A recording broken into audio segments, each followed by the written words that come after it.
Hello, hello. Hey, hey. How are you? Tired as usual, but What I time got is an it hour to there? spare. Is It's it 9 10 p.m.? o'clock. 10. Oh, geez, 10, oh 10 man. p.m., sorry. Man, yeah, that's a long day. Did you work today? Nah, Saturday. Okay, so you're off on Saturdays. All right, all Yeah. right. Yeah, well, And today you? is, well, I'm okay. Same old, same old, same old, same stuff, different day. Again, this week flew by, but nothing new to report. We got Knox's birthday bash today. Knox is backstage. If you want to bring him on out, we could say Sure. say hello to Knox.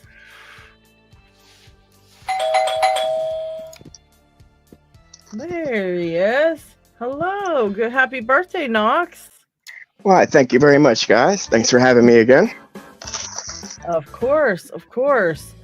So, what have you got on the agenda for today? Just gonna hang out and do your thing? Hang out. I got a couple locks that I'm going to try to pick, but more importantly, kind of do like a small little year in review. So things that I've acquired, both locks and picks, and other gear along the way. Just kind of update and a couple things, I guess, to maybe show off a little bit, as well as a kind of rebranding I'm doing. So I got a few things to give away as far as stickers, and I got one for the one lucky person.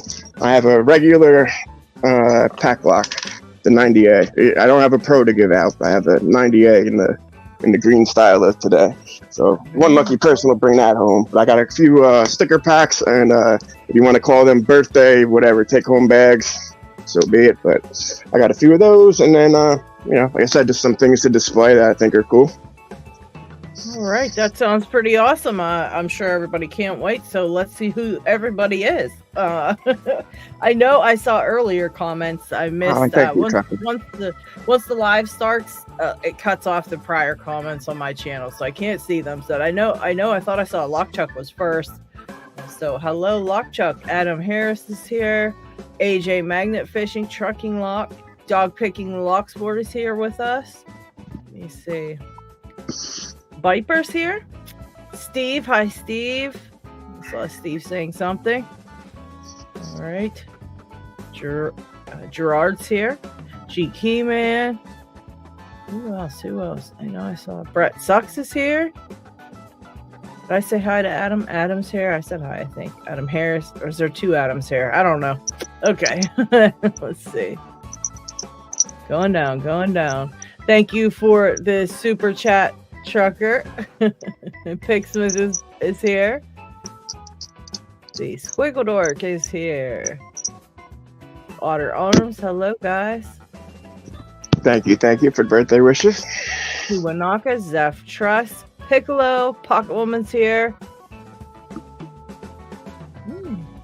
Dig is here, that's right, Dig's here. Who else do we got? Tequila Dave, he's watching rugby, but he'll be back later, he said. Jay Gabriel's here. On the phone with Sadistic Picker, so tell Sadistic we said hello. We missed Sadistic. Loose Shirt's here. Hi, Loose Shirt. I'm still scrolling. Oh, thank you, Trucker, again. Trucker. Let's see. Downfall's here. Deceptive Autobot. Jeff and things. Hi, Jeff. D-Mac. Where'd it go? I'm losing track now. All right. Goodness gracious. Okay. Ash W is here. Zoe the Cat. Hi, guys. You got a lot of people showing up for the birthday today, Knox. Ah, beautiful. Thank you very much. Kiwanaka gifted some memberships. So we've got a few people got memberships there. So congrats. Oh, Sadistic Picker says hello. Oh, Sadistic. How you doing, buddy? Haven't heard from you in a while. Awesome. And if I missed you, you can flip me the bird in the comments, and I will say, I will call you out and say hello. That was my bad.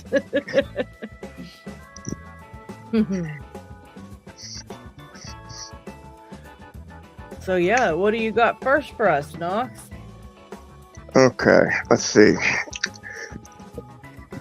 All right, basically what I've been up to for the last 3 or 4 months and why I really haven't been making a lot of videos is Sparrows reached out to me. So when they saw how I made the Wonderland boxes, they were interested in the Wonderland box and what other ideas that I had as they saw the 2 killers and the cutaway. So long story short, they commissioned me to make X amount of each one of the boxes, and I really got to thank Mark from Bare Bones for kind of coaching me a little bit as somebody who's, I'm not really business minded or oriented. I'm in lock sport for fun. I really wasn't whatever, but he really coached me as far as, hey, as somebody who doesn't have like capital up front, I don't have 500 locks of my own to modify or do what I want. So really, I didn't have a lot of legs to stand on, so to speak. So he kind of really coached me if I was going to do it with Bare Bones, how it would have to be done. And with that mindset, that's how I approached Sparrows, and they were like, absolutely. So, from there, they commissioned me to make these. And my Krampus box, last one is sold out yesterday. That was awesome. Like the fact that it sold out the same night it was listed. I thought that was real cool. Yeah, let me know if there's enough interest in there to continue going and then I'm going to show you what you get, and then I'm going to show you the price breakdown and kind of how it works out, unfortunately, in a way. But okay, so the price here. Sure, you want to do that because we got a lot of people at the door. Yeah, you know what? You're right. That's something maybe for later. Okay, so I'll just show what in the first minute. Yeah. No, you're absolutely right. Pace myself. We got time. Yep. So I got basically. Who just got here? That was Pocket Woman. Hello, Pocket Woman. G'day, happy birthday, Knoxs. What was that, Pocket Woman? Happy birthday, mate. She said happy birthday. Oh, thank you very much. Thank you very, very much. And another doorbell. I think that's gonna be Dig, right? Yeah. All right. Hello, Dig. Hello, everyone, and happy birthday, Knoxs. All right, thank you very much, Dig. Very nice. Very cool. Oh, we got somebody else. Oh my gosh. Who is this? Connor's here. Howdy, Welcome. Got another happy birthday, Knoxs. Thank you very much. Much appreciated. Oh, goodness. Pixman, what's up? Hello. What's happening, Pixman? Not Thank you, much. buddy. How you doing? I'm doing all right. Celebrating the day.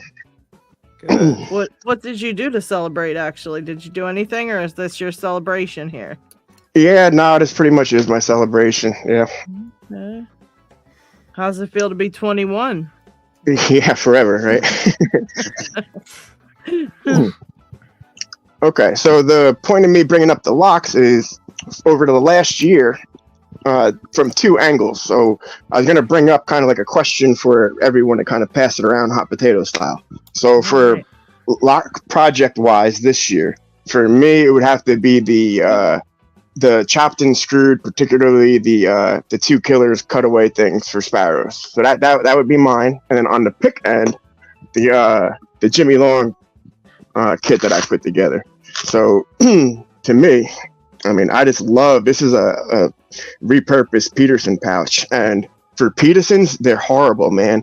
Like when they come, I don't know, not everybody could afford. I bought this 2.5 years ago, super lucky on sale for 50% off. I think it was like around Christmas time or whatever.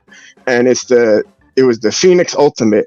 And unfortunately, the picks come one up, one down, one up, one down. So when you try to set it up proper like this, the picks don't fit, or you have to like warp it in such a way that it's horrible. So I moved them into a Sparrow's pouch and just been sitting there collecting dust. So I started putting the Jimmy Longs in there, and as Jimmy's come out with more and more products, it's just filled it perfectly. So I have it kind of broken off into the flats. That's the 19,000s. Then the flats over here in 23. Then that's the rounds in 19 and 23. And you come over here, those are the gems and half diamonds, 19 and 23. And these are the full tank set with the double-ended tension turners. And then over here is the tension turners he sells separately. So it all just fits in here beautifully. And to me, I mean, I don't know. It just looks perfect with Jimmy's face on there. When you open it up, you see Jimmy's mug smiling at you. You see a nice makes you want to go commit a burglary or something. Like your tools are going to work. Jeff and Thing says, dang, that must be all the Jimmys. And then Adam says, I've been drooling over the Jimmy Longs. He's always sold out when I have money to buy some. Yeah, Jimmy's been super cool, man. That's no problem shouting him out. It's been 3 years in the works of putting this kit together, as far as, when they were available, when I could afford them, when that kind of thing. But yeah, 3 years in the making. So this would be my favorite put together as far as picks. And then, the two killers would be my favorite as far as locks. So, whoever wants to take the hot potato next, what's your favorite project that you've done for the last year? And then what's your favorite pick you're either using or, pick related something you're doing?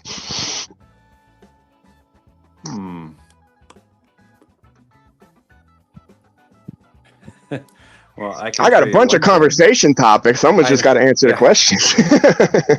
I can go. I've just been enjoying making a few challenge locks here and there. I just finished one that I showed last week, which was Holy Moly Squared that Gabriel sent that destroyed itself, so I had to rebuild it. And so it's a compilation. And then I just finished brand new pick. Oh wait, is that one you made me, huh? No, that's not mine. No, I'm just kidding.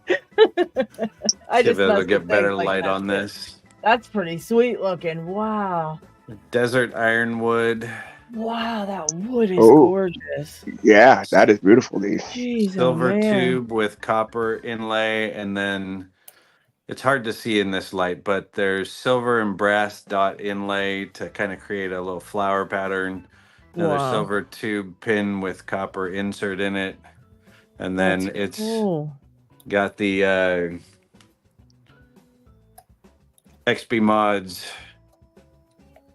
undercut gem as the profile. And I just love this pick, so I love sharing it too. So yeah, that's awesome. Desert Ironwood. It's called Desert Rose. It's gorgeous. Been having fun with that one. Yep. Cucumber says, thank you in advance. I don't know if he was talking to you, Picksmith, or what. And that's very cool. What did you use, if you don't mind me asking, Picksmith, to backfill the middle part of that pick to make it with the wood on wood, like flush like that? Which do you mean? Like when you put the scales onto the pick, do you use anything in the middle of it, like besides the brass pins to hold it together? Do you use anything? Oh no, I see the metal now. I didn't see the metal when you were spinning it. Okay, I see. This is a full tang pick. So it's been epoxied together. 2 scales put on top of each other. Desert ironwood. 2 pins of the main 1/8 inch. Basically 925 stainless or silver tubes. Very cool. And then I took some copper wires, got it down to the right size, and filled in the tube to create a mosaic pin in there. That's so cool looking, man. Very clever. Yeah, that one will be going actually to the Netherlands. I'm kind of doing a trade for the leather pinning mats from Jim. Random Jim. I know you have my address, so I know I have a lot of picks to make for a lot of people one day. LockHeat, Random Jim was going to send you some coasters as well for giveaways. For giveaways here, because I'm running into some issues with having out of country mail. So our last 5 or so winners was all out of country mail, so it kind of added up to a big amount. So what I wanted to do is when we do, Knox, you're doing your giveaways today, so I'm not worried about anything, but for next week what we're going to end up doing is if it's like an out of country winner, we'll do LockHeat. We'll give out the sticker pack, and hopefully he'll have the leather coasters by then from Random Jim. And you know, then it'll be whatever I have here if I have anything, you know, like extra to put with the sticker packs. So we'll do it that way. Then he'll have some prizes on your end for stuff, LockHeat, because those are going to be really cool looking. But yeah, he was cool enough to say he's gonna send us some stuff. I'm amazed by that. He does such a great job. Yeah, it's cool. Cucumber said, do that. Yeah, Cucumber said he heat shranked a bunch of his picks. He should have done that a long time ago. Aesthetic and comfortable. Even did some of his Jimmy longs, but because he's not a huge fan of the Jimmy handles, it dries his hands out. I never even thought of that. And then I'm sorry. What's his hands out? Dries them out. Dry. Okay, Dries from the rubber. out, yeah. Gotcha. And then Piccolo said he bought some on the Vent site, but they ran out of stock, so they offered him some Mokies instead, but he said, No. Steve love the Jimmies. Yeah, AJ Mokies are really, really nice. They definitely are. You know, let's see. Yeah, Moki is a nice pick. Nice. The Jimmy is a nice pick. You can't go wrong with any of them. Okay, so Piccolo said now he's got 10 Mokies and he loves them so much, even the tension tools. So they sent him the Mokies on, you know, instead, and he ended up really loving them. So that is awesome. And then Cucumber, like I said, it's his birthday, so he just automatically assumed like that pick was for him. I can tell he's really upset right now. So that's okay. He's not the only one. D-Max just got 3 Moki picks to try. He says very nice. And okay. If anybody hasn't seen D-Max latest pick is really cool too. Oh, I don't think I've seen that one. I'm gonna have to I don't believe I have either. He shows it. I think he put it on the LPU, and he also put it on Custom Pick Makers on Facebook. Just like Tiffany's been showing some of his new picks, and his last one is an ironwood from Australia. Oh my god, that wood is gorgeous. I've got some of that wood. I'll tell you what, it is tougher than concrete to try and work with. That's the hardest wood he's ever had to work with. It's the hardest wood you can get. I think in the world. We're talking hardwood here, people. Hardwood. When you see the trees in the wild, they're gnarly, real gnarly bark, and the color is stunning once you cut into the wood. When it's, you know, you pick up a branch off the ground and you just snap it. But it's just gorgeous. I've got quite a few pieces here that I collected out in the bush with permission of the landowner, and it was just there's only small pockets of ironwood forest left. Wow. And on this land there was a little pocket, and it was just, I grabbed as much as I could and carry in the van, really.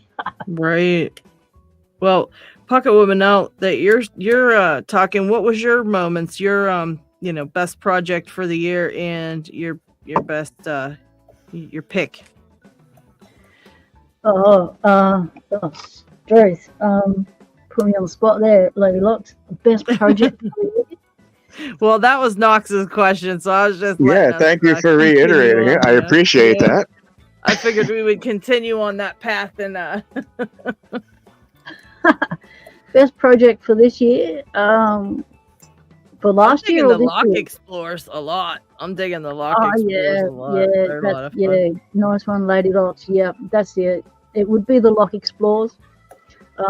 It's been awesome, bringing them to you all, and actually, showing all the locks that we see on a day-to-day basis in lock sport in Australia, actually in their natural habitat. Yeah, it's and what they're used for, and the businesses they're on, and the houses they're on. It's that's got to be the highlight.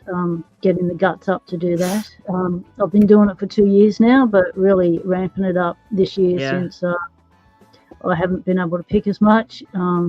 There seems to always be something going on that's taking my time away from picking, and now I've got this going on. So it's I'm learning to pick on a vice, so that's a nice little challenge that's begun this week. Is picking in a vice. So I've been. What did happen? Because you had an open backstage before we started the show, so. Yeah, I just got it open a few times just then, so I'm pretty happy with that because I haven't been able to pick a 410 in life. But yeah, I slipped on some dog slubber. So the dog took a drink of water and he collected it all in his jars and he walked it all through the house and dribbled it everywhere. For like, what is it, nearly 3 weeks now, I've been walking around with socks on and just soaking it up with my socks. And this day I thought, no, I don't want wet socks. I'm going to put my sandals on. And I put my sandals on and I stood in it and I slipped and went ass up and hit the I'll deck. tell you what, it's a bad day when it takes you out of commission. When dog slobber takes you out of commission, that's a bad freaking day. Oh, exactly. I'm sorry to hear that. Because I had my breakfast in this hand, I had my knife and fork in this hand. So this hand was sort of landed like that, flat down, and the plate just went like that and shattered, and food went everywhere. And this hand had the knife and fork in it, so it was held. And so I was holding my forearm. I landed with my thumb, taking the full brunt of it, basically, and with my left knee following closely behind. And so I've affected my back to the point where I've lost sensation in my lower back, and nerve stuff's all ramped up again in my legs. And I haven't broken my wrist and my thumb. I've just sprained them badly. Well, at least it's not broken. So yeah. I've damaged my shoulder. Alp, he's all jacked up because he broke a bone, so at least it's a sprain and you can continue on. I didn't do something as deadly as Doubt did me. I just slipped on dog slobber. I mean, it's not as exciting as losing it on the flying fox, is it? Yeah, but that was crazy because it didn't even look like he landed that bad. I mean, it really did not. That would have just been like a normal land, and he shattered everything. It's crazy to me. But the smallest things can mess you up, just like dog slobber. You never thought that would ruin your next few weeks. Jeez, man. So how are you getting along in the vice? Are you getting used to it, or what? Is this your first day messing with it, or? No, I've had a 2 days practice after I did left hand Loki's challenge. Where I tried to pick this little 30 mil out the packet. It didn't really do very good. Because I thought, I'll pick that in the vice, and then I realised, it's left hand. You've got to reverse. I've actually got it. Yeah, I can't do it in the vice. So I thought, okay, I'm taking the vice home with me because I'm still house sitting, pet sitting. So I keep coming home to do lock sport stuff. So I grabbed the vice from home and off I went, and then I spent the day practicing. We got to get you one of those 3D mini chucks, man. Mini chuck, yes. Yeah, I wonder who could print you one out over there. Yes, that would be an idea. Talk to Space Nut. He knows a couple printers over there. Yeah, definitely do that. Pocket Woman. If you ask Mark, I'm sure he would probably print you one from Bare Bones. I'm sure he would. He got the printer. Oh, there you go. All right, yeah. Yeah, that's real nice and light. You could take out on the go, no problems. You know what I mean? You don't want to be lugging that big vice back and forth. You could just, Yeah, well, this vice is quite little, but it's heavy as. Mm-hmm. It's a heavy little vice. It's a machinist vice. Yeah. Storage from the garage sale for $10. Awesome. It's not going to move on you, at least when you overpick on things. Exactly. So So the lock explores have been a lot of fun, and I'm just surprised at how there's so much abandoned stuff going on. It's incredible, and they're all getting knocked down faster than I can film them. And I've just done an explore of I've got so many videos I've already done that I need to upload. and I have managed to. I got into. It was 7 businesses. They were in a row. There was, I think, 3 or 4 out the front and 3 out the back, and they're old stuff. So we're talking maybe 40, 50 onwards, the buildings, and they were all being demolished. So I went past and they were all locked up, and then I went past again and they were opened, and they had all the asbestos removed out of them. And I thought, right, now's the time to go in, because they removed the asbestos first and then they demo them. So I thought, right, I'm doing it. So I didn't explore. It took me, it killed my legs because there was a lot of stairs, but it was well worth the effort. And it took me probably 45 minutes to go around to all the businesses, and it was the different eras I was walking into were pretty awesome, and I've gone past again, and of course they're all, they're half demoed now, so I'm taking like progressive photos of them being demoed. Oh, that's a good idea. Yeah. Put them up as a post, so when I put the video up, I'll show the photos of the progressive of the demoing, because they've already demoed 2 of the back buildings and 2 of the front buildings, and so yeah. And I went there yesterday on my way past, and they were demoing. They just had 2 blokes on site, one in the digger pulling down a back wall, and they had a dude underneath directing him. The dude underneath, he had no hard hat on, he had no mask on. It was like, and he didn't have the hose running.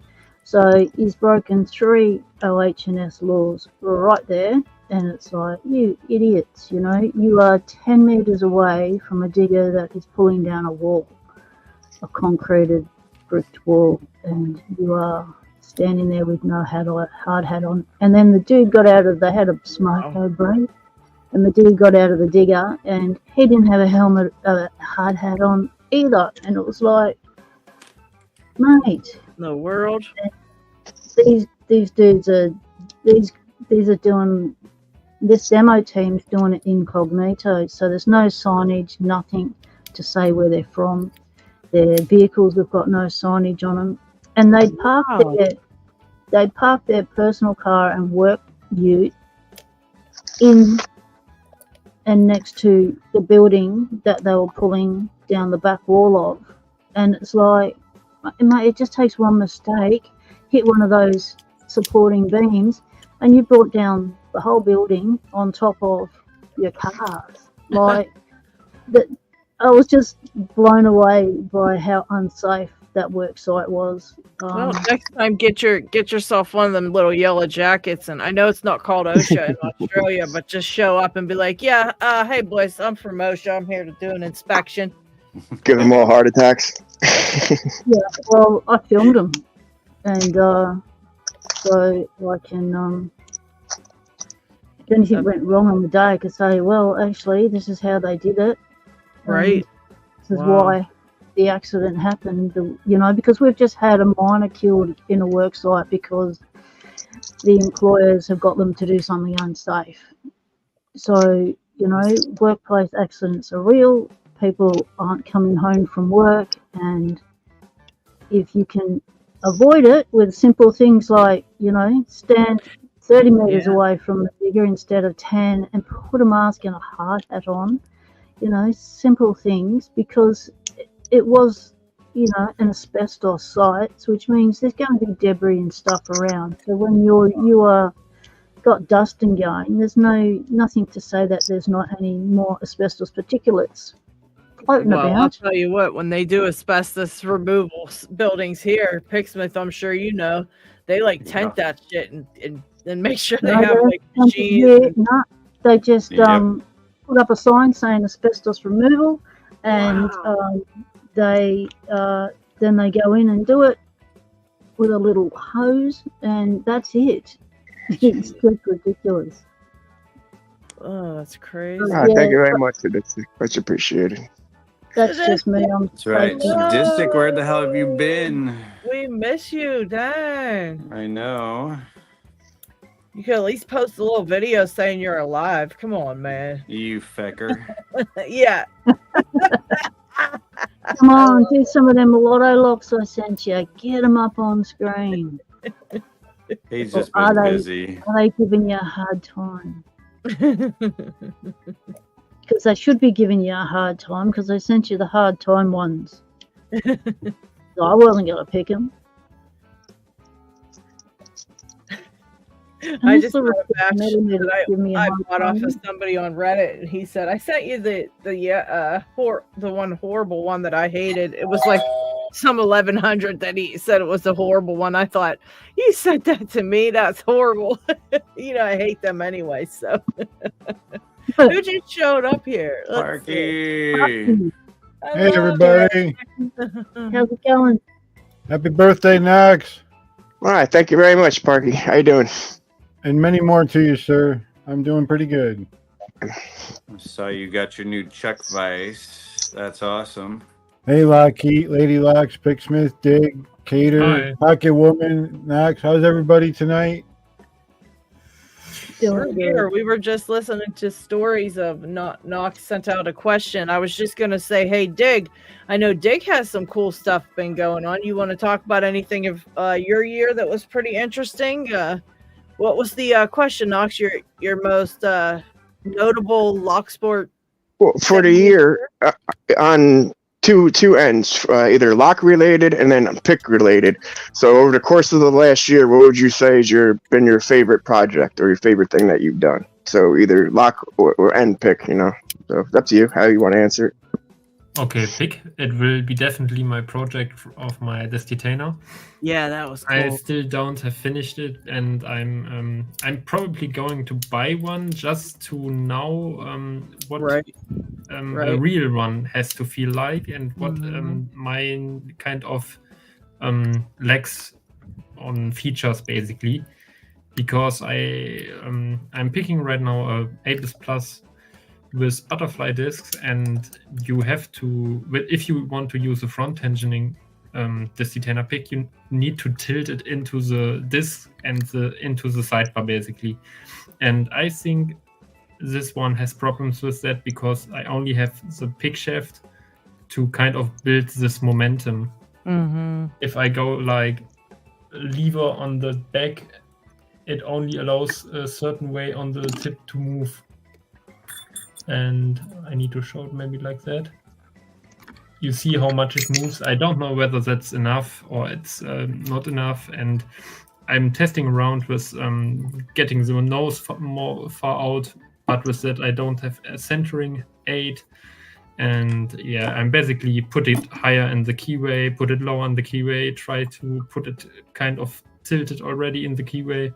And I'm trying around, and I have the biggest problem is I never had a real Destinator pick, which is kind of a proof that it works. Right. And I think that is a problem. And I'm probably going to buy one just to finish this project because I still think this project could be really cool. And it is cool already. I mean, you made a Destinator pick, which is pretty awesome, you know. Yeah, but it needs to work. Well, it does work in the front, doesn't it? If you're just tensioning on a regular lock. This is normally a rear tensioning or a random tensioning lock. It has parts in there, the butterfly disc, which will defeat the normal picking approaches. And a normal one without butterflies is no problem with that. It is easy pickable. But then it works. Yeah, but I really wanted to have kind of yeah, okay, it works. Yeah, so and lock related. Oh, I have so many projects lock related. I think from the ones I picked, it was definitely it was the twin 6K, and I actually was picking something totally different. And yeah, someone asked me if he can buy it because I had 2 of them, and I thought like, yeah, but I want to show you what's inside of there. And it was a double euro with only 1 key. And yeah, you need to what did I do? I ended up that I got it basically open and I could gut it, but when I kind of pulled out the core, I bricked the lock. And, yeah, I the first key pin fall out, and there were master wafers in there, and they got kind of tilted in the rear of the keyway, and I didn't saw that, and that was the reason I couldn't shove it back in. And I was kind of trying, and at some point I hammered it a little bit on the table, and it got again in, and I was so happy. I was like, okay, now the core only in neutral position, and I'm good. And I turned the core, and I heard the click, and then I saw the key pin still laying on the table. And yeah, from that point, I was forced to pick the whole lock without progressive pinning at all. And yeah, I was kind of forced to do that like that. And it was a pretty cool kind of task to open it. And yeah, after I got it picked, I could kind of rescue it. And then I picked it again for a video. I didn't upload it yet, but I got it on video, and yeah, it was a cool project because I kind of was forced to pick it without progressive pinning. It was basically my first black belt lock without progressive pinning, and yeah, you kind of really have to sink into it and have to imagine how everything works in there, and it was a really cool lock. And then I sold it. No, I traded it basically for a gin one. Did you pick the gin one yet? Yeah. Oh, jeez. Not on video, but that was also very cool. Yeah, I had just the problem that I had kind of everything on my table, like still right now. I have kind of this one still on my table. And not for picking, it is just laying there because I cleaned it. And this here also, that is cleaned but in parts. Oh god. Can you see it? Holy crap. Damn. And yeah, I cleaned it with my ultrasonic, and I'm still trying to speed up the process, but it was completely dirty. Everything was full, and here's everything for towels and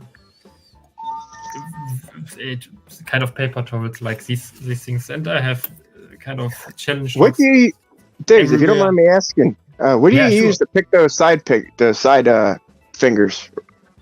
Like what do you use for the sidebars? The pick wise? A dimple flag. I'm okay. The whole time. Okay. Yeah, basically. I started with probably something like for the V10s, for example, I used my multi-pick ones.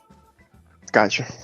And later for sidebar stuff, the multi-pick ones were pretty awesome because they are the smallest ones I have in my kind of small collection here. And yeah, then I bought also like something like the hooks and like that, for example. Oh no, honest. And yeah, my tips kind of, I had only left flags in my set, and I bought like 3 sets and all had only left flags. And I got so annoyed by that I bought actually this thing here from Gozo. And yeah, that has kind of, you see the flag here is basically this flag. And an original would be looking like that. Way longer. Oops, sorry. Like that. the hell is in this log? But Okay. these here, that is the original Honest. I didn't file it really much down, but yeah, I still have to sand it down a little bit. That has a little bit of flexibility, and the one, I don't know where it was. I think here. This one here from Gozo, I really like them because I also got this thing. That is basically only for needles or something. It's kind of a small tube. I really like that thing. And I kind of exchanged it for the needles out and the flags in.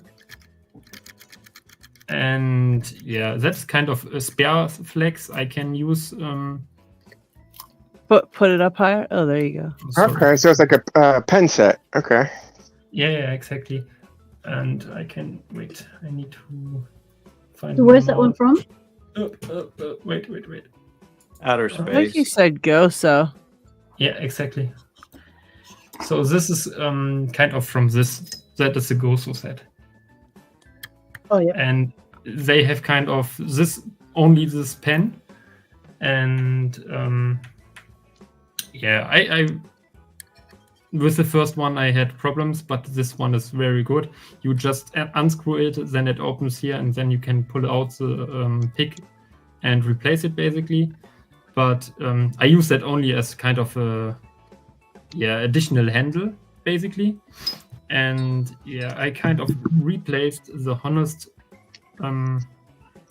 flags where I need, for example, a neutral one, which doesn't have left or right. I like neutral ones with one of these. And yeah, they are really sturdy. They really good in keyways. And I basically used this one here for my V10 for the sidebar. For the what is the V10? It says side pins, right? No finger pins, side pins. Yeah, side pins. Yeah, and I used this, and I think a smaller one from Multipick. And the real dimple flags like the Honest, like that, the bigger ones, or the hook set, which I got later, like that. These are my main picks when I want to attack a dimple pick or a dimple lock. Something like pin and pin, multi-lock, something like that, where I kind of need to fill the keyway that I can That's the hook set. Okay. have a shoulder basically inside of there. Yeah. I wanted to test. I wanted to find out myself if Isaac is lying. About what?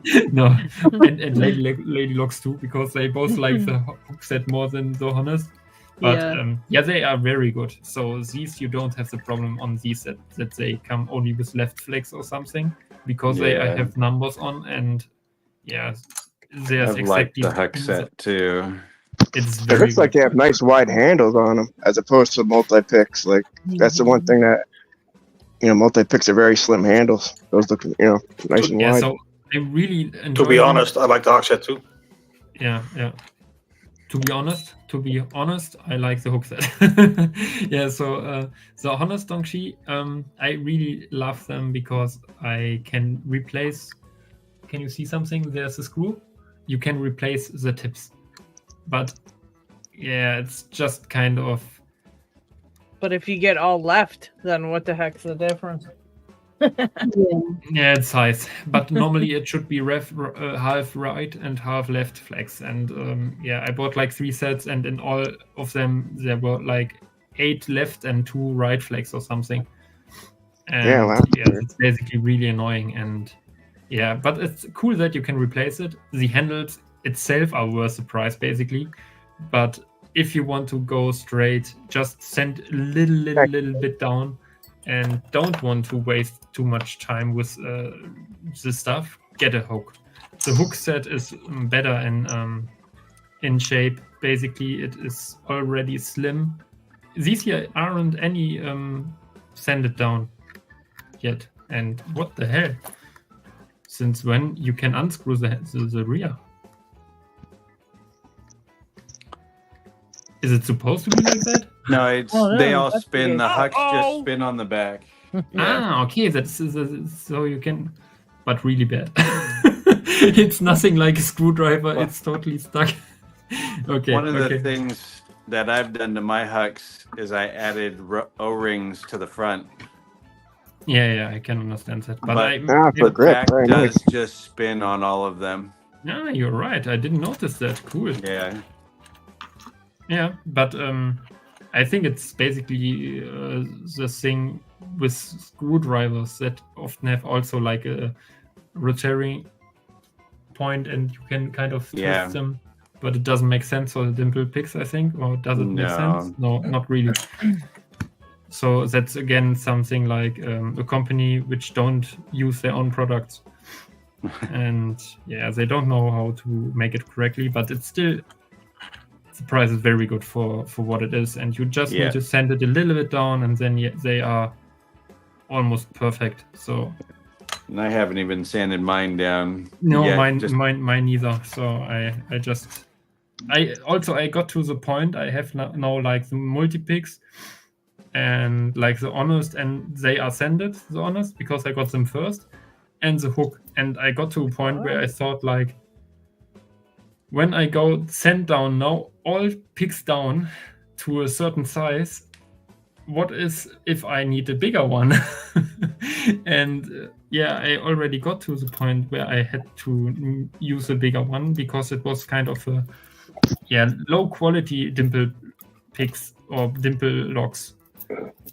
No idea. There are so many. Basi makes some, and there are so many cheap dimple locks with keyways which are like so big, and if you have a really slim one, you really need to have a tensioner which is basically filling the room, or you can kind of clamp it in there some way that you can lever your smaller dimple flag from the edge, and that's sometimes very problematic or difficult, and then a bigger one is doing a good job.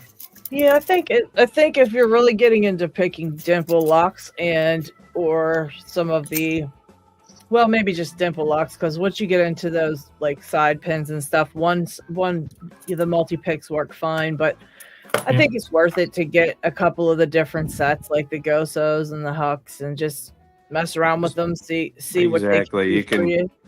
Take one and change a profile if you need a sidebar one, put a dimple into it, and not feel bad if you mess them up.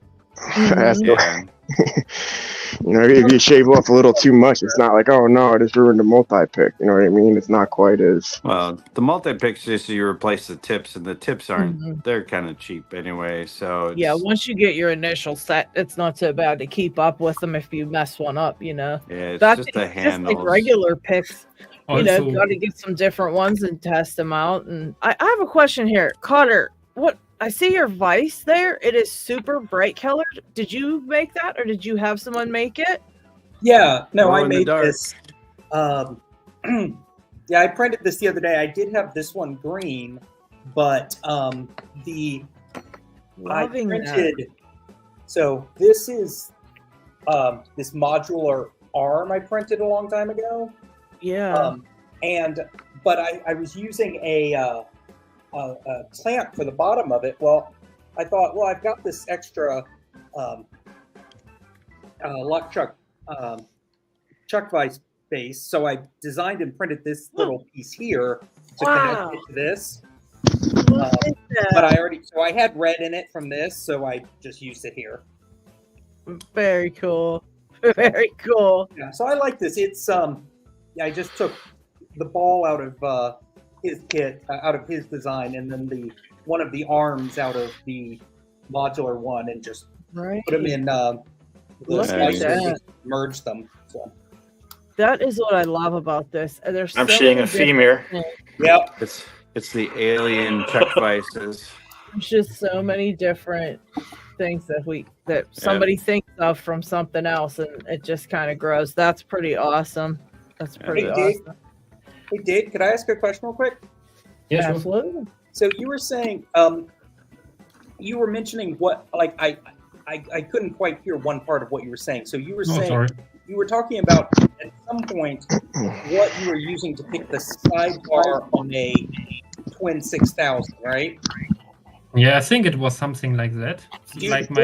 What are you using to pick the side? Because that's what I'm working on right now. So I just basically, what you're going to do is basically search the biggest, or I go with the biggest flag first, and it doesn't fit, and go then lower. And at some point, it fits the keyway, and you can touch the finger pins. But sometimes you noticed that you kind of, if you turn it, you get stuck at some point, or you feel it doesn't fit really that good. Then you go one step lower, and that is most likely the perfect fit. And sometimes you need still the other was kind of tilting around and moving with the tip. It's kind of a little bit weird, but I kind of most of the time I have like 2 dimple flags out for picking side pins.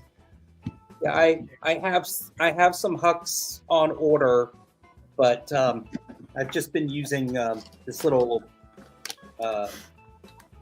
like half diamond thing because that's what I have. But that I also did. I also did that sometime with the smoky. I also did some. Yeah, with this one, or with my soul swords before I had this one. That is also working pretty good. But if you need to lift deeper, often you need flags. Yeah. So also one other point is, I heard many people saying like these are. When I got them, I was like, "Wow, these are really small." It is like that. They are really small, and the handle is totally thin, and. But what I noticed is, because of the format of the pick, you really can't apply too much torque because it is so small. When you kind of apply too much torque, it just slips through your finger. Mm-hmm.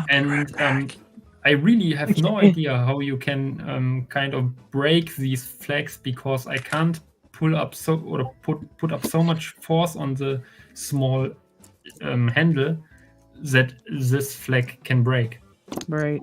So I really can force as much as possible, and it will slip just through your finger. And another thing, that is a little bit annoying if you have kind of pick sessions. I know it's different when you start. When you start, you are like, no idea, you're picking like 30 minutes, 20 minutes or something, and you are like, I can't pick anymore. I need to break. And if you're picking up to black belt locks, it is like, okay, 1 hour is gone. Okay, now it will be open. and you're picking really, really, really long, sometimes way too long. And sometimes your fingers get sweaty, and you basically lose feeling on the dimple pick or on the flag, and you really have no sense anymore whether you are turning it or it is touching something. And sometimes it just kind of slips through your fingers, and at that point you should do a break. But I think the small format, so many people said like the community edition is way better, but I think with that one you are going to break way easier your flags, and if you just kind of started out and don't have the idea how much torque the lock will allow, or the flag. And it's the same with picks. When you are a beginner and buy a 0.4 millimeter picks, which is basically the smallest we can get here, you will most likely bend them and break them. And you need to get a feeling for that. And once you got the feeling, you probably can go with way smaller and way bigger handles, but you need to have the feeling for it. D-Max says it took him a while, but he's gotten used to the multi-pick handles, and he actually prefers them now. The bigger one, the community? I don't know. I think he might. Same here. John Holistic says he loves the multi-picks too. Okay, again, question. The community, the bigger one, or the originals? No, he says the originals. He says he's not tried those bigger ones yet, hoping they might send him some to review. Hope Complex says he's got the multi-pick starter kit recently and finding that the screw is loosening as it's used, so it ends up with the flag coming out. Is he missing a trick to getting these right properly?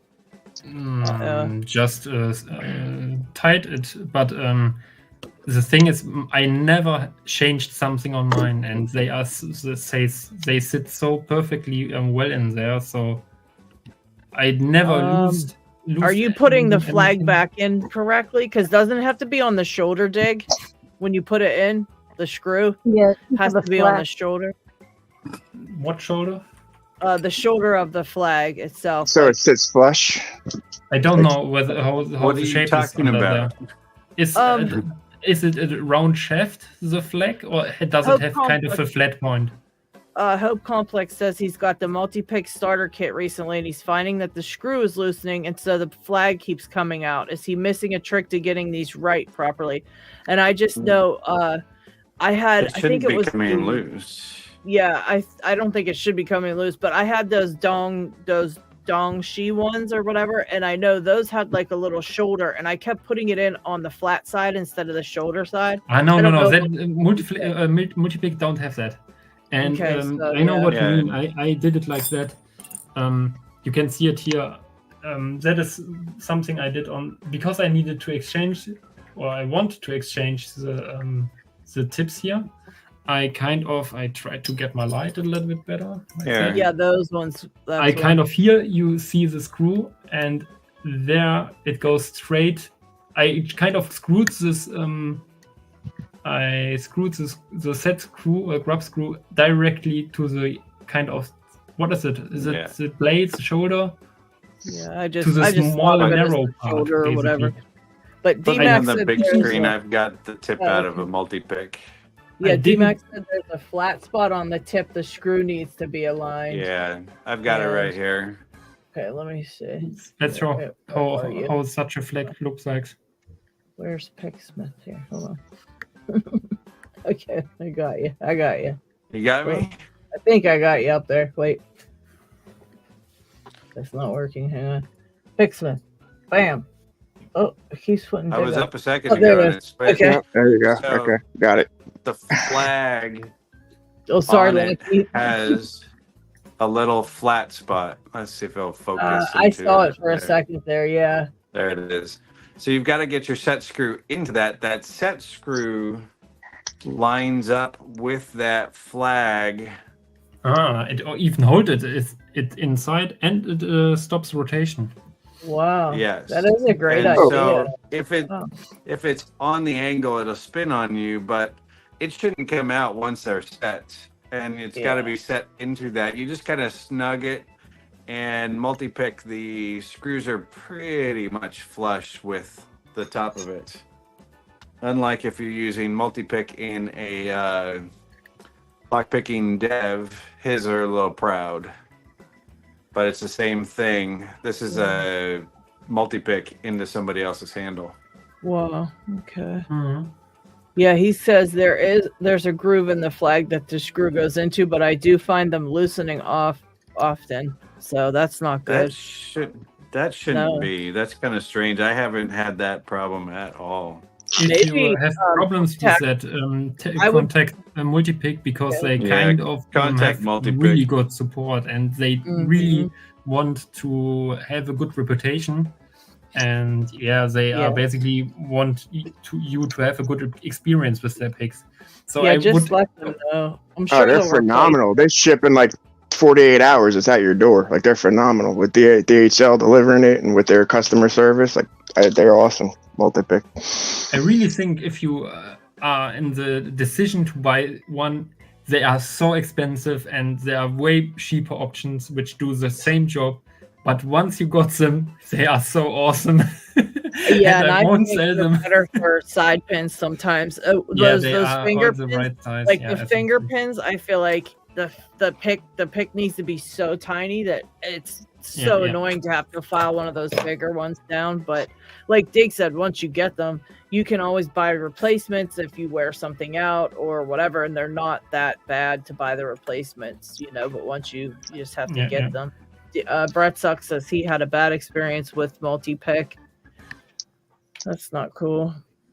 What the hell is up with this freaking lock? Well, I got real fortunate as far as dimple picks with I won Locksport Vikings custom made one, and when I won, he asked me if I wanted it as is, which is kind of like the way it looks, or if because I didn't have a dimple pick then, he would cut it, drill it out, and put it in there multi-pick style with the little grub screw.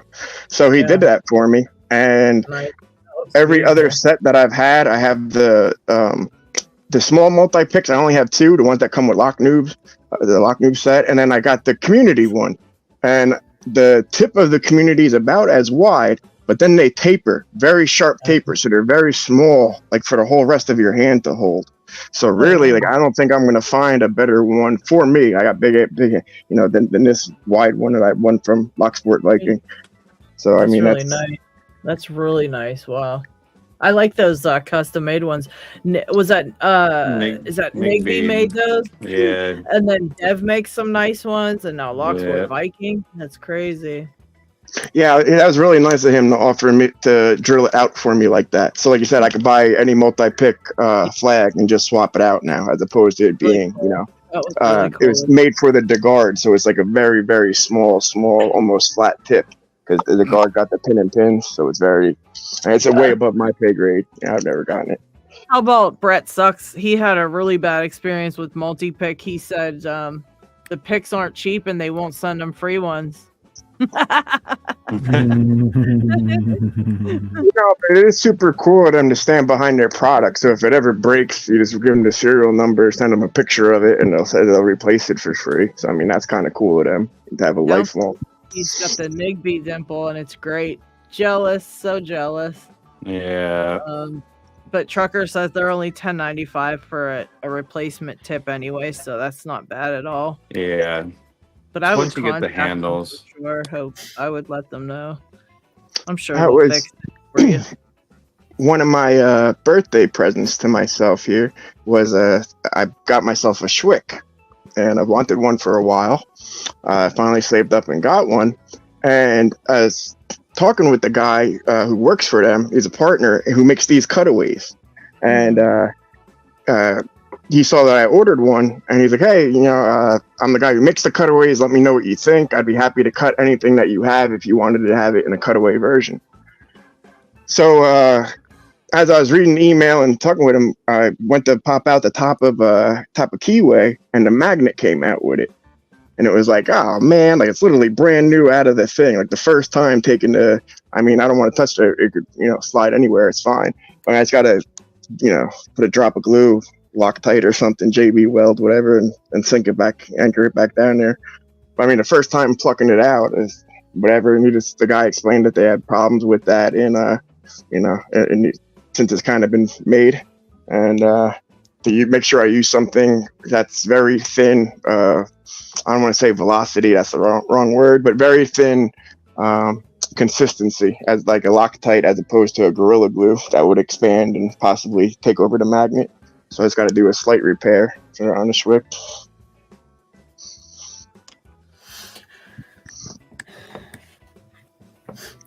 I need to hop off a few. I have no idea how long. Should I stay on screen or should I leave? I don't know how long I'm away. Maybe 30 minutes. It's up to you, Dig. Whatever you want to do. You could go off, or you could go backstage, or whatever. It is a requirement if you stay on camera to put a sign up saying "I'm away pooping." Yeah, you have to put the sign up though. If you want to stay on screen. I lost my sign, unfortunately. Well, as I do, you have to at least be right back sign. Everybody's got to have that. I don't know where it is. That's the problem. It used to be here on my table. Probably this is my table. Yeah, I found it. See, there you go.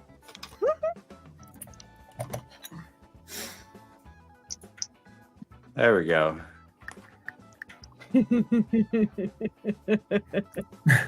I love it. I love it. All right, I have to drive quick. Bye. Okay, we'll see you in a bit. Yep. Yep, see ya. What about you, Carter? Did you have any interesting things for the year you wanna talk about? Well, I mean, I think I've been doing this less than 3 months, so I don't have a ton of timeline. But what were the questions again? What kind of interesting what? Just kind of anything Projects, worth picks. projects, picks, anything worth noting. Yeah, whether it be picks, locks, something you've worked on that you've accomplished, or that you've whatever steps you've made this year so far, a couple months that you've been in it.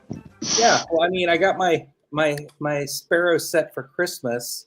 I just got my brown yesterday. That's great. Congratulations. Wow. Jeez. I made my little. You got your gold P then? Did you pick that one? Yeah, I got the gold P and a Desmo. Nice. Wow. And I did this little. It won't focus, but I did this little jiggle tester for the Desmo. Oh wow! I hated the Desmo. I Really? bow to your greatness. I don't know. I gave mine to Sadistic Picker a long time ago because I didn't like it. Oh, I love it. That's what I do with locks that I don't like. I give them away. Yeah. Yep. But yeah, that's a big accomplishment though for the year. Even though you've only been picking 3 months, that's a really big accomplishment. Yeah, it is. Congratulations. But it's every time I finish one, I'm like, oh, I'm out of locks, and then I get depressed. But then this Twin 6000 showed up in the mail this morning, so I. Oh, nice. How are you doing with it? Well, I was going at it, and I'm starting to get the feel for it, and then Dig mentioned progressively pitting it. I was like, yeah, I should do that. So I just took a bunch of the gens out. I think I'm actually going to do that with the one I'm working on because I'm getting really good at it, but I haven't gotten the barrels to set. Is that a gin or barrels lock? Gin. Gins. Oh, do you have to pick that one counterclockwise, I believe? Do you? I believe so. Wait, why? White is the one who told me about that. And that's what I ended up doing with mine. I'm pretty sure. And I think it's just because of how it binds, but I'm not 100% sure. I know I picked my barrels one clockwise though, so I don't know. He was like so far today. I will give that a go. The key goes both ways. Like it seems like it should go both ways, but what I found is I only have 2 pins in this right now because I'm trying to get a feel of the sidebar. What do you have? 2 ergo turners in there for tensioning? Yeah. Okay. I was trying all sorts of other ways, and I don't know. The only thing I've float picked ever was a. Looks like it's snug as a bug, dude. Looks like it fits great. I was gonna say that looks perfect. Like I measured it with my calipers, and it's like. Oh wow! You really got it in there. Okay. This is was it the 28 and the 32? Oh yeah, you're real snug then. Okay. And it just I have to really shove it in, but it fits. But the only thing I've ever float picked was a Ruco 500 with gens, and very nice. That I could do different. And this, I was just trying every combination of tensioners, and everything was like just taking up the whole keyway. Right. Yeah, that's annoying when you have to use two different ones in 2 different spots. I can't really do it on these locks. Yeah, I really want to make some sort of tensioner that fits kind of like reverse tweezers or something. It barely fits on the top and the bottom, so you can. I don't quite know what it is, but I keep picturing something that you could, it would barely fit in the top and barely fit in the bottom, and then you squeeze it and it kind of fills out the space, and then you could do it over here or something. So shaving the length, but then adding the width so it wedges in there without taking up so much space of the length. Yeah, it would be something where it would be like, it would fit kind of like at the top and the bottom like this. Oh, almost like one of the auto ones, the ones that just grab it from the top and bottom and leave the middle of the keyway open. Okay. Like auto ones, A Y wrench. Squeeze it, it would, it would torque these so they would fully fit in the space. Mm-hmm. I don't quite know what how that would work because I am not. I think they're made with elastic bands as the thing that holds them together and gives you that pressure. I have not seen that holistic. What do these? They do it with float picking. When they started originally doing float picking and stuff, they come up with all trippy ones, and that was one design that was come up with. Well, Pocket Woman, I can barely hear you. What did you say? When they were doing float picking, mm-hmm. they designed all sorts of ones that would hold together like that, and they designed one that was with an elastic band around them that gave them that held them together, but gave you that pressure, the springiness. That's right. That was a good idea too. Was that Ronnie Kane did something like that? Yeah, and Luce did that too. That years ago. What the heck? Oh, there it I went. have something weird going on with my light. It's a brand new light, and it is just flickering, and it's annoying that it wants me badly.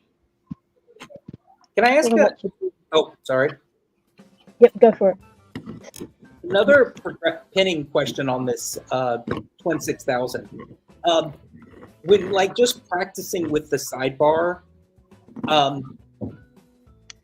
you can't really progressively pin the sidebar, can you? Yeah.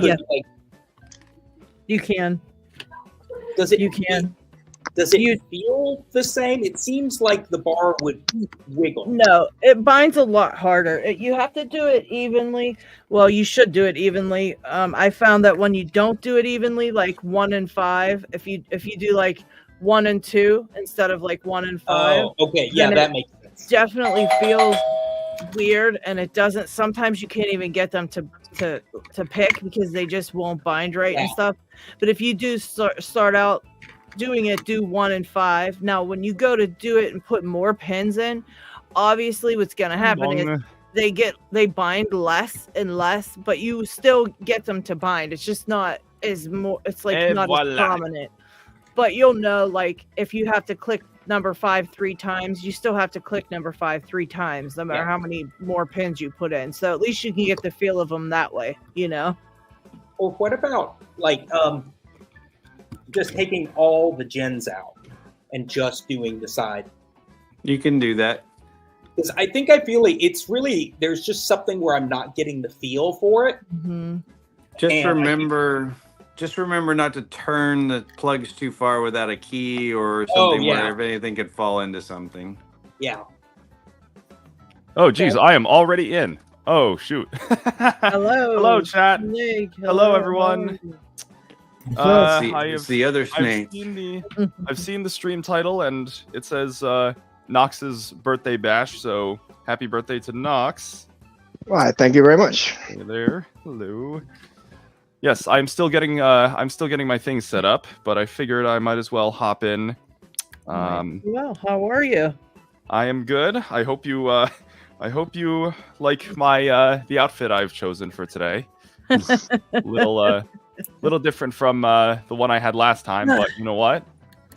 Let me go to my OBS really quick. I've got my covert instruments tools out, so time for some tactical activities.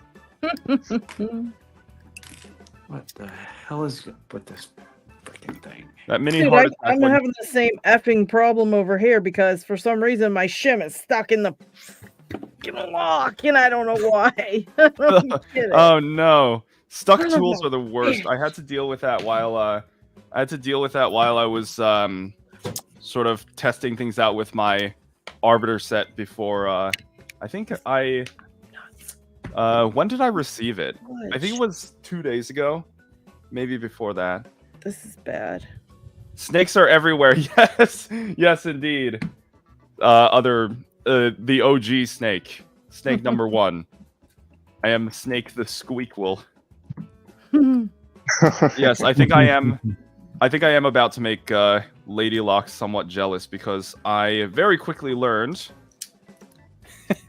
Did not take me long to get acquainted with that. Goodness. No need for the. Just so wrong. What no need for the ergo combs there. Oh my gosh! Sidebar springs. Don't you dare! Oh my gosh. Okay. Whew. All right. What you got over here? You're gonna make me jealous. Let me see. I don't need the ergo combs to comb pick.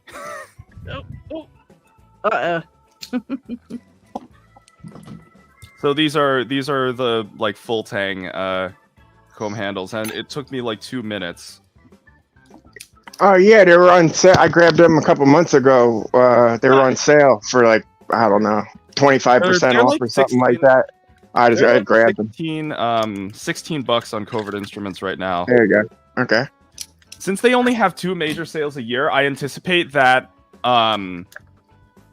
it'll stay that way because I thought they were trying to sell them out for the ergo turners. You know what I mean? Like I thought they were just gonna put them on sale till they closed out the thing, but they've been there for like I said for a couple months now. Well, it's good that I got my hands on them, and then because in getting the Arbiter set and the quad combs, I now finally have every Covert Instruments tool with a handle that looks like this, which was one of my goals for my tool collection. When you say like this, I can't really. Is that the one with the CI on it, or the CI? Yeah. Okay. Yeah. Yeah, with like Here's my key. With like the full length handle. So I've got the Genesis picks over. Oops. I've got the Genesis. Yeah, I got the full hard one with no initials carved in the original ones, the old ones. Yeah, I got you. Yeah.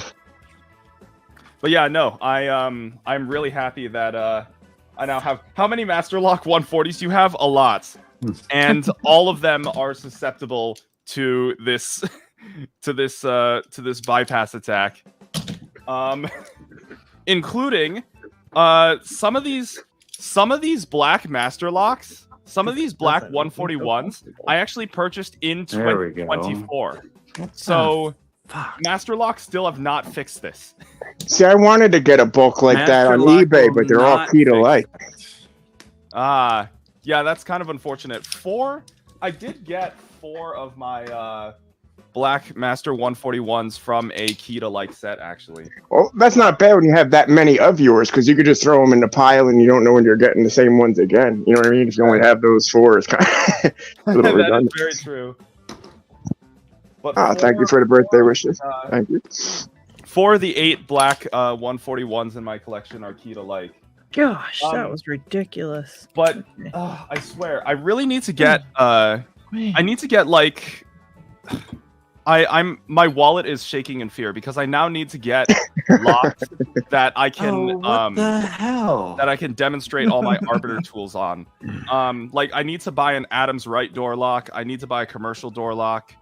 Well, hold on. I was going to give you this one little warning. Be careful with some of the bypasses for Cranky Lock Picker was very nice in sending me a package this year, and he sent me ones that he made videos of so I could demonstrate the same things he was doing, like as far as the same thing, a nice bypass, comb bypass, you know what I mean? The whole run of basically the bypass, the Arbiter set.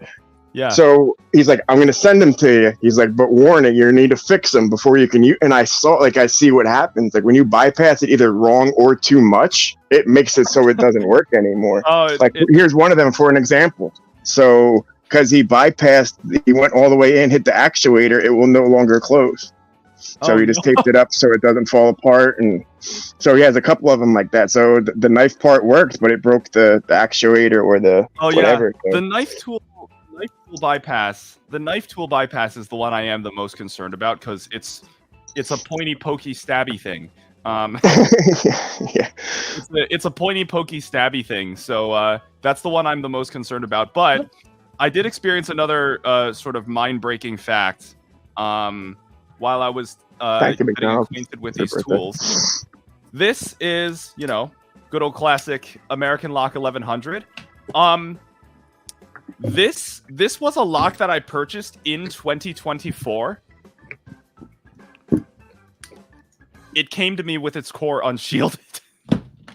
Nah, they didn't put the wafer in the back. Yeah. The 1100 the 1100 typically it sometimes does, sometimes doesn't, because it's the lower grade of the lock. They'll put it on the higher grades. Yeah, they did put the wafer in my 5100, but I was just like, yeah, because that's the higher grade lock. But yes, a lock I purchased in 2024 came to me with its core unshielded, and that like broke me for some reason. See, when I normally make my pack lock challenge locks, I take the wafer thing that comes with them out, so that this way, in case something happens with the mods that I make or the challenge locks like seizes up, at least they'll be able to you know what I mean, bypass it and open it or shim it or do what they have to do. Wait a second. I thought the driver bypass doesn't work on pack locks because with the way their UCS system is designed, that's because the wafer is there to. I thought it doesn't work anymore because the wafer is there to stop it. No, I thought it didn't. I thought it never worked on pack locks because. So what's the point of the wafer being there? No, that's true. Yeah, they wouldn't need a wafer if it didn't work. Yeah. Because I was gonna say, like, I've seen the pack locks. Maybe I'm thinking about a different pack lock then, because I've seen the pack locks where the core and the actuator are the same piece. So even if you could, that's the 98 Pro. That's the 98 Pro. The 90A. Oh, that's the 98 Pro. Little pieces. Yep. Okay, so I was thinking about a different pack lock then. Okay. Bypasses are fun. Just took 70 pounds of locks off a bridge. Hey, you're doing well, I'm not, disclaimer, I'm not religious, but you're doing the Lord's work. Imagine being able to commit an act that constitutes littering and vandalism at the same time for the sake of your relationship. For your relationship for you mean putting a love lock on? Yes. Imagine, yeah, that's why I say it constitutes littering and vandalism at the same time. Technically, I guess, yeah, it does. Anyway, I think I need to do some like real shenanigans today. So, do I know the combinations to any of these, or did I reset them? Well, Locks has asked everybody to state their biggest accomplishment of the year, whether it is in picking or in, like, you know, with their picks or whatever. So, do you have any of that? Huh? Yeah, like a Locksport accomplishment of some type. Probably, gosh, I'll have to think. Probably my CI practice lock with 6 check pins in it so far. Oh, nice. But the other thing that I'm hoping to do is this particular 1100 with this like super annoying bidding. I've never been able to get this one. Maybe I'll go for that today. There you I'm go. not sure. Man, I don't know. I really need to get my hand on. I need to get my hands on a 98 Pro at some point so I can start actually trying to advance. Wild. What are you working? Weird. I've been trying to pick this, so I decided to pull it apart and see what the hell was going on with it. And I just didn't know. I couldn't even get a shim into it. So this is a CES Euro with this funny looking keyway. Oh. Let's see if it'll show it. So, and I didn't know, and I didn't even recognize it, but on the bottom it has this little blue dot.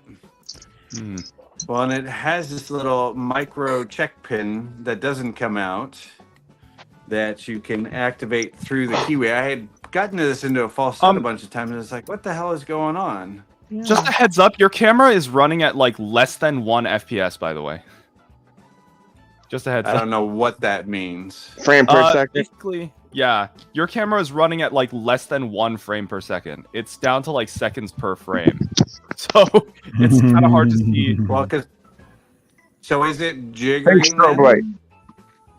because for me, it's Like you're doing perfectly stop clear motion. and everything's shiny. It's basically stop motion. There you go. Your camera feed is basically a PowerPoint presentation right now. That's how slow it's going. Stop motion lock display. Well, I don't have a clue on how to change that. So Yeah. because I don't it's know. set It for might what be it just is. your internet speed or something for that. You know, it might just be your internet bogged down for a minute. Oh, hey, Jack. Glad you showed up, brother. Connor's But- putting up a sign. BRB. Huh, that's I so saw strange Steve because popped in too. Hi, Steve. Hmm. Where'd Steve go? That's There you good. are. Hello, everybody. Happy birthday wishes. Hey, good afternoon. What's up, man? Like what- Parkinson or what I Steve, did. either one of you guys Picking- have a big my picking time accomplishment. tray. I Hey, love it. Love Slice it. If Steve Look wants at to go that. first, that's fine. I'll go next. I love that he put an arm on there so he could pick on top of the tray. That is great. I love Cool. that. That Yeah, see, that's that's another clever. good idea. I drilled through the tray. I drilled through the tray and put a I screw in love there. See? That's great. That is great. I need to buy a 3D printer at some point, I swear. Fun. Southpaw look at Pete. that, yeah, No, yeah. Why don't you take this one, Pocket Woman? Haha, it's one of these. Well, my biggest thing. Oh, I know there Wow. were He's made so a many lot of of those. They've been awesome. Someone in chat, Southpaw asked, "What is a lockout tagout lock?" A lockout tagout lock is a lock that looks like this. It generally has a plastic body, and even though some of them can be quite pick resistant, they're not designed to secure. They're not designed to secure stuff. They're not like this heavy nestling. Yes, they are. They are designed to secure stuff. Secure an area, not wait. Well, no, it's not for an area. It's for, like, for example, a circuit breaker or a vehicle. Exactly. That needs to be repaired. And they can come in aluminium, metal, and any sort of padlock material that you get normal padlocks in. Safety, LadyLocks can come in those as well. Yeah. And they're not all just in plastic. And with Australian OSHA laws, they sort of got to be a 6-pinner. They've got to have security pins. They've got to come with one key. The key's got to be numbered to the lock, so it can be recorded that who gets that lock and that key. And yeah, like Lockwood produced this as their lockout tagout lock. And then it'd be registered to the site, right? So like whoever is working at that site, they would have that registered lock there to. Well, work log, you know. Oh yeah, So Pocket that's- Woman that's showed all- that pink one. This one's just an Avis lockout tagout, but check this one out. It's like heavy duty. Wow, yeah. No, that's just a laminated padlock. But This one laminated was padlocks listed as can a be. lotto lock. But it's also a lotto lock. Okay. Yeah. I mean, Master number 3s. Oh wow, look at that keyway. That's worded like crazy. That must be a pain in the butt to attention. Well, that is an Oh wow, Lockwood. There you go.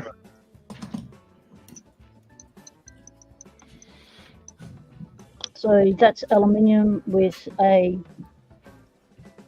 540 keyway.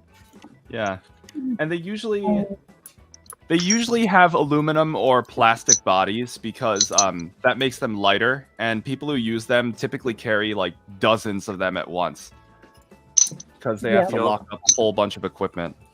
You'll also find the 410. The 410 has a metal or a plastic shackle, depending on the environment it needs to go into. And the Avis 7240 is also used as a lockout tagout lock.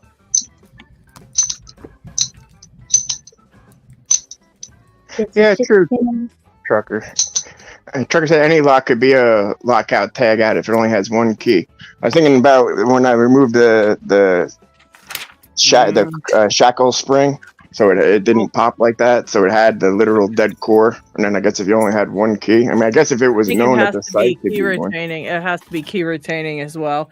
They use them sometimes because, like, if there's like 10 guys working in a mill and they need to secure something at the end of the night, they can't get to whatever it is to lock up the place until all 10 people have unlocked their locks to get to it, so they know everybody's safe and everybody returned back from wherever they were working. Another thing, lottos do have to be registered with the site and individually tracked. You can't just bring your own lock, even if it has like security pins and is key retaining and whatnot. You have to lock something up with a lock that's registered with a site. You can't just bring any old lock that meets the rest of the criteria. Because every lotto lock that is used on a site is individually tracked. It depends on the use. If you're an independent contractor for an electrician and you're coming inside, it doesn't need to be registered. Just if you need to get extra keys, that's a whole different story. Oh, yeah. It needs to be marked with the user, though. Yeah, because you can get different colors, keyed alike, with multiple keys for groups of people. But typically, it's just one lock from an electrician locking down a circuit breaker, or a repair tech locking down a forklift. They have various uses. Yeah. I forget who did. I think it was Deviate Olin had a really good explanation of all the different ways that lotto locks can be used and implemented. And you can see, I mean, like Pocket Woman had one from Australia, so they use them everywhere. You know, their Abus is German. I mean, so they're used in a lot of places. So I'm sure there's different rules for different areas and things like that. Used specifically for electrical stuff. That's a federal. Yeah, Pocket Woman's like the queen of lotto locks. Probably knows how to pick every single one too.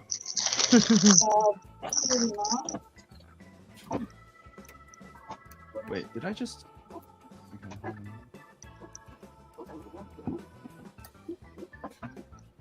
So, I used to work for a place where I had some lotto locks assigned to me while I was working. And basically the definition that I got was they're used to lock out an energy source like electricity or air or something like that, so that the machine wouldn't run. And you know what? Get hurt lots of videos in the wild showing where lotto locks I've found in the wild are, and this particular lotto lock I have found on a gas supply pump outside the hospital. And there was like 6 of these little locks, these 232 on that machinery, they're locking off all the systems, so that the public didn't come along and open it up on them. Ooh, dangerous. And these are 6-pinners, and these are only little, like these are only like 30 mil that way and probably 35 that way. They're tiny, but they are 6 pins, and they do have security pins in them. Oh, hello. Yeah. Ooh, that little lock is evil. You can ask Parky. I sent him one without a key. Yeah, thanks for that. I need to blind pick something at some point, I swear. Like, I need to just buy a lock, tape the key up, and then not look at the key until I picked it. Yeah, you shouldn't worry about the keys too much. That shouldn't be something to think about. You should definitely not look at the keys. There's a whole series on my channel called Lotto Lock Tuesday. Anyone can do videos and participate, and I'll put them on the playlist. And they are showing everything and anything to do with lockout tagout locks. So if you want to know anything about any kind of lockout tagout lock, chances are someone's done a video and whacked it on the site. I want to buy some of the Bovisky dimple lottos at some point, just so I have more locks to abuse with my dimple rake. There you go. Those ones are. I have one of those, and it only one of the dimples picked. One of those today. Oh my Almost god! feels like a toy. By the way, By the way, LadyLocks, I did watch your video on how to pick the Master 576. The 575 or 575, it was the 570 something. But I have a 576, and it has helped me make some progress because what I realized was actually my 532. I only need to pick 3 of the pins here because 2 of the pin stacks, the key pins are so short that the driver pins sit below the shear line, and I never thought about the fact that that was probably the same thing that was happening to my 576 and why it was so difficult to pick. Yeah, that's your springs get all bent up if you try to tension it too hard. If it's happens to be laying on that spring, you know, when it's time to pick that one, they could be. I bent up the spring on my other one, and I ended up ripping it apart. And it does have spool pins. It's all spool pins. Yeah, this Brady's probably one of the hardest locks for lockout tagout that I have. Like with the key for this. Really? I like that. I want some of those. I want some of those because it has like everything that I want out of a lock to pick. So if you want to know all the different kinds of lockout tagout locks, check out the LadyLocks series, and you'll find all the different kinds of Brady's. And Avis, you've got the ones with the sliders as well, and the rubber protective shield that you have to get past. And that's a difficult little pick. And that was their new safety lock, new design they brought out. And you've got all the pack lock for lockout tagout locks, your 90A Pros, your PL40, your PL90 Pro. Is your plastic one, your 90A is your aluminium one, and they're 7 pinners. They were brought out specifically to go against master locks, lockout tagout locks. The master lock 410 is the best call that they actually do in a master lock, is in their lockout tagout locks. Yes, the mythical. It has the highest tolerances. It has 6 pins. The mythical master lock paradox. Yep. What I'm showing on stream right now, because I was talking about the 576.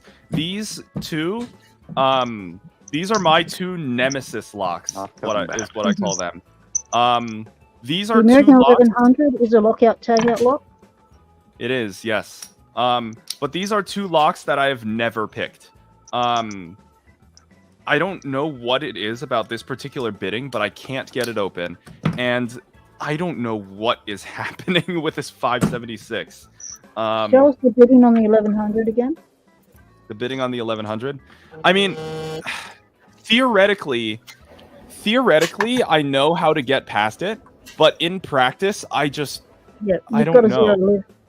Yeah, there's a 0 lift in number 4. And both of my hooks can reach around that to lift number 5 without touching. But I don't know what it is about that bidding. It just, something about it just doesn't. My hands just can't. It could be that you have compressed springs. That'll make those really difficult to pick. Yep. Pull your lock apart, give your springs a little tweak, open them up a bit, and try again. Maybe I'll gut it to try and find out what's up with it. Do it. Got it right That's now. the one. What's that one called again? We love gutting on Picking Time. That's the what do you call it? It's basically a tubular core flat. I think it's called the safety key. Oh. It's a little bit different. What kind of sliders are those? Video showing picking this. They're not really sliders. They're more like it's like a push key. But this is one that has a plastic shackle for electrical. So it's non-conductive. Okay. Yeah. To pick that, you have to get past that plastic weather ring on the inside, and that is a tricky little thing because it really impedes your feedback and your tensioning, and you need to tension those in the center of the lock. Mr. Inferno in the chat, a reach around without touching, for shame. Oh my god. Okay. Chat left. There it is. Okay. Dev's here. Hey, Dev, how are you? I don't know if I know you were here for a minute. I think I saw earlier, but it slipped past my mind. We were showing your pics. Yeah. Hello, everybody I didn't get to say hello to. Okay, so there's no security. Yeah, we were totally showing your pics, Dev. Very nice. Very nice. So just a warning, when LadyLocks says they like gutting on picking time, what she's really saying is she wants to see a disaster, so be careful. Yes, much I'm waiting to see springs go everywhere. I see you're actually gutting again there, Parky. I'm proud of you for doing that. Thank you. Nice. I'm trying, man. I'm trying. Random Jim's here. Hello, Random Jim. How are you? And these are the other two little Brady's. So you've got a bigger one and a much smaller one. Yeah, this and they're both really fun picks. But this one is usually, that's the one that, was it Knoxs was saying? That's a difficult pick. And this one's they're all 6-pinners. So these are focus. Boy. So yeah, so you've got number 2. What is that? Hello? Key pin number 2? Are you gonna come out? Thank you. Oh god, what did I drop?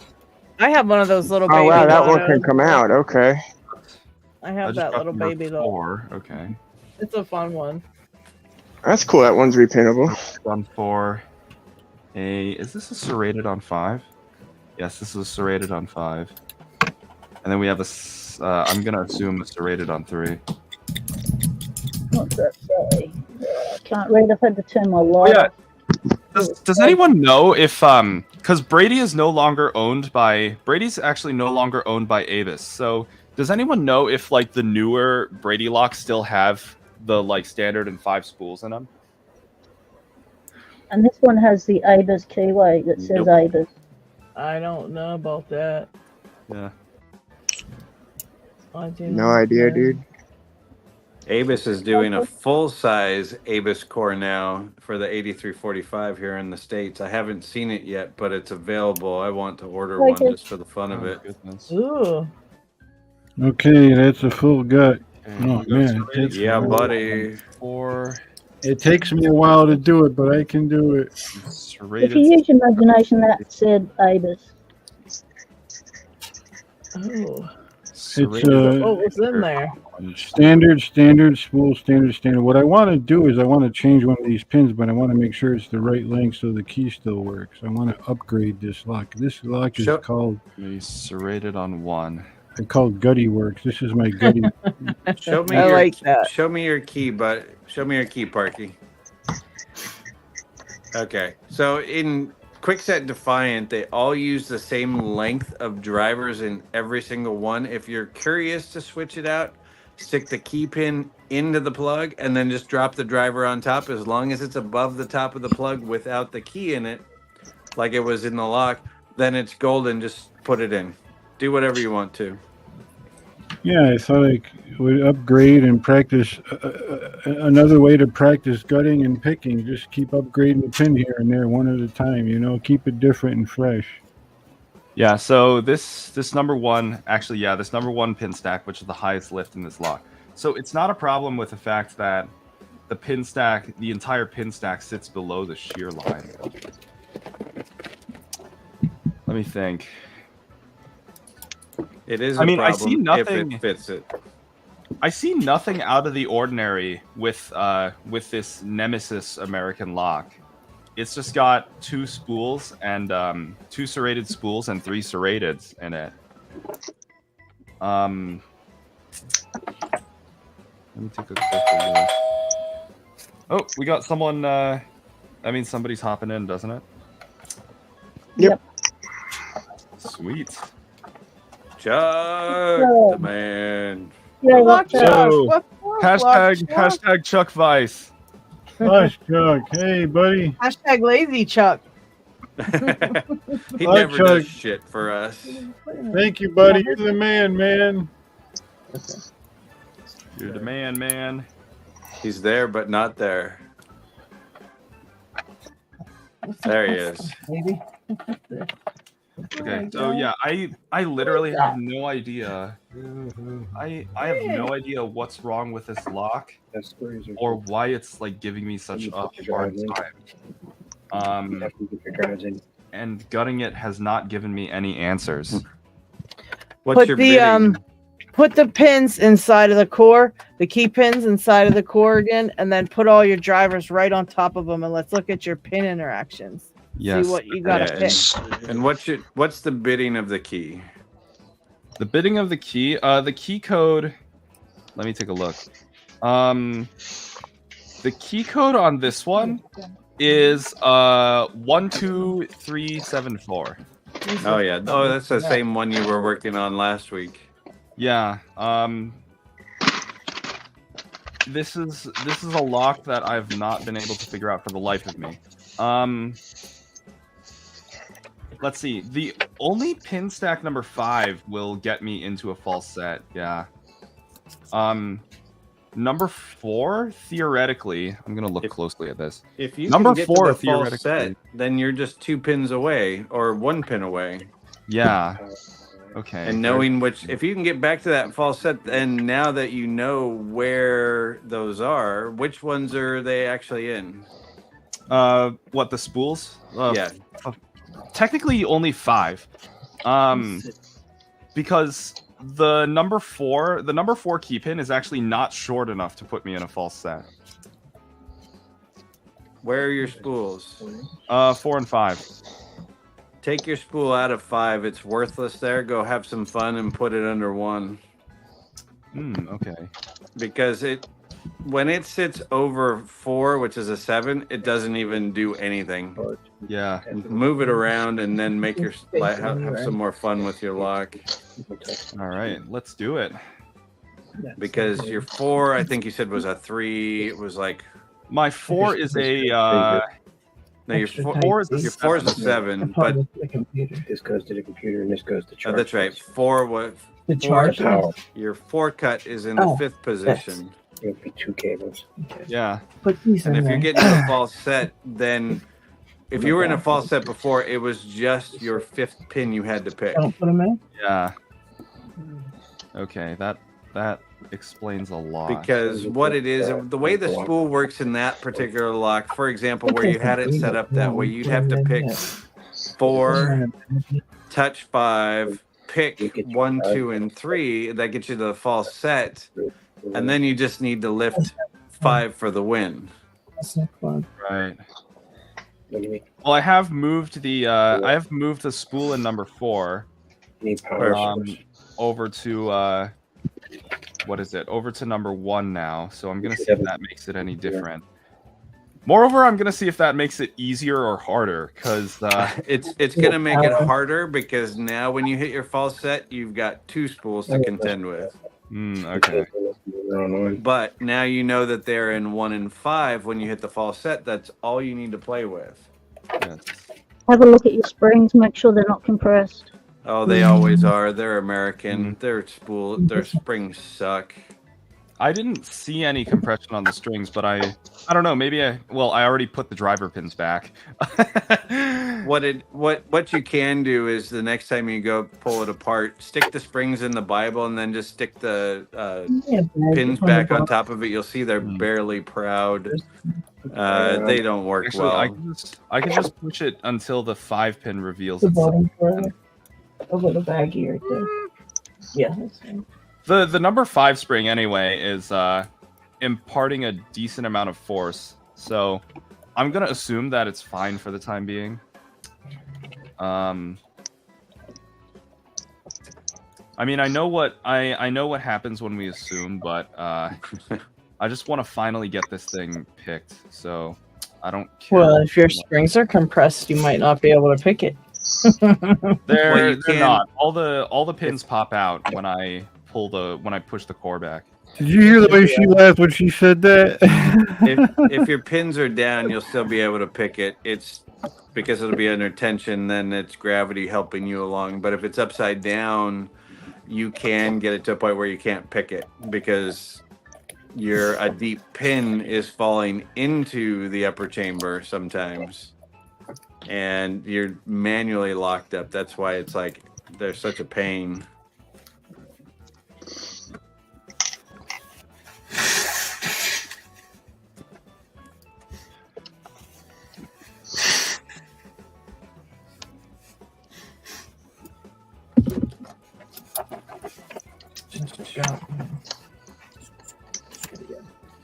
There we go. Okay. So we've got all the key pins put in the core now, and the way I do it is I just use a pick to smush all the driver pins above the shear line. Now we have a core that's locked up. Key works.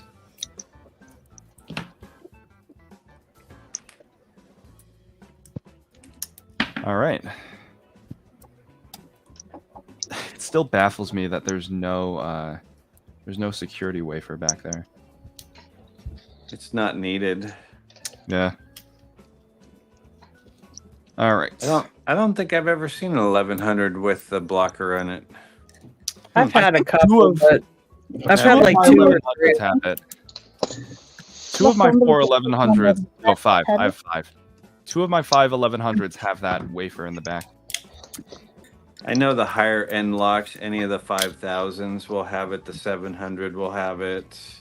It's just a different class of lock than a $10 lotto lock. Right.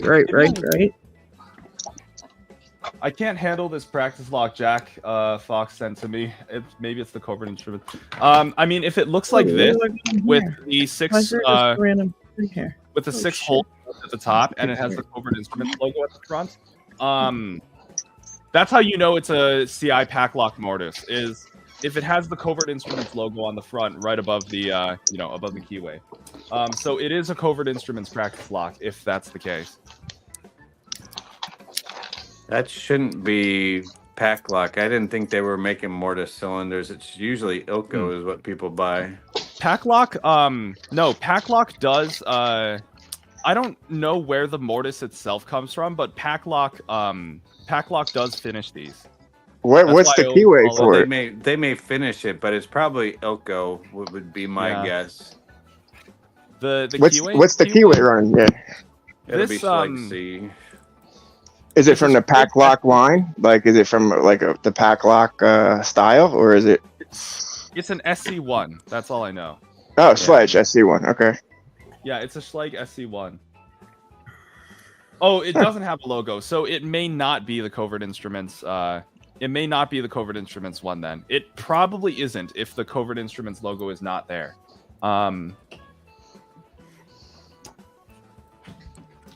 Okay, so you pretty much have a mortise cylinder or something like that, and you just the other snake makes a good point. It might be one of the older ones before they started stamping them. Like they they did send them out just like the original Genesis kits. Like they didn't have the covert instrument stamp on them when the challenge locks first started coming out. So it might be one of the original ones or older ones. Yeah, it could be old also. The telling signs are that number one, it's like this Adams Wright style mortise cylinder with the cam on the tailpiece. Number two, it has the it's not Adams Wright. It's mortise of each pin chamber. And number three, the entire thing is knurled. There's no threading on the outside. Then it's been modified. That's what it is. Because a mortise cylinder was not first done for Adams Wright. It was done for mortise locks, which was an old version of lock. Adams Wright happens to be a style of mortise lock, which is for aluminum storefront locks. If that's from Covert Instruments, maybe it's been modified to fit in their core train or whatever they call that thing that fits all the locks. And if it's been knurled, it's made to hold in hand as well too. Yeah, so if it is light, that's why I love my ovals. That's because I'm a hand picker. So that's why I love my hats and my Ruko. Not the Covert Instruments one. if it's threaded, it's definitely not the Covert Instruments one, because the Covert Instruments one is knurled. If it's threaded, it's original. You know what, Adam? Send a picture of it on Discord to LockHeat in his inbox, and he can put it up there for us. Just take a picture and then send it through your Discord to LockHeat. Or I think you could post it on Picking Time in the Discord server. And then LockHeat can fish it out and pop it up there for us. What are we looking at? His lock. Cool. The lock he wanted to show. The lock you guys are talking about. Yeah. He's like, how can I show it? He's like, how can I show it? Hop on. But either way, it's probably just because it's, in a mortise cylinder. They're pretty tough to kind of get the hang of when you're first picking them, and they have very nice tolerances sometimes and things like that. So it's just going to be a tougher lock. You might have to progressively pin it. Yeah, sorry, especially if it's a nice one. Yeah. As you said, they can vary. The Ilko is okay. Old American mortise cylinders were horrible in tolerances, but a lot of the new ones nowadays are getting really good, which is nice. And then anybody can attest to the tolerances in a Yale and a Sargent. Warning, Marmite is making peanut butter What? No. He's lying. Brett, Why? You're lying. Brett, go away. We love you. Go away. Why? Go to sleep. It's your bedtime. I can't wait for we need to send How to Basic to Marmite's factories now. We need to send How to Basic to just tear the place up. Somebody get How to Basic on the phone and tell him crimes are being committed.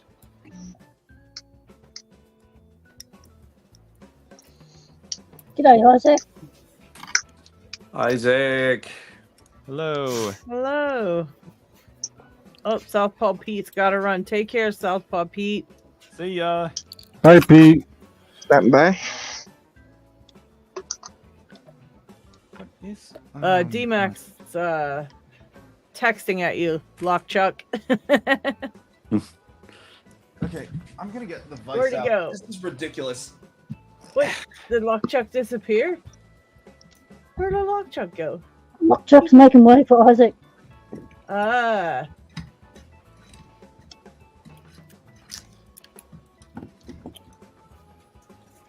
Okay. I'm picking this in the vice. I don't care.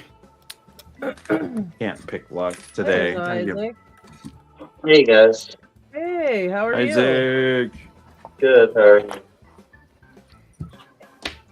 So you got a couple of questions to answer, Woke up Isaac. from a nap. Let's try something ridiculously hard. I have something for you, Picksmith. Oh no. Yeah. What is it? It's a black belt. Oh god. Abus 64 Ti 30. Abus 60. Wait, doesn't that have a fairly standard?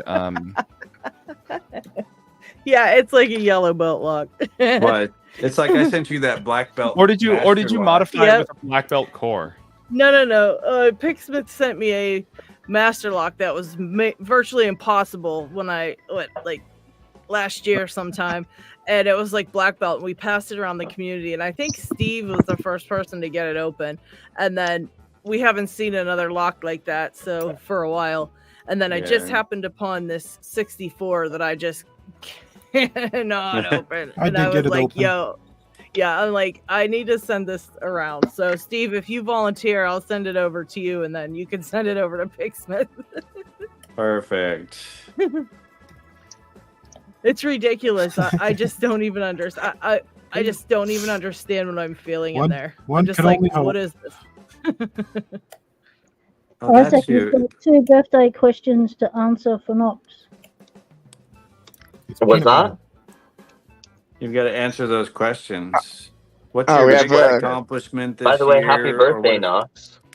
Thank you very much. Much appreciated. What questions do I have to answer? Kind of, what have you been accomplishing this year, and what have you projects that you've enjoyed? Anything on picks, locks, anything? Well, it's still pretty early in the year. All right. Well, all right. The retro is from my birthday party last year till now. So from last March to this March, what would you say? Whether it's picks, whether it's locks, what would you say is your milestone or something that you're proud of, or something that you've created, or a project you're working on, or something you're progressively picking, or progressively working on? That thing. Okay. I like that. It like specifically lock sport related? No, whatever you want, dude. It's just a conversation. You know what I mean? So you can take it wherever wherever you want. It's like, for example, you're back in school. You're accomplishing learning. Yeah. Right. So should I go into like any like philosophical concepts or like? You can. Sure, dude. Yeah, if you've learned something that's enlightened you over the last year, yep, definitely. Please share. Go ahead. Or is it just supposed to be like a 2-minute thing, or like? You have to talk for we'll give you a 3.5 minute. We'll give you a 3.5 window, 3.5 minute window to answer, starting. Well, that's kind of like in between, like a short and like a long. Well, not like a very long, but it's like between a short and a long short. How about just tell us the philosophical lesson you learned? No, but what Kurt was saying is the school is definitely good progress. I'd say I'll tell you what I learned from school was that I need to focus on not worrying about like trying to get the highest mark in the school or anything like that, but in the end focus on trying to make progress in everything altogether. It's if I'm focusing so much on the school but it's taking my attention away from everything else, then it's not like worth it. So I need to make the balance proper. So I think just balance is the main thing that I learned. Goodness. I feel you there. My relationship with school is long, complicated, and ongoing. So, yeah.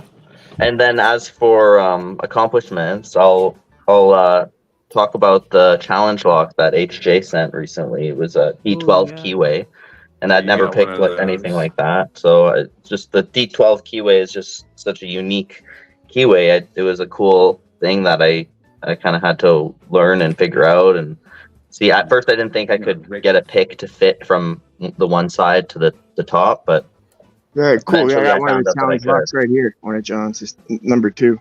That's nice. The 2 challenge locks I've been working on for really this year, basically. One is from John, that's the number 2, and then from Snake and Jay Gabriel collaborated and made this one called Medusa, and both of them, they have a very unique pin work on the inside. So like in John's case, for this one here, it kind of has a spring related key pin, so it kind of really messes with your jiggle test to try to find a binding pin or the binding order. And then one from Snake and Jay, I'll actually show you because they give you a kind of teaser on the top of the kick. That's what the pin, when you're inside and you can't make heads or tails of it, that's actually the style of the pin that's holding you up. So that's what's on the inside. But nice. So it's loaded with those, and so that's Medusa. Those are the 2 challenge locks of the year that have been stumping me. Very cool.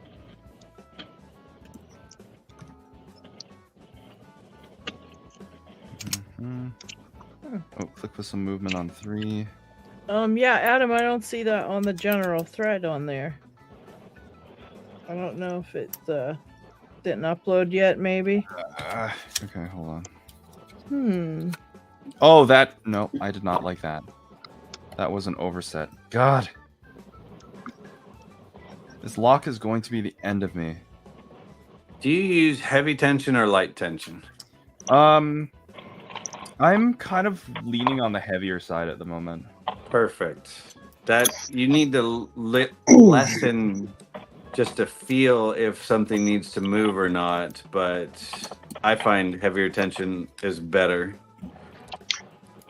For those who are familiar with White, I just recently bought from him this really cool ASA 500 with the old pill shape ASA logo on there. Oh, that should be longs in the background, so that's my autofocus. Oh, But nice. yeah, so I've been working on the 500 ear a little bit, That's wide open, a little. Okay. That's a Yale keyway, right? No, that's awesome. I'm going to show you the Yale one. Okay, so it looks kind of Yale-like, at least. It may be, but ASA does not use a Yale keyway. They hold use on. their own. Yeah. Here's the 3 asses that I own, and you can see this one in particular has a very Yale-looking keyway. Yeah. With the curve on the top. That one's very flat and kind of wide open. That one I got from the Bosnian bill sale, and then that's the one that I got just recently from White. And you see some of them protrude from the thing, some of them are flush. So I mean, they definitely are unique, each in their own right. ASA are kind of known for making some of like the most pick resistant locks that the lock sport community works with, right? They do. They had the whole twin series, V10, Baltic. Yeah, you're not kidding, dude. Right, Like, there's a lot. 6K, Max, Max exclusive. The list goes on and on and on. And the 700. And then just even their regular stuff is a pain in the ass. The 600, the 500, same thing. Oh, that's what I like about the 500. It just has the standard tapers in there, so I don't have to go crazy with gin spools or barrels or anything. So. They do have 500s with gins. Yeah, I have a Ruko 500 sleeved. Yeah, that's gin. Yeah, that's I got one of those right here too. Two of the I've never picked a sleeved Ruko, but I can imagine that it's probably at least a purple, but probably like brown or. That has a very almost Yale core core is very like wide one looking with the curved top, like top of the keyway curve like that. Yeah, but it's very unique to ASA and Ruko. They have that keyway. Oh yeah, yep. Yeah, it's like you can say it's reminiscent of a Y1 or the Yale 1A, but however, it's ASA's. I gotta say, I got lucky in the sense I had to make this key. So when I got this ASA from the supposed Bosnian bill lot, I remember that. That. There's no key for it. So literally, this comes from a Corbin Russwin lock with a Yale cylinder in it, and I had to cut it to shape. But I mean, it fits all 7 chambers and nice job, Knox. Turns the core. Wow. Nice job. That's an old trefoil key, so that would be pre-1930 that those were made. Just the key alone. Yeah, so this is my little trophy lock that lockpicking dev was cool enough to print me out when I ordered one of his picks. There's Adam's lock that he's having trouble with. Oh, that's a Sergeant keyway. I was gonna say that looks almost like I mean, I would have misidentified and said that was a KW1. Yeah, an LA keyway. Yeah, LA or RA, one of the two, but most likely LA. I forget. Yeah, that looks like LA. Which one it is? But that's a Sergeant keyway. That is not.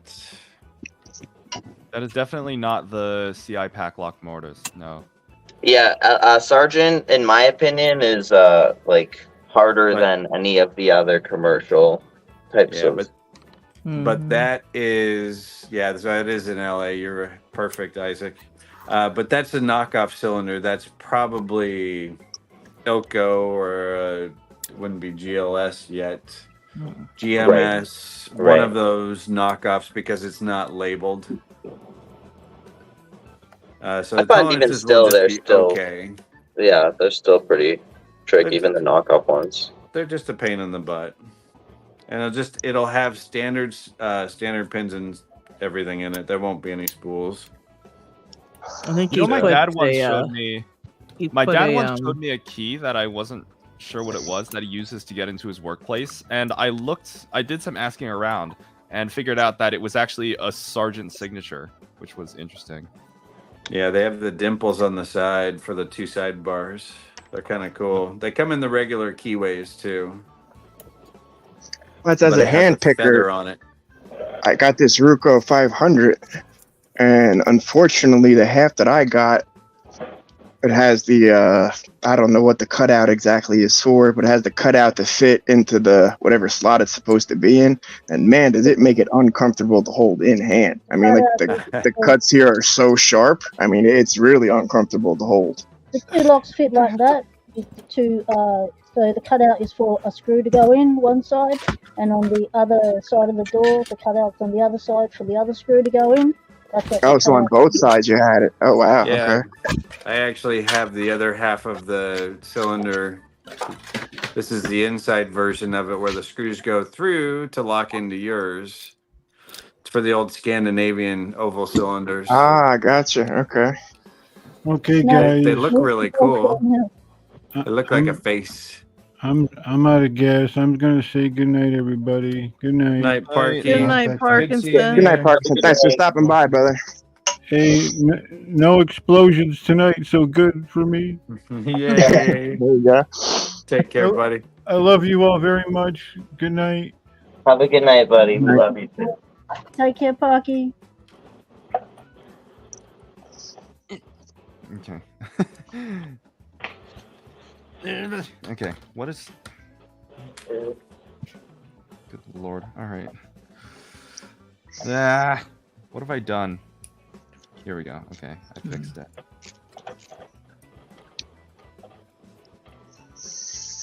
Okay, so... Hate this lock. It's set, but it feels set.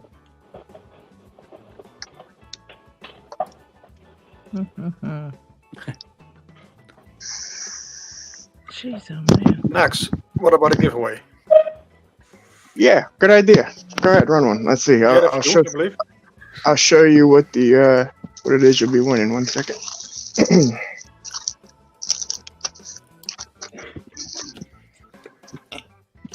Okay. Okay, you'd be winning one of these mailer birthday bags, and on the inside, let's see. So that's the whatever the bag itself. That's going to be my year 3 stickers for the night school thing that I'm going to be teaching. And let's see, you got the new Knoxtober stickers. The for today's Knoxs Locked and Loaded, my original, the night school version, and then the YouTube banner. Ooh. So you get all the year 3 stickers, and then a couple lucky people. Let's see, I have another one. This will be I only probably have like 2 of these to give away for tonight, but a white version of the bag that you saw, except it's for the particularly for the birthday. These are the leftovers from the ones that I had sent out and got returned, but same idea with the stickers, except for you get added either keychain or a little lapel pin, and then all of them, I don't know why it wasn't in the black mailer, or I just couldn't see it, but there's also the little tattoos, so kind of like the one I have on the back of my hand. I wanted to get these out to people, whatever, about a week ago, so we'd have the tattoos and play a game of, whatever, who has the tattoos, who could pick something, who could whatever, and, have the tattoo as a whatever prize or whatever, but didn't make it out in time, so. All right, so for a black bag giveaway for one of the body bags, go ahead and set it up, LockHeat. What have I done? What do you want to do? Pick anybody from the chat or do a hashtag? Yeah, go ahead. We'll do it like that. Whoever enters or comments. I got it. Okay. Saved. I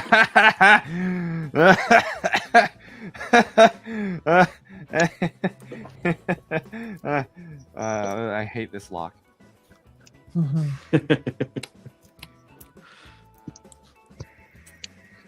I made a mistake and dropped all of the dropped all the driver pins into the plug by mistake, but luckily a comb pick saved me. Oh, you're able to push it back up. Okay. Yeah, you did get lucky. Push all the driver pins back above the shear line.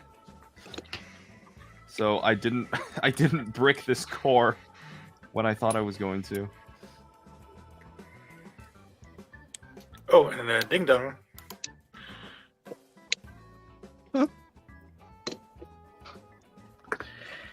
What are you calling me? Now we got J. Gabriel hanging backstage, but we have to do the giveaway first, and I can put him in. Jay. Saved by the comb. Yes, exactly. So now what I'm doing is just trying to see if I can, because I don't have any spare springs, so I'm just trying to see if I can stretch these springs a little bit, and maybe that'll help.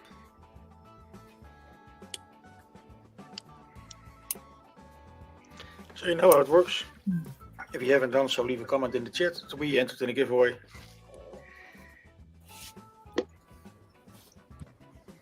Snake, why are you stretching the strings? Did you compress them when you used the comb? No, I think they were just compressed already, and I wasn't realizing it. And that's probably why I wasn't getting very good feedback when I was trying to pick the lock. Is it an American 1100? Yes, 1100. And is the springs, how low are the springs sitting when there's no pin in there? When I like dropped the springs in, they were sitting below the shear line. That's normal for it to be kind of right below the shear line, right at the shear line. Yeah, a little bit below even. Bible, so. To be honest, that's kind of where they should be, but it depends if it's to the point where you can't even see it, then it might be too compressed. Yeah. So what I'm trying right now is just stretching the springs a little bit. And with any luck, that will result in better feedback when I try and pick. Shall we roll with Knoxs? Sure. Let her roll. Here we go.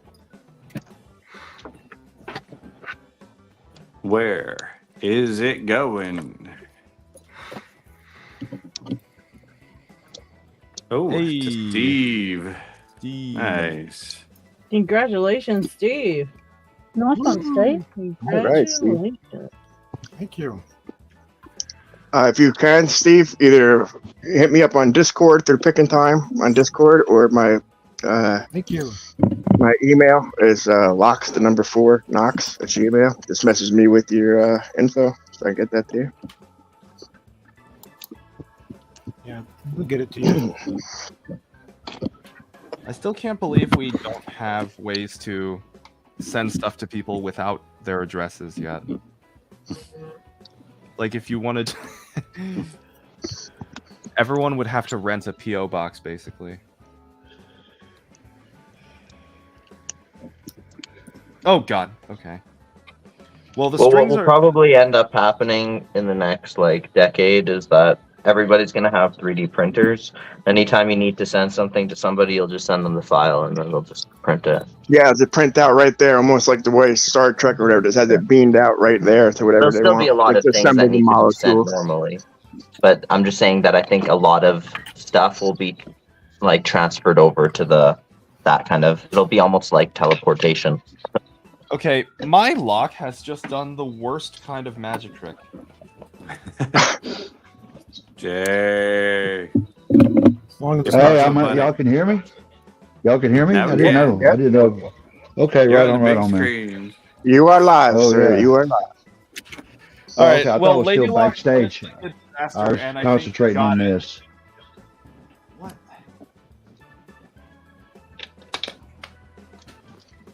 What do you got there? A piston pin or rattlesnake? We put It together. is. I'm making a telescopic rattlesnake. This is one of the.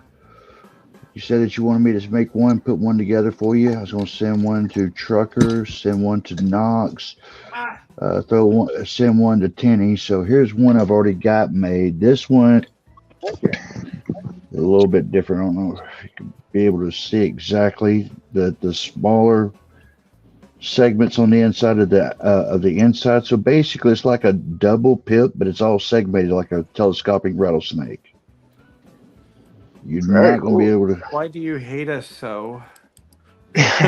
Well, I'm not putting it into a challenge lock. I'm giving it to you to toy around with and to reverse engineer and, torment others with it. There's going to be a time soon I'm going to be taking me a good long break from this. I'm trying to get many of you people out there sick and twisted as me, and preach it to the many nations wide. You've done a good job of that, brother. I try, man. I try. Next Friday when I get paid, I will be sending out some poker chips finally. So I'll at least get that taken care of. And among some other stuff, but yeah. Oh, Knoxs, Medusa, that pin that you seen on top, the 3 pins that are on the inside look nothing like that anymore. They look nothing like that anymore. I bastardized them. I took them to hell and back, man. They don't look that anymore. Because I even tried to go at it with the leashy, and I couldn't even. I wanted to see just what it would give on the leashy, and that thing was a bastard. Just going with that, so it was even super light tension. Spoilers. I'll send you spoilers in a DM on Discord, man. Something nice. You know, so if you decide to gut it and try to progress a pin it to see how you can get past it, that's fine. I don't mind. You know. It's that nice blunt edge, man. It catches it almost kind of like a trench trap style. Like it locks it, and to get that to go around the one and then to have another one that's tapered drop again. Oh man, dude, it's frustrating. Like it's a back and forth battle. Like that's a. Oh, there it is. Thank God. Okay. Sound like he got it, maybe? The one he's after? Probably not. Did you get that, Snake? Or what happened? I thought I lost a serrated spool. But no, I know D-Mac. Not Brian. D-Mac sent me my first ever rattlesnake pin. I was fortunate enough to win D-Mac's, I want to say it was like his 300 subscriber giveaway or something like that, and I won his, came in first, and I chose his Nessie. So he had a homemade handle, very nice handle, awesome Nessie. And he was nice enough to throw in a couple of rattlesnake pins. So to get that in your first 6 months of lock sport, man, you know, it's kind of a big deal. And it's like, oh, wow, you know, to get rattlesnake pins and to be able to mess around with them. That was very cool. And then Jay sends me so I could put my pack lock 2.5 millimeter rattlesnake pins, and they're made out of steel, and they're even more. And it's like, oh wow, dude! I mean, that to have that caliber of being able to drill down through 2 millimeter to make the rings, and then to cut the rings and put it all back together on a smaller than 2 millimeters is like, wow, dude! That's you're giving me more credit than what was done. That I didn't drill through that, man. That's tubing. That's stainless steel tubing I got. I took the easy way, man. The easy way. Then you still had to slice them baby carrot thin to be like. I did. Yeah. You have to do that, like the wafer size. These right down here. Yeah, down here. Yeah. Those as well as those right there. I had to drill those out from 2 millimeter to 2.16 or 2.18 millimeters, just so that these 2 millimeters will be engulfed and enveloped by those. And that, when you serrate the core, forget about it. That thing's jamming up every which way that you go. Like it's a pain in the ass. Yeah. Sounds like a pain. Oh my word. I mean, I still need to get all of my blue belt stuff together. Making the challenge lock is going to be the hardest part about blue belt for me. No, it's not, dude. I don't have any of the requisite tools yet. You know, you could do like some people just to have a blue belt, whatever. You just grab your file, get you some rod, get you some not key pins, but drivers, and just scratch some stuff in them. That's what's, you know, that's if you're just after the belt. But when you do that and you realize, like, man, I could have done better, I could have put more time, and you take a little more pride in it. Yeah, you know, look, get you a set of needle files. Get you a hacksaw blade, even a jigsaw blade, even some of these coping saw blades. Harbor Freight is very well priced. Harbor Freight. Yeah. They got like a 20-pack of these little different types of pins. That's what I first started off with. So I started getting the hacksaw blades. Now, this thing, that's a whole different story. I love this, and I need to get some more blades. I'm getting to run out. That's the only downfall with it. Main thing is I actually remember hearing the name Harbor Freight from Shane from Stuff Made Here. He's talked about Harbor Freight in some of his videos.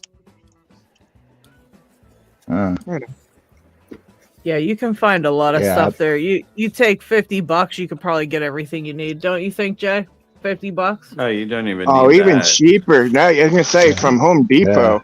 As I bought this file, it's a Husky file, and it came with all the different. Right now, I have round ones. So I've been cutting keys, but it came with all the different files, and then the handle. You can use this one or a T handle. I also bought the. I use it for threading or for drilling. Oh, okay. Yeah, that's Husky's the brand. You don't even need a Dremel. You can just use a drill motor, cordless or non-cordless. Wow. And you don't need rod. You can just use the existing pins too. Exactly. Yeah, because the assumption I always had was that I would need to like figure out how to make like the world's tiniest lathe. No. Well, you already have it. If you have it, it's right there. That's my lathe. That's my lathe. Yeah. That's what I ended up doing whenever I did that 7 Deadly Sins, Jay. I put my Dremel into my vise and held it. Oh, you got a little drill. I picked a lock. Yeah, that vise. That's the way. You know, even when you're trying to pick a Master Lock 19, that's the way. Jay, a little. GP Man's asking you a question. Are you saying are those double-sided razor blades or actual saw blades? Oh, these razor blades, they're actually saw blades. They're like about 70 teeth per inch here. Let me pull it up. I don't know if you're going to be able to see the teeth or not. Stretched a little. Oh, God. Maybe. Hold on a second. Let me try it this way.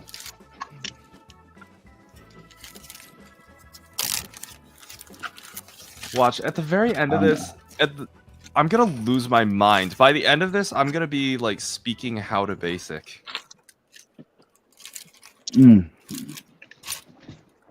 Dremel Stylo Plus is 20. Yeah, Cucumber, you're not wrong, dude. Right around 20 to like $40, you got pretty much a whole set between the Dremel and the files. If you don't mind, like the name brand that you have, like you can get started for.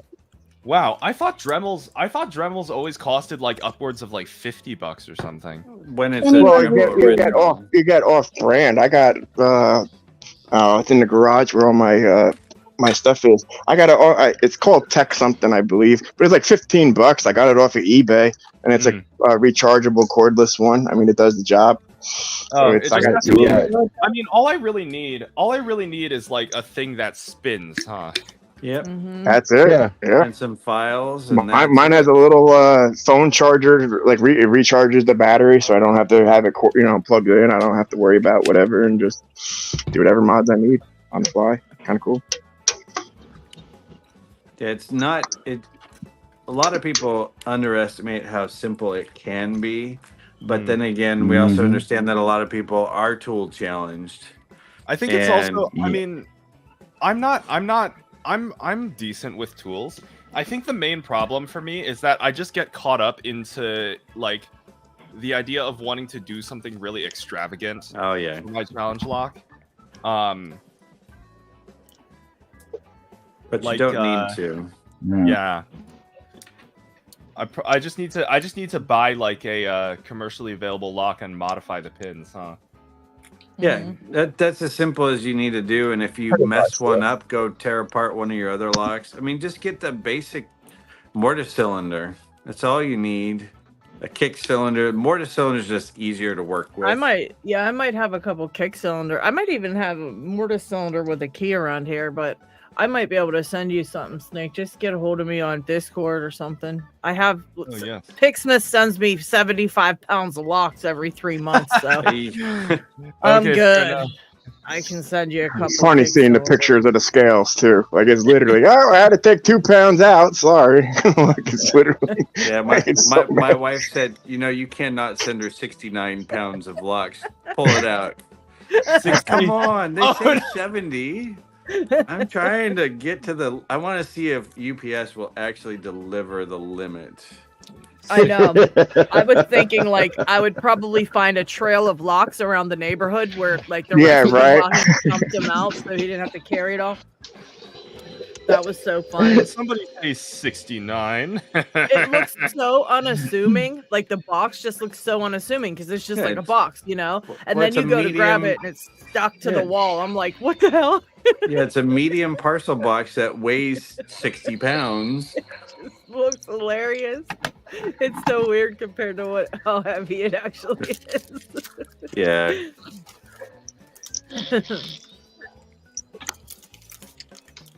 You know what I've yet to pick? I've yet to pick any of those. What are they? Are they LFICs in there? I've yet to pick any of them. Yeah. I've never had been interested in picking that, and I don't know why. I don't know why. It's just a Schleg 6-pin. There's nothing different about it. I'm gonna have to give them a couple of them a try. Speaking of unassuming looking boxes, this is something I ordered a while back. It's very small, heavy. And it's only about 9.4 pounds. I can fit that in a small box. I remember wanting these for something at the time that I ordered them, but now I've forgotten, and I'm just kind of stuck with 500 balls. You know what, Snake? You got a lot of balls. Yes, I do have a lot. Like the joke I always make is, how many balls do I have? 500. But please don't make me get the box and count them again. Well, at least you've always got a good random guessing game thing going on when you come to do your giveaways. Exactly. Just put a cup full of those and go, how many balls are actually in here? Count my balls. How many flies are in this jar? You could do that for a giveaway. Nick's Picks, was it Nick's Picks did the jelly beans? You could do the balls. Yeah. I think I am going to have to use the medium balls hook, on the pins. Because I thought by looking at the key and holding a pick next to it, I could lift pin 5 without oversetting pin 4, but I don't think that's the case because of the shielding. And the shielding adds a little extra length that I didn't account for. Are you talking about your American? Yeah, I'm talking about this. There's no warding in that. You can stick any pick from the bottom and go up to the pins. No, I'm not talking about the warding. I'm talking about this retaining plate. The retaining plate adds a little extra length. No, but it doesn't affect you in picking at all. Because your pin is situated further back than that. If you're hitting that, then you've got your picking too far. Yeah, and because you'll be in position 6 because it's a 6-pin cylinder, but it's only pinned to 5. You just need, and 4 to a 7 is only 3 cuts away. That's a medium hook at best. Yeah, but I've been using a short hook for this. For just that back one, you'll need something just a touch longer. Once you get to that false set, that's when you switch. Use your short hook to get all the pins set to your false set. Then is when you're going to, now you have 1 in 1 and 1 in 5. Once you get to that false set, then you switch to a larger pick, because the other thing too is picking a high pin in position 1, a short hook, your pick is flat to the lock going, I'm trying to push it up, and it's really hard to do. Mm-hmm. And then back in 5, I mean, a short hook probably is more than enough. Where's a Jimmy short? Where's any shorts? And also count your pins so that you know you're not picking that empty 6 chamber. Yeah. No, I've got that nailed down. Oh my god, I think I overset 4 again. Did I? Hold on. 4 you should only have to touch once, and it will just click. It'll just be a little tick, and that's it. Because it does have to move. It's not that.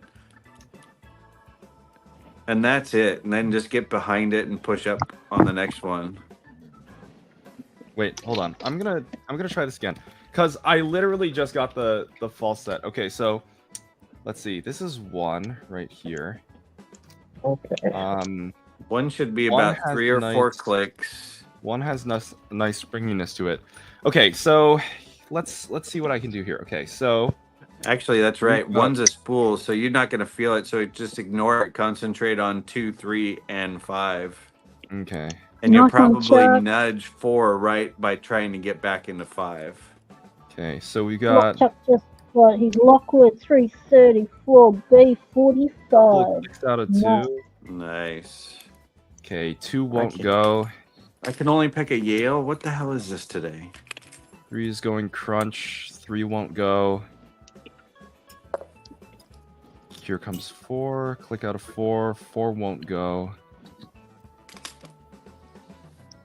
You should also be able to feel 4 is going to feel stiff on you. Yeah.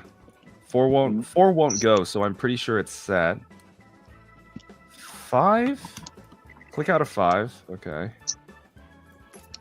The other thing too is Back to listening for skinning. the quality of the clicks too. That's a big thing in those. Tiny click out of 1. Let's leave it alone. Nothing on 2. 3 won't go. 4 won't go.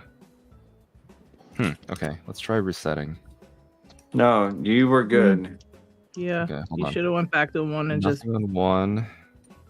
Kept pushing on 1. 1's a high lift. I actually do what you do. I like to reset whenever I'm not sure, and then going back to get to where I was, and then that way I call that progressive Oh, picking. that's right. Instead of But now progressive pinning. one has a spool It's a very good and way to one's the learn. highest, so it just needs a little click to start won't to do get into that. the spool section. I forgot about that.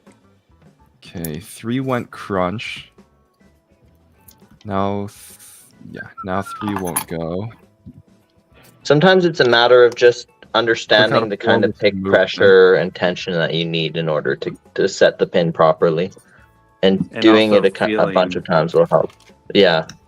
And knowing doing what it a a bunch of pin times feels will like help. that needs to move, that 5. has a little touch of feedback on it. Hello, There you everyone. go, Dad. Nice tensioner. There you go. 1 is loose. Dev, Hello. how are Yes, you doing? hi. How are Hi. you? I'm doing good. You We know, missed live you. streaming. Happy birthday, Knox. Thank you very much, dude. You heard us Yeah. talking about What, you so it has to earlier. be someone's birthday for you to come and see us? Here we go. Yeah. 4 won't go. I'm honestly getting ready to lay down and take a nap, and I saw a 5. notification for it. I was like, oh shit, I'm not napping today. No nap for you. No. 5 won't You're go. still young, anyways. You walk all over the place. You're good. Oh, hell. If I told you I was diagnosed with narcolepsy for 7 years, you'd change your tune. Oh, okay. This asshole don't sleep.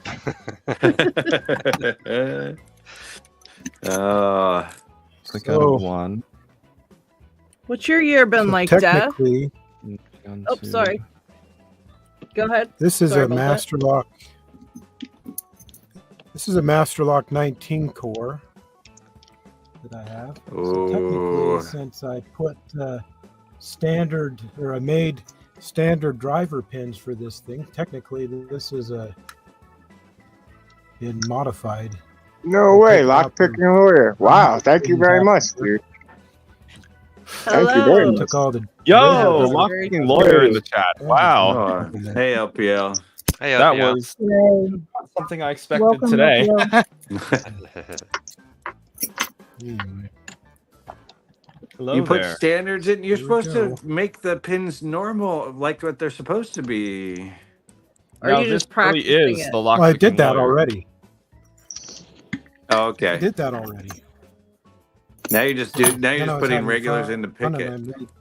made standard pins. And You got to join us on camera one time, LPL. I was trying to make it easy. Oh, that would be fun. Damn spool. If that happens while I'm on stream, I will try not to get too That would excited. humble the hell out of us real quick, right? Just don't let LadyLocks' No, I bet. husband be on stream when that happens.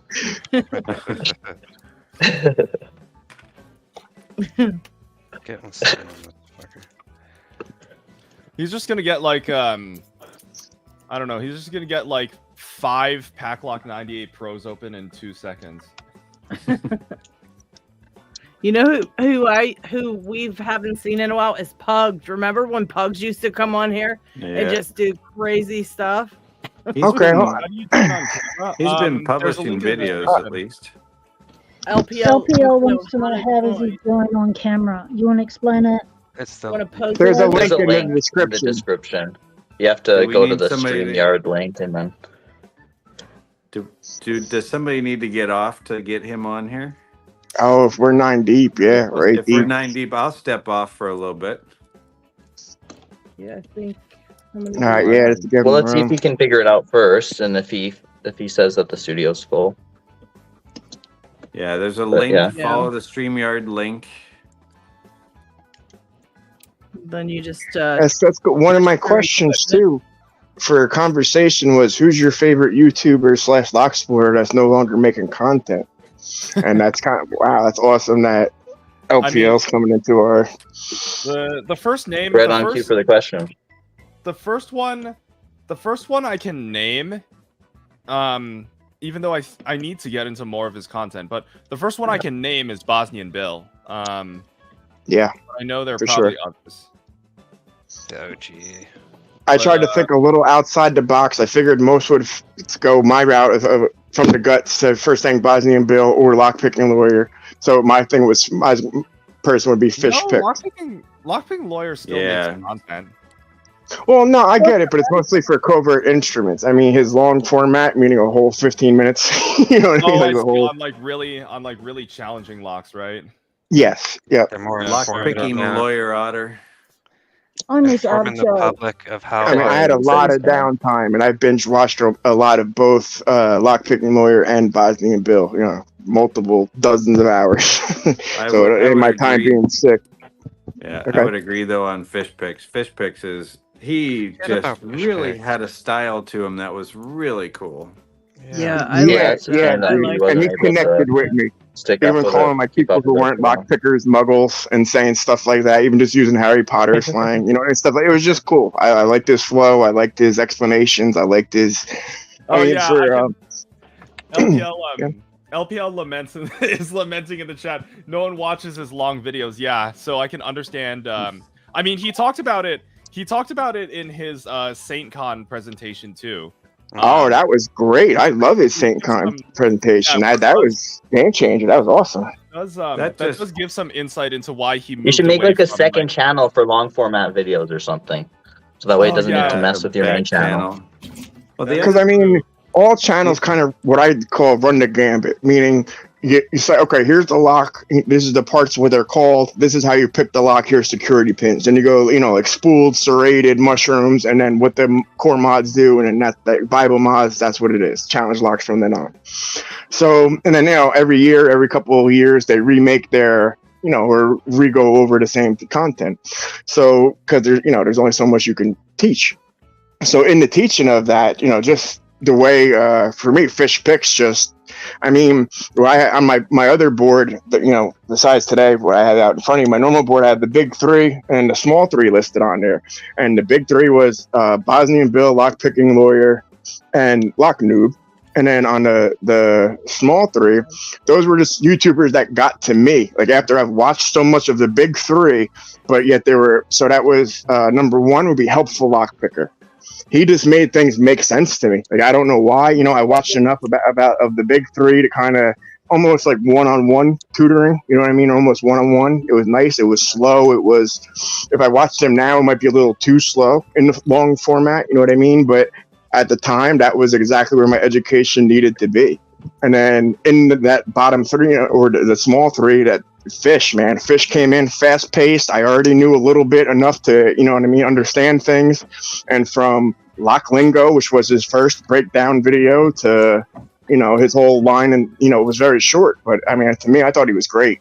From entertaining, from educational, and, you know what I mean, to actual practicality. Like, he hit all of them, you know, on the nose.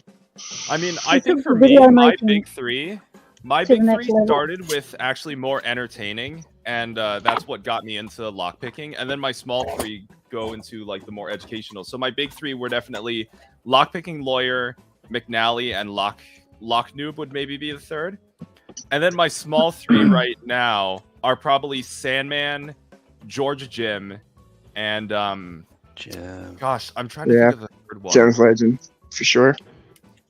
Third one would be Artichoke, I think. Artichoke makes Artichoke great 2000, yep. videos. He won many Lockie Awards almost every year for Yeah. so many different reasons. Rightfully With so. Fix was he was a media teacher, and so he knew how to make the videos entertaining and fast-paced, and a lot of video editing and stuff involved, which took from us just pointing cameras at our desks to a whole new level, I'll get which off. was really entertaining and informative at the same time. And then you had Artichoke come in, who just Is the was studio able full? to Oh, just give us okay. the inside of Locks so that we could really visualize what was going on and see what was going on inside Locks. He took that whole inside of a lock to a whole Well, new yeah. level. See, I love that Pocket Woman. How Lockpicking Warrior did that right towards the end. The inside the lock. So it's literally the inside of the lock perspective. So it shows how the actual pins are working inside the lock. Yeah, that's is great. hard as hell to get set up. I have tried doing that, and that is a pain in the ass. Let me tell Artichoke you. has Respect for actually. Artichoke has also done some inside perspective stuff for like gins and barrels and stuff like that. So We should get Artie in here as well sometime. I'll make sure that to would be great. send him a message and ask him. Oh, Picksmith hopped off. He said if LPO wants to try to join again. Yeah. Those cameras Is too. Artichoke still making videos though? Yeah, it's pretty easy to join. It's I've got a not bad. playlist on my channel for just Artichoke's videos because they hit the chord so well. I watched so many of Artichoke's videos when I was trying to actually see what the heck was going on in certain locks, because Yeah, but like you're right, Dev, Dev, trying to get a camera on the parts of the Yeah. locks that you want to see. is What you have to terrible. do, I talked to them. I think I talked to Mr. Black Magic was somebody that did that too. And I talked to him about how he did that. And you have to find a specific camera that has a 2mm focus point. And most of them are much further than that. So that's what screws it all up because you have to get it pretty You close. can It also- has to be a close focus point. Yeah. You can also get a boroscope and then connect it, like those small little boroscopes off. Yeah, of through the back of Amazon, keyway for or something cheaper. like that. Yeah, Yep, but it's It's hard right to down. get it. Well, those 2 boroscopes too, centimeter focus point. that's still the same thing with the boroscopes. That's what he's talking about. Even with those, you have to have a specific focus point on them. You have to pay attention to that. Yeah, Right. Dig has a nice one that he showed, and I ended up getting it, and it's great for yourself to see something. Like if you're having trouble with like visualizing something and you want to see what actually it is you're dealing with from that point of view, it's great for that, but pretty much nothing else because you can't keep it in place. And like Dev was saying, you have to move it to get it to see other things, so it's not like it can see the entire inside really well, like the things that those guys are using. But yeah, some of those videos were very helpful just to see it for a second, and be like, okay, that's what it is, Oh, you bastard. And it had like 1,000 other issues. Yeah. Here we go. I Yeah, still want to see that's if I can true. get this to work. Where are my gloves?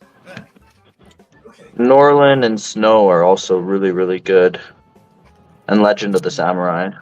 They're really good teachers in how they do things. We'll post on YouTube. I want to see if I can. Oh my god, there's crumblets everywhere.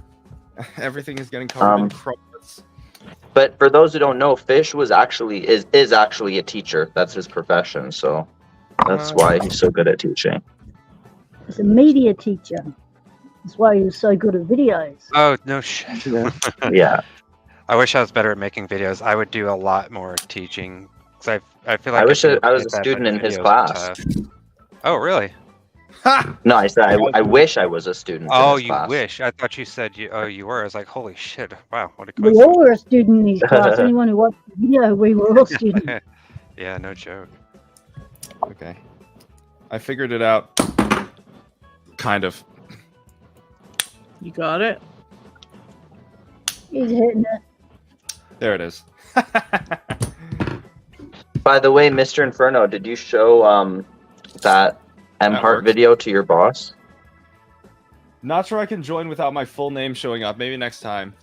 No, it doesn't. It should just put your YouTube name up. It should put your YouTube channel name, and then you can change your name to whatever you want it to in the. As long as you're whatever nickname you want. If you're using there's the two channel name you're sections. typing There's your with- main name and the nickname. But Yeah, if you're using the channel you're typing this with, it'll come up as that channel name. And then Set your nickname. Set your nickname to not a fluke. Yeah, then you can type in a nickname or whatever. But let's see.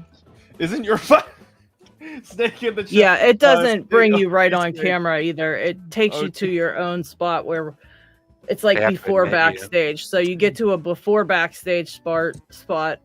You'll be back. You'll be like behind OG behind Snake stage. says, "Isn't your full And name then- lockpicking lawyer?" Oh my god, that's brilliant. LockHeat, if it shows any like sensitive information about LPL, then just let him know and then don't bring him in. Yeah. That way he knows that we're looking out for him too. Please, Sam, thank you. Yeah, it'll just bring you to a pre-backstage area where you can adjust your camera settings and things like that, and then you'll click to join, but you still don't join on camera. You go to a backstage area then, and that's where you can double check everything before you actually put yourself, or LockHeat puts you onto the actual video. Before he gets Okay, here, you're getting a bit slack, mate. Where's me woohoo? A couple weeks ago, we had well, I wasn't on the stream at the time, but we had Robert Pingor on board, right? Mm-hmm. Yeah. Yeah. So very neat. What did I do wrong here? so we were talking about everybody's. Hey, Nathan. We were talking about everybody's accomplishments this year. I figured I'd show you a couple things I'm working on. One of them everybody's probably already seen is the keyline guides for impressioning. So I made one for Schleg. So you take your key, stick it in there, take a marker. How do we make that big? You make your Oh, lines that through wasn't it, Okay. all the way around. Boards grow. There you go. And you have your impressioning marks for when you're impressioning now to follow. Oh, So I made that for Schleg. Oh, and- Dev, yeah, I just had I had Eshlins make me one of those. I have one right now. Hold on, that's what I'm using to cut my keys. Oh, hold on. nice. Yes, Yeah, Cucumber, thank you very I much for made that. And I actually am finishing up the Y1, Y2 version right now. So you can see that the holes are a little bit big on this. The next version of it should be on my printer right now, finished up, so the hole should be more thin.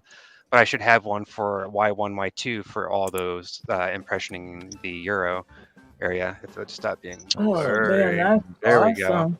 But yeah, the lines Nice. lines up pretty nice. And here I actually have a heel cylinder right there. So if I stick it, you can see the lines line up perfectly in there. So now I just got to get it to look pretty, and I'll put that one up online next. And then I have Here you to go, work on Des. I'll have to work on Lockwood next for the Aussie. So I yeah, have we have our, McDonald Poor says, "I want to hear LPL. I bow down to his greatness." Imagine how I feel There he being is. on the stream and voice chat. Welcome, LPL. How are you? Thanks. Can Oh. you guys hear me? yes. Wow, yes, Hey, welcome. Welcome. Not a fluke. Thanks a That's lot. funny. Let's see if we can Not a fluke. adjust this. Adjust this, and actually, I need to get some locks here. It's Well, not the we will. famous table We'll that we continue have. chatting while you're doing that. Let's see. Yes, absolutely. We'll The put good Knox news up is that and he can chat. we all have to remember, like, there's no highlight thing, so we can't remember people's, like, we can't see who's talking, but with you, everybody already knows your voice, so they'll know right away. Yeah. Oh, so you Oh, got yeah, a Knox, couple you of do. those Nice. too, That's huh? your name. See, Dev? Yeah, like these Eshlins. I'm not sure if I'm pronouncing his name right, but Eshlins printed that out for me, along with It's in the chat, this fun hangout. How I can join? I think it's at capacity right now, Nathan. But there's a link in the description. So when it's not at capacity, you can just click that, get everything set up, and then you'll be good to go. Yeah. Once you What get are they added. for, no? What was that for, Knox? That's for cutting. This one's for the SC1 keyway. It's built off of John Locke's design. So each one of those is a different depth Oh, cut okay. So to use with the Oh, Lishi cutters. And then lockpicking dev created for the key so you could mark the indentations of where the filings are going to go or where your cuts are going to go. I have two different color ones, just one's black, one's red. So you just like Dev showed you in his example, you just slip your key in there and it allows you to mark the spaces in between the, where you're going to be filing or cutting the depth to. So Knox, you mentioned the Leashy key cutters actually, and I've heard there's a lot of problems with getting those to stick on the key nicely. So yeah, there is a little bit, yep, for sure. So I will be publishing. Covert Instruments as a plug spinner. I'll be publishing mine soon. We will soon. So I believe the upcoming Project Spin is not actually a plug spinner because McNally showed it in one of his videos. Oh yeah, that's something totally different. Yep. But there is a plug spinner that has been prototyped and is, well, assuming we can get to the point where we're happy with it, it'll be out in relatively short order. Yes. Nice. Yeah, see that's what I've been doing right there. Exactly what you're doing. I got a bunch of keys I got to cut for the Sparrows order that I have. So I got the keys from CLK. And they're all like in the shape of guns or swords or whatever, but they're either quick set or just / SC1s. Those are cool keys. I like that sword one. Is that the same one Rook used for that Sword in the Stone challenge lock? That was neat. Oh, they got a bunch of different ones. They got brass knuckle or like trench knife ones. I like that. I'm going to use that one on one of the ones with the trench traps that I make. Yeah. So I figured a trench knife on a trench trap. That's kind of ironic. And then, they got different swords and guns and stuff. Yeah, so it's on the topic of Zeph's comment though. I did see when Robert previewed Project Gravity on Picking Time, and that had me really excited. Oh, hold on. Let me see if I can grab a prototype. Hey Knox, let me know what those jigs work, how accurate they are, because I heard that might be an issue too. So that's why I kind of took on the project as well to redo them. Oh. Gotcha. Yep. Yes, welcome. You mean something like this? Pick Smith in the chat. Oh. Yes, that one. Yeah. This is we're pretty close. Yeah. We're putting together just some fun stuff, some things that'll be more toys than anything else, but obviously you'll be able to pick with them. But they're really cool little fidget toys. And I don't have the turning tool in the back of this one right now, but there'll be anything. I mean, when we were playing with these things and refining the process, I mean, it was really annoying to be around the office just because everyone was just flipping these things all the time. I mean, that's why. I could totally see myself just doing that when I eventually get my hands on one. I remember Robert said it's going to come with the Genesis profiles, though, and I've ever since then I've kind of just been puzzling over because when when both of you demonstrated it, the same one came out each time, so I've just been puzzling over it's you would just remove this screw and then put a new one in. You can only have one staged in there at any time. Okay. Oh wait, so it takes. You'll get 4 different tips for it, but only one can be in the.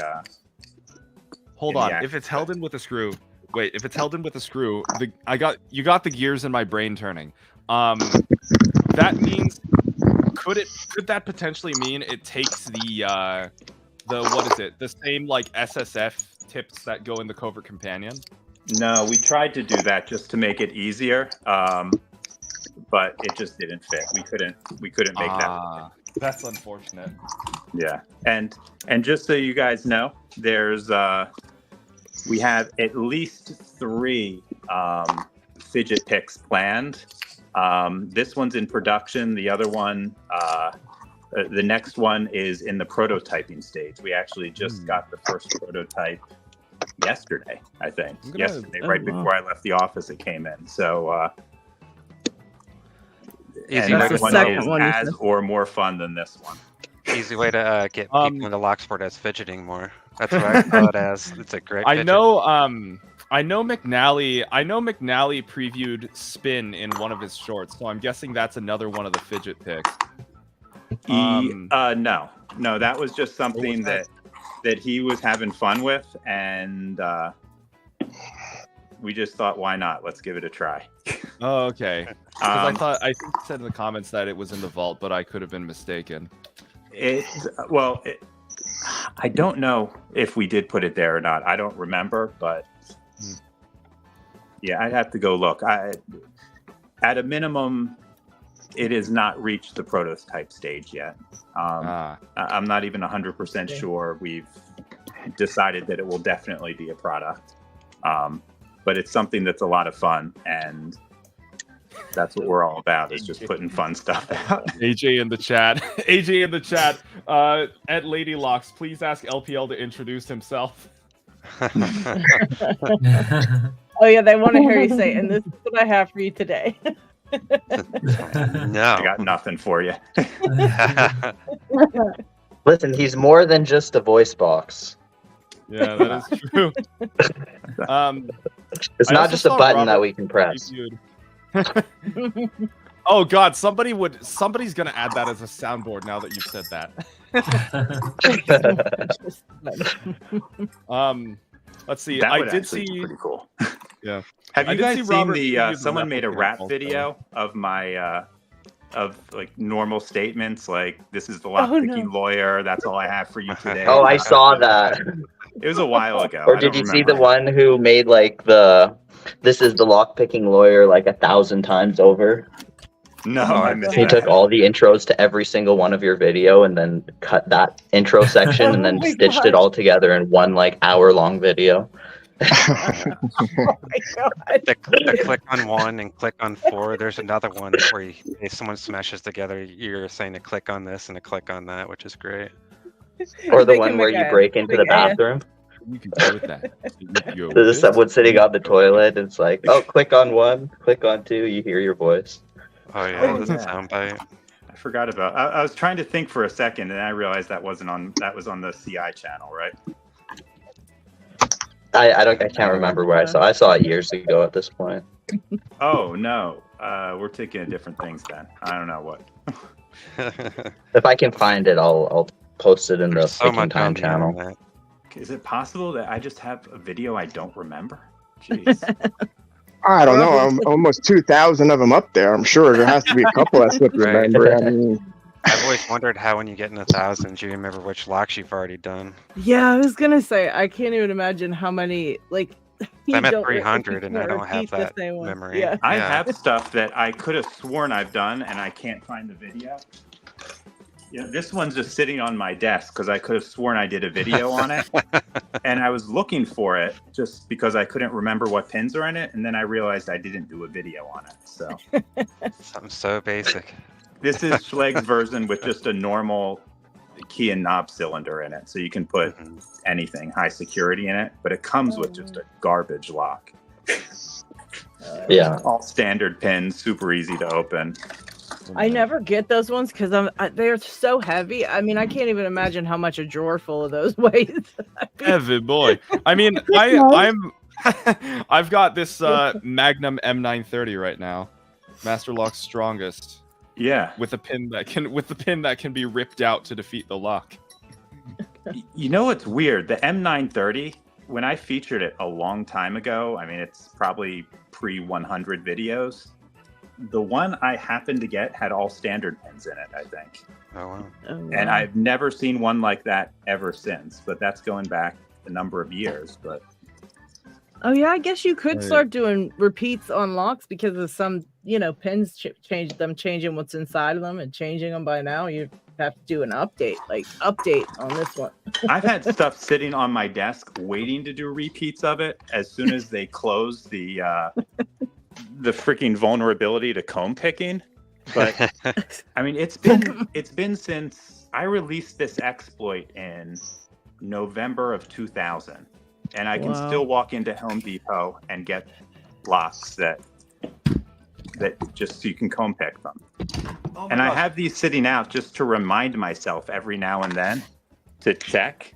Yeah. And see whether or not Master Lock's gotten around to it.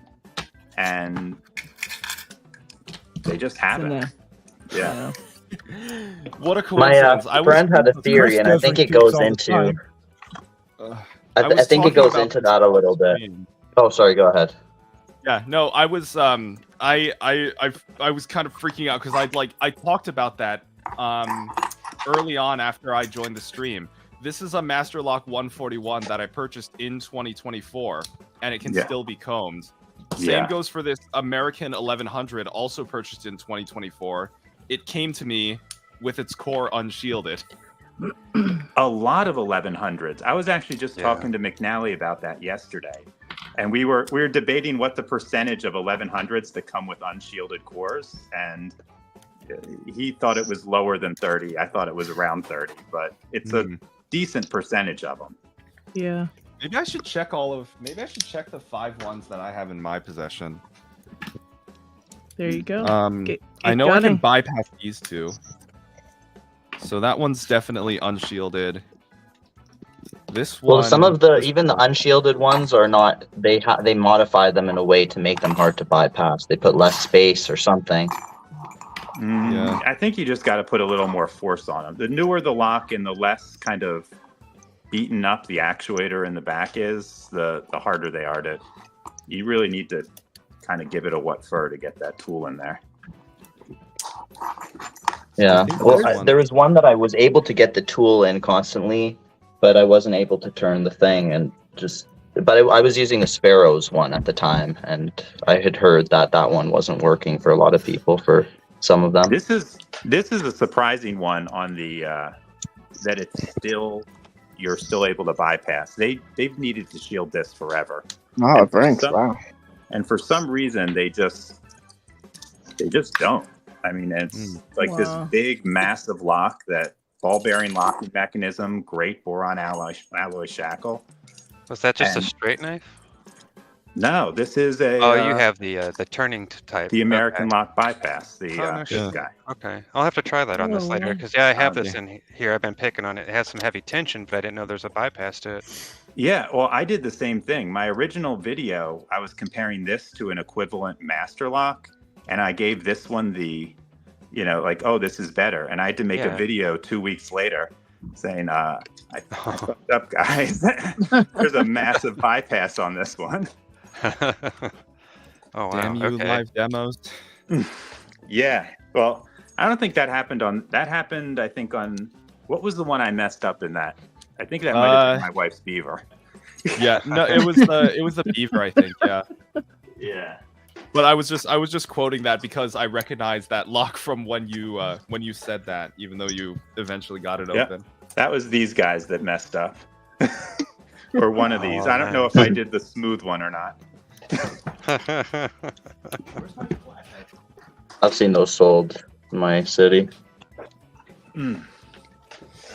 What were you gonna say, Isaac? Shit, you can't get the key back in. Oh, before my friend was he was referring to one of the videos you made with the 410 Lotto about why they made the core pick resistant but the body unpick resistant, and something that he actually suggested was that, because he has worked in those environments before, he was saying that a lot of people, they know that there would be workers who would potentially pick the lock and then circumvent the security, turn on the machine because they don't have someone or supervisor around. So they turn on the machine, and if they could pick the lock, they'd be able to just use the machine and then close it up afterwards and no one would know. But if they break it, then people would know. So it's they make those ones more pick resistant.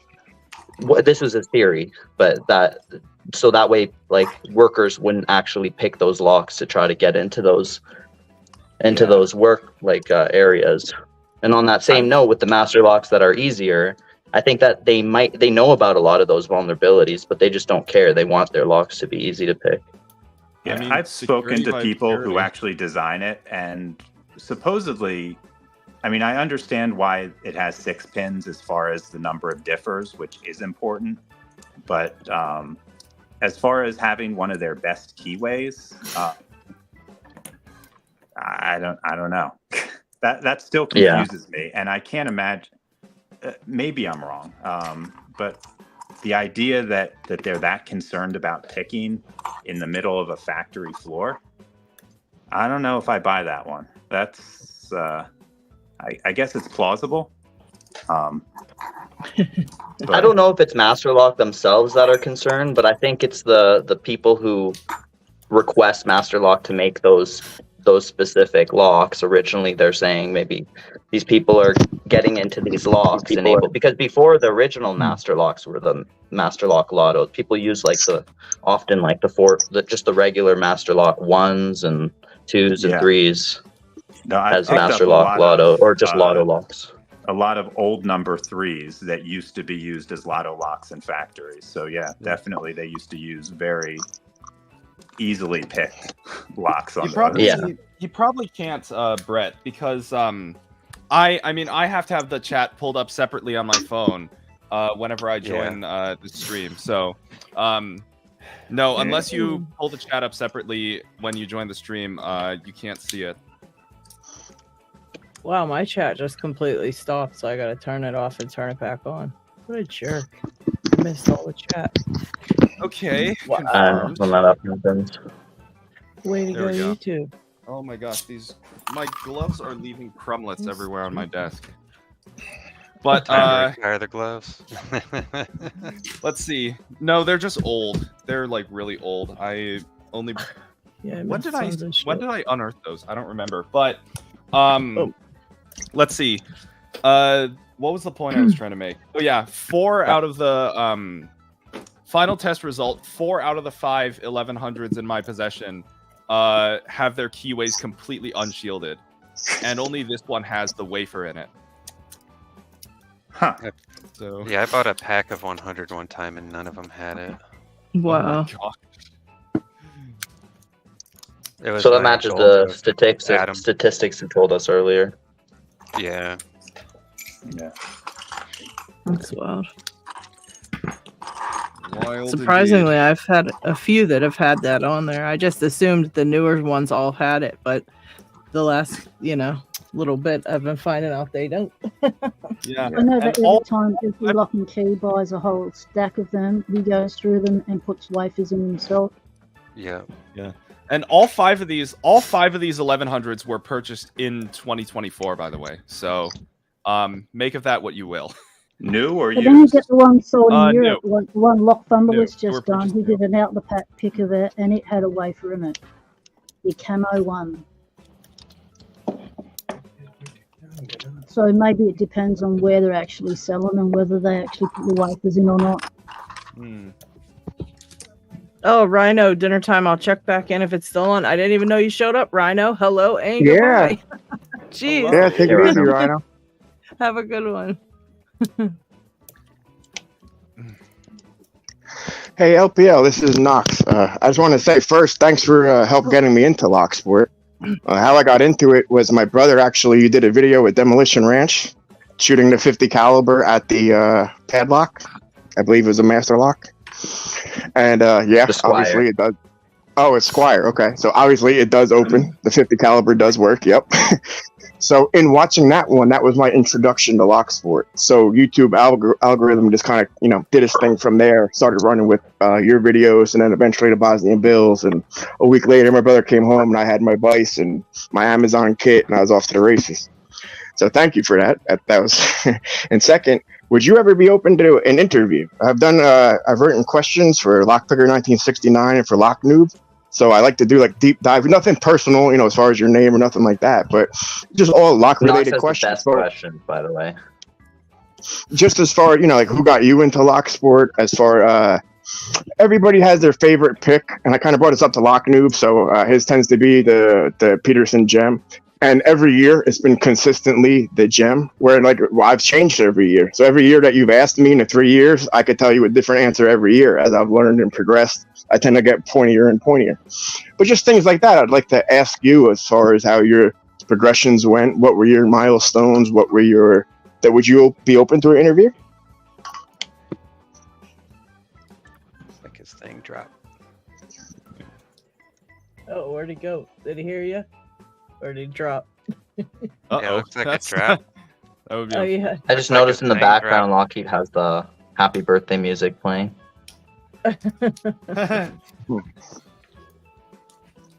So I think you got that rather. disconnected there. Yeah, connection might have been lost. Yeah, it looks like he was picking when it happened. Yeah, right, Terry? Yeah, that's a no. There he is. Yeah, Got he kicked got out. kicked out. That's a hard no. I'm out. Oops. He got kicked out, so it's the machine that done it to him. Right, Just avoid the question. Would have been unfortunate. Well, while he's doing that, that's a good topic to talk about because you brought up the first lockpicking lawyer video that you'd ever seen was the one where he shot the squire. So why don't we go around and see what the very first video, lockpicking lawyer video that everyone here has seen, that if they remember even. Cool.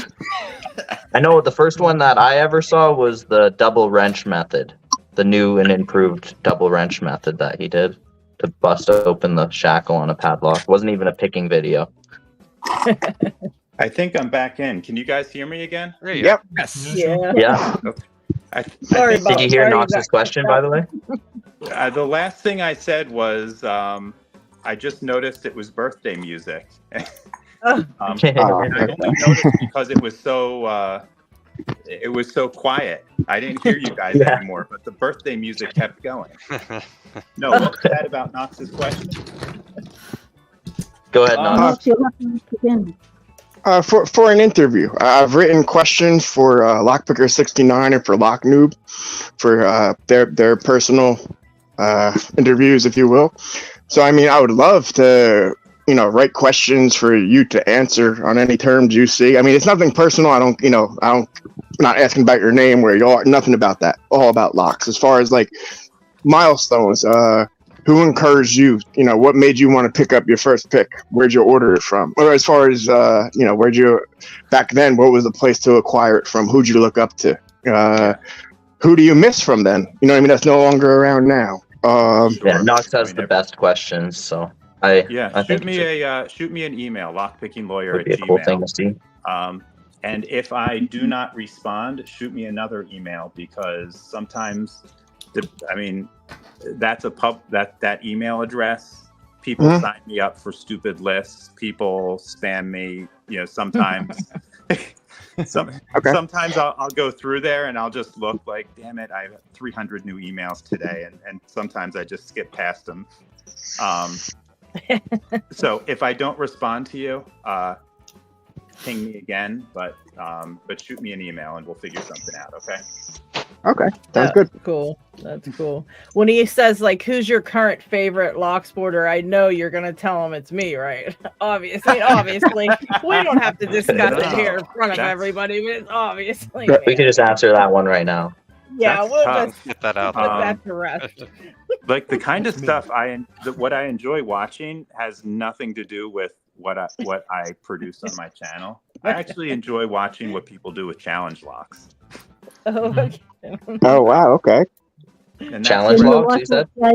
And that's something I regret that I really can't do anymore because people just started sending me ridiculous things. Well, see, that'd be one of my questions. What's one of the weirdest things you ever received in a lock? Because I throw dog tags in there, I throw plastic beads in there. What's one of the weirdest things you ever got in a lock? Tracking device. Do you mean a tracking device? Oh wow! Like they wanted to know where your house was, like tracking device. I've had a couple of people who have paid tracking devices and. Oh my gosh! And what do you call those? Air tags in the packaging. Yeah. Yeah. Oh wow! I remember that the one that was actually a cell tracking device. I forwarded to the White House. Yeah, right. Show up on their door. Oh my god, that's so ridiculous. Yeah, I remember. Jen, soon you're gonna have to watch out for people tracking you too. Yeah. Well, no, imagine you get arrested or even worse, shot, and it's like, what are you doing here? Oh, I was picking the door of the lock-picking lawyer. And it's like, all right, you're done. Like, you have to goodbye. Like, nah, man, come on. Yeah, that's creepy, though. I mean, that's kind of, I don't blame you for not accepting him anymore. That's just way too creepy. Yeah, I wouldn't want no creep showing up at my house 2 a.m. No. I mean, I guess you gotta watch every single thing somebody sends you, though. You know? I've had someone from a show up at my front door with a T-shirt from a smaller lock company that I featured. What the hell? Oh my God. Yeah, yeah, and I'll probably, eventually I realize my anonymity may not be sustainable long term. If and when my name ever comes out, I'll probably come public with some of the crazier stories. Yeah, I'd move. I'd be moving around a lot. Just make a secret alias or something, or like a second identity. Pseudonym. I Just have it ready to go. Right. Exactly. Oh, there was a time I thought El Prio was McNally. I swore that Bruce Wayne was Batman. I swore that. Like I was like, you know what? McNally's never said a word.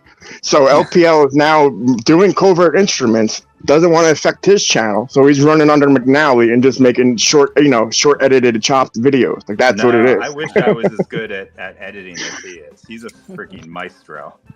Yeah, he's editing with dude. Absolutely. Yeah, he You is. just have That to and compare their Jones. hands under like light From your spectrum support? models and stuff. Just From get a your support microscope staff. If sorry. you know who I'm talking about, Jones. I hope LPL. Yeah, he. That's not his Very- real name, but yeah. Right, but that's what he responds to email wise. But yeah, Jones is awesome. That's in a couple situations he's helped me out. He's a super cool dude. That's very He is very cool. extremely knowledgeable and and has a YouTube channel that you would have heard of. I gotcha. Okay. So it's not active anymore. I mean, you may have heard of it. I don't know. I don't want to make assumptions. But really good guy, really knowledgeable, and a lot of practical experience. Yeah.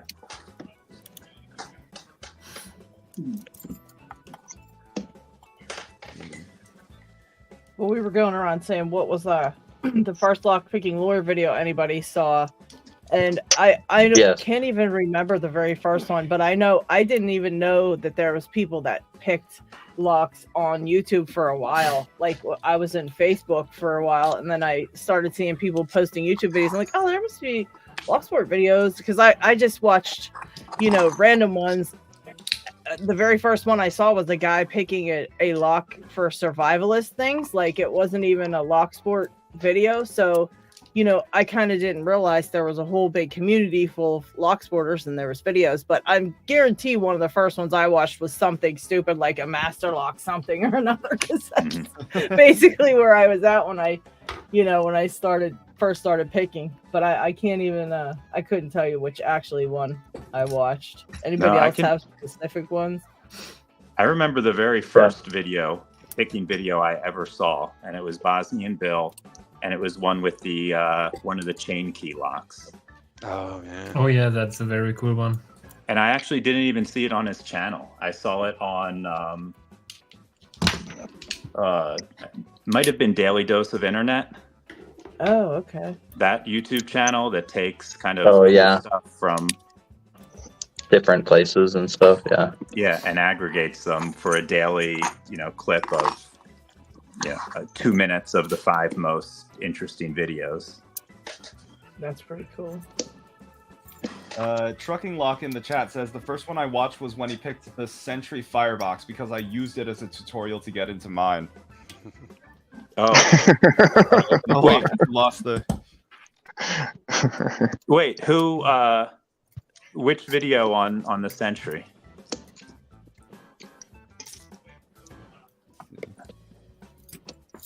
Did you hear the one that I was saying? Is the double wrench method.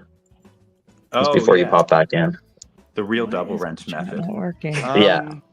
Gosh, what's the first one I watched? I'm trying to remember now. Trucking Lock says they can't remember though. There was a Sentry Safe one where I just cut it in half with a skill circular saw. That one was fun. It was like 2 years ago. Okay, that makes sense.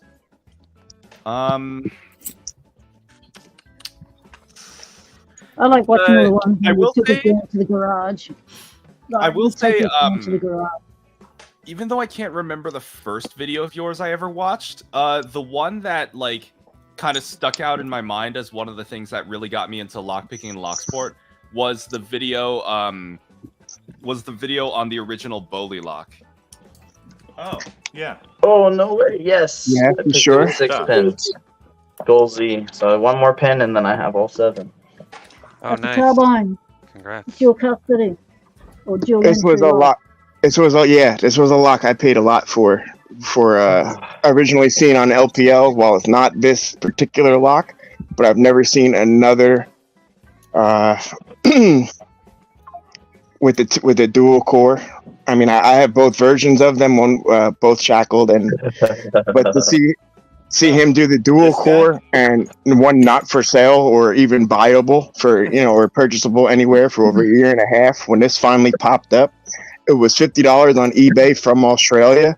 The company's called Carbine, and I hit the purchase button, and for whatever reason there was a problem with the internet. In the morning when I went through it, the purchase went through, but it was $100 a lock as opposed to $50.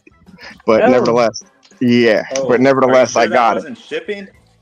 No, yeah, right from Australia, $50. I spent a lot of money shipping stuff from and I think I bought a bunch of stuff from Carbine at the same time just because of that. Because it was going to be a stupid expensive package. Yeah. Somebody in chat has an idea for a punch. That's kind of like one of those guitar pick punches, but instead of making guitar picks, it can make shims out of pieces of soda can. We've considered that. We've talked about that in Tool, actually. So that'd be Yeah. for us to reproduce that to teach people how to shim stuff. That's interesting. It's the problem is it would need to be strong. Well, I guess if you're doing it with soda cans, it's possible, but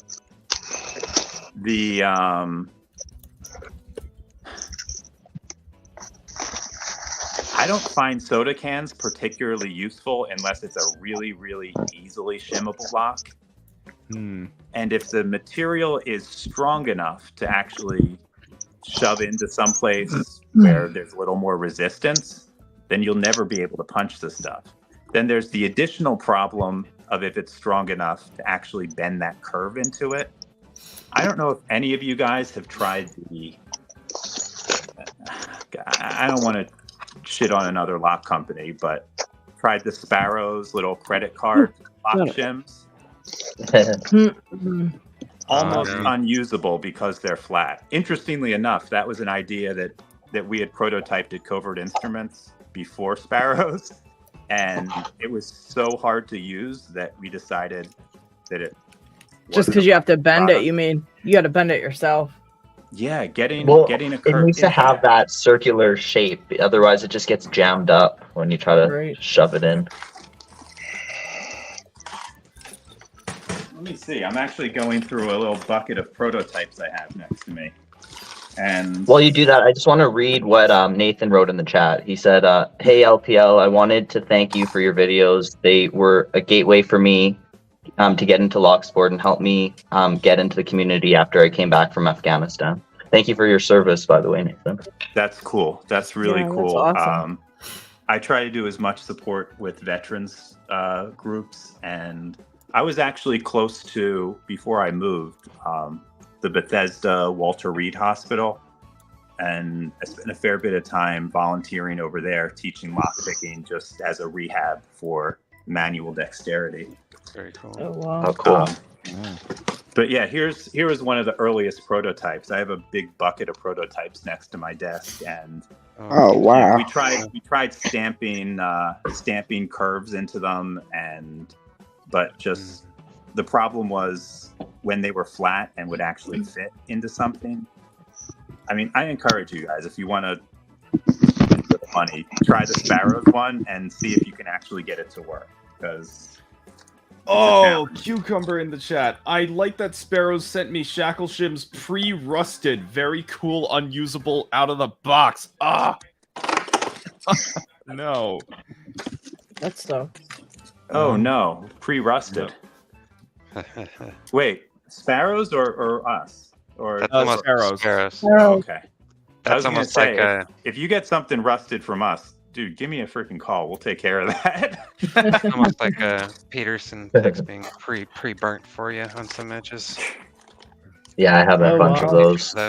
Okay, you were probably the one I saw the pictures of. I remember a couple of those pictures floating around. They were burnt. Yeah, along the edges where they cut them. Like, yeah, Oh, it was really man. interesting. They laser cut. Yeah, I had a bunch of those too, but they asked me not to like share pictures of the ones that I had, and they sent me a bunch of new ones for free. Oh my gosh. John Holistic says, "Don't get me started on Peterson. Just watch Sandman's video about Peterson, and that video will tell you all you need to know about them." Yeah, I haven't watched his video about Peterson yet. I need to binge his shit. He told me about that though. We were actually joking about that the other day. That's interesting.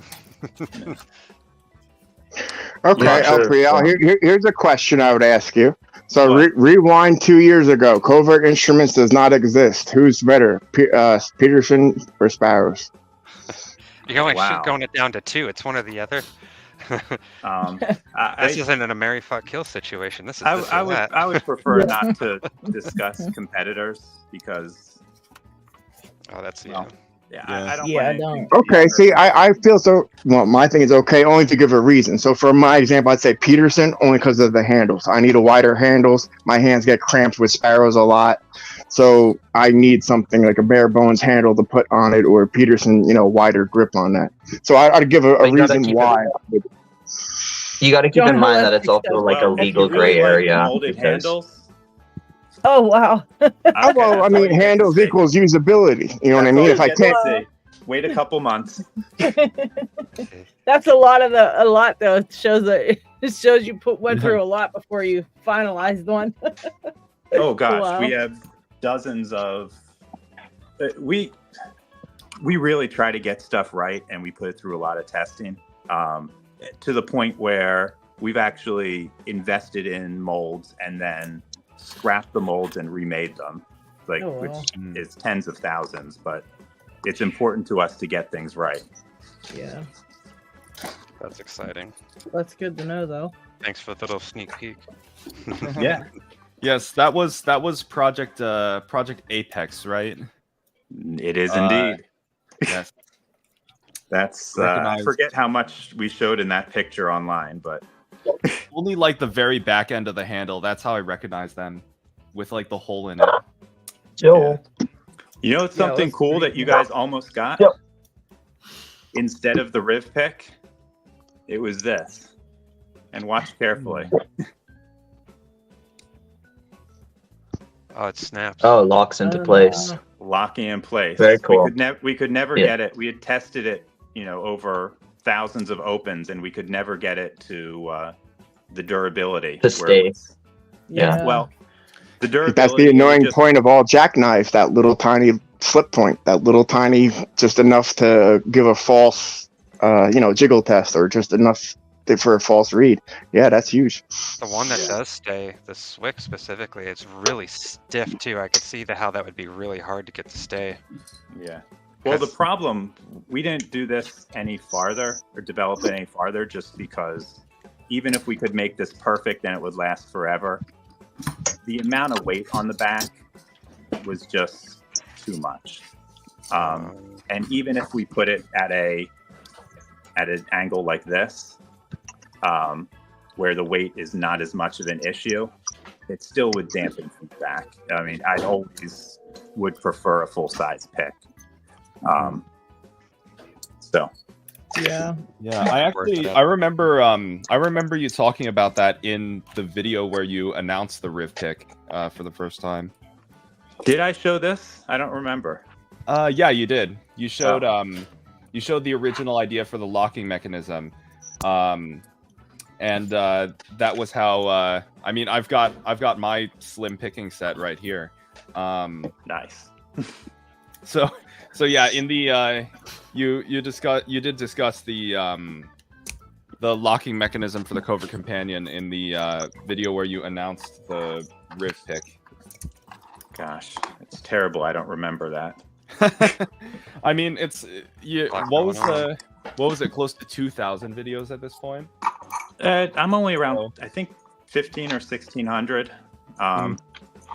Yeah, my pace of videos has gone down. I think the peak one year I did over 300, but That's wow, that's a just lot. not sustainable.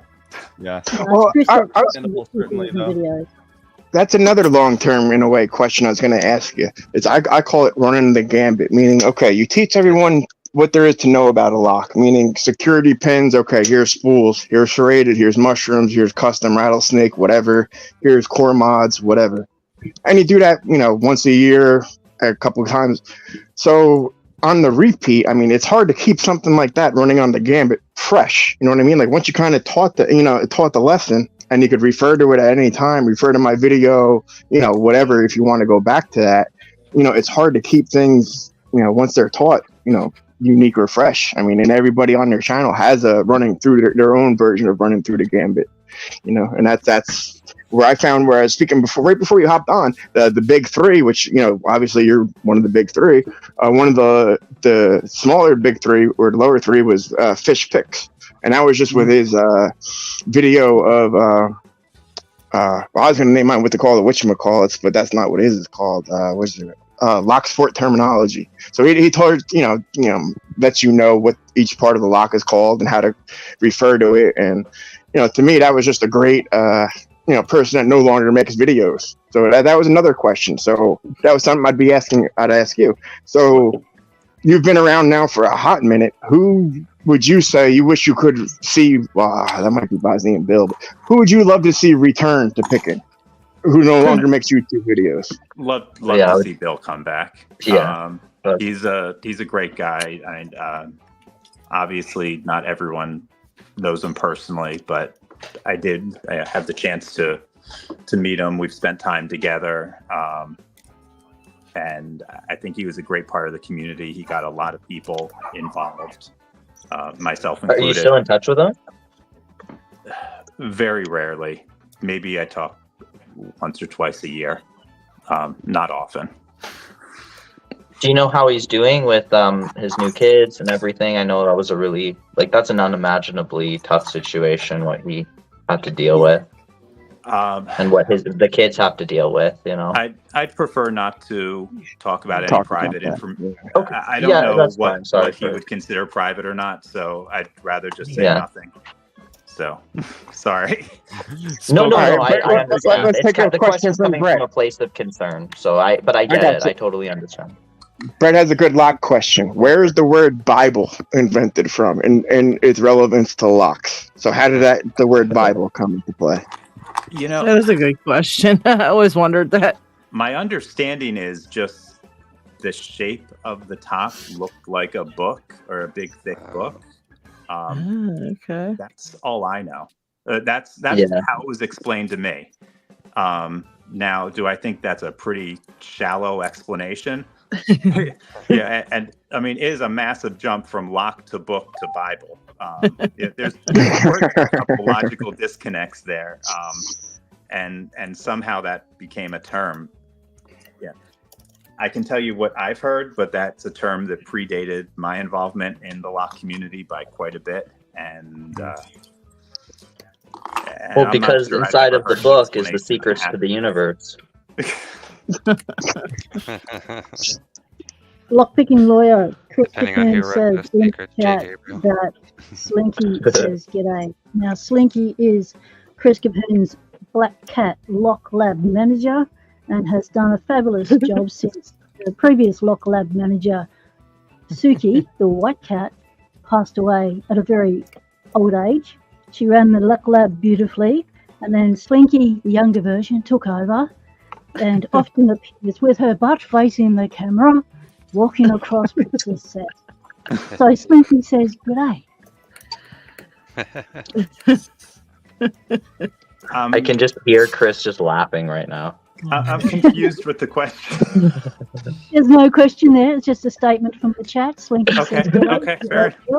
I with the cats. I've seen them every now and then. Chris had a massive Lock Lab accident last picking time. Well, the picking time before last.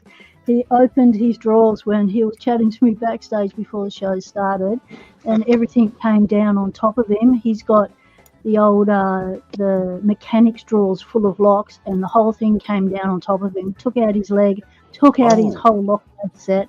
Hundreds of locks have hit the floor, and it's still so weighted that he can't actually lift it up.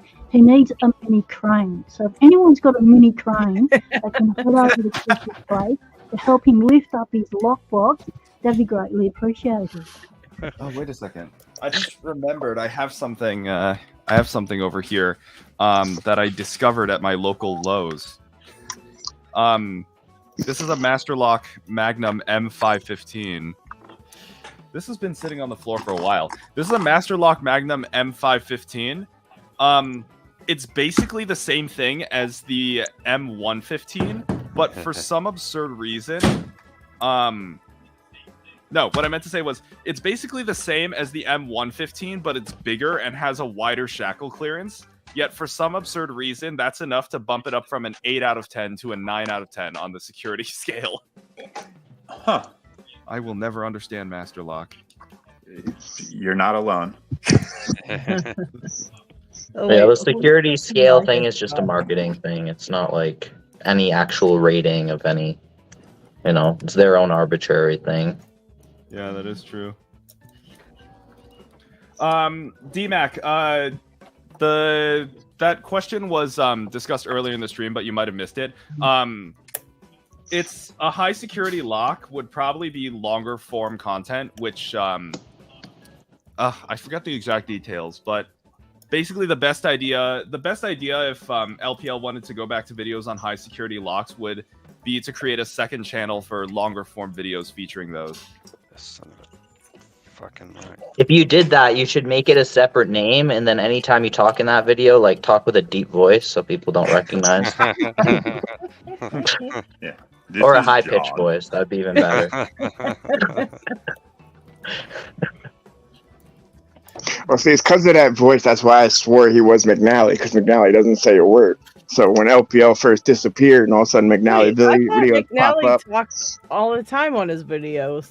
Yeah, he does. He's on a bunch of videos. Keep in mind, I'm 85% deaf, so maybe he says a couple words that my closed captions don't pick up, and I don't hear him.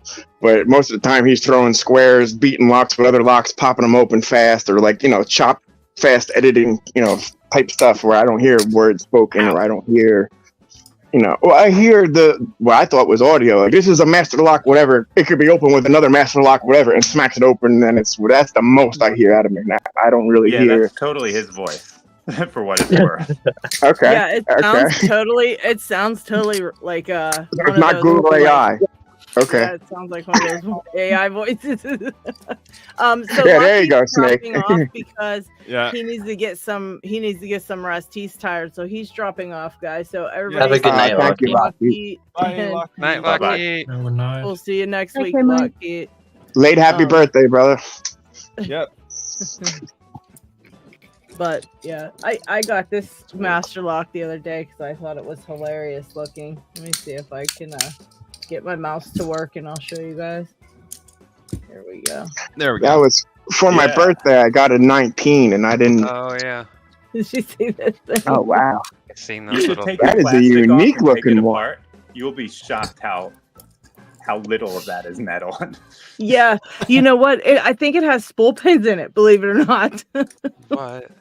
For being as goofy looking and tiny, I really want to rip it apart. I think I'm going to because I think it does have spool pins in there. Yes, tear it up. It kind of gave me like a false set, and I didn't realize it at first because the keyway is so ridiculous. You can't really fit much in there to pick it, so it was kind of annoying. But yeah, I thought after a while I started feeling like a little bit of a false set. And I'm like, wait a minute, this dang thing has spool pins. Because obviously you stick a pick in there and it kind of pops open. But if you pick it nicely and carefully, you can feel more stuff in it. But yeah, I thought it was funny. So I never saw those before. LadyLocks, I thought I would give you a bit of a hint on something. Okay, I'll take any hints you want to get. The lock I recently sent you. Okay. The one I'm picking right now is identical to it. It is identical in every way, from bitting to That's what he's the saying. modification I made that will remain unnamed. That bidding is now on camera for you to come back and look at it later. I sent her the cake. Oh, okay. Not wrapped up. So the bidding, there's no difference. Yeah. I thought this was a. No, the bidding is not a mystery. Yeah. It's just super tricky. I'm gonna get it picked. I'm gonna try. By the way, I was thinking if there are challenge locks that you want to try out, there are a bunch of trusted challenge lock makers that, I mean, mind you, they make hard challenge locks, but guys like Jay and Harry Bow and Picksmith, those guys aren't ever gonna put anything screwy in a challenge lock or whatever. Well, I mean, I should say that with relativity. They're not going to put trackers in your locks, but they will put screwy things in them. They won't just give me a normal lock that they poured sand into. Because I've gotten that before. Oh my god. Yeah, no, they'll send you stuff that's worth picking. Yeah, there's certain people that you can just reach out and say, hey, I want to try a couple of challenge locks, and they'll get you hooked up with something that's like Isaac said, might be absolutely insane inside, but it'll at least be pins. It won't be sand. Here's a question I have for LPL. I've been looking at Tony's hand grenade and kind of been eyeing it lately, even though I mean, it's in Sandman's hands right now, but oh, he got it. There you go. Hey, what about the hand grenade? It's a challenge lock made by Tony from 3D Lock Sport. Yeah, Tony, I know. But yeah, I've been looking at that because I've wondered what it would be like to mess with a challenge lock. But at the same time, that one is probably like high above my pay grade or skill level or whatever you want to call it. So well, there are challenge locks out there that you could pick that are not all of them are crazy. There's certain makers that just make crazy ones, but not everybody makes them very hard like that. There's definitely different leveled ones. So if you're ever looking for something, whatever level you're looking for, just let people know that's the ones you want, and then they'll send you ones that are channel, more. I'll revisit that because it's something that gets essentially 0 views on my main channel. Yeah, people do not watch challenge lock videos. It's crazy. I just happen to find them fun to pick on and frankly fun to look and see what people did. Yeah. But they'll be. Well, I know it would be one of the biggest honors for some of those challenge lock makers to have guys like you pick them. So that's why they make them. Yeah, for sure. I don't know about an honor. That's taking it a little far. Well, I mean, it's honor for anybody to pick them, but I mean, just people who are appreciative of the locks and are going to actually treat it well and give it a good picking session and potentially showcase it for other people to see. Like that's what those guys want. That's well, I mean, also one of the joys out of making it. It would be an honor given Harry that Bow is in the chat, by the way. Biggest lock picking channel on all of YouTube. So, well, that alone is kind of a big deal, I'd say. If I did do them, it wouldn't be on this channel. Yeah, that is true. I guess it would be, what is it, RFD card from the Echelon kit. What, from the Echelon?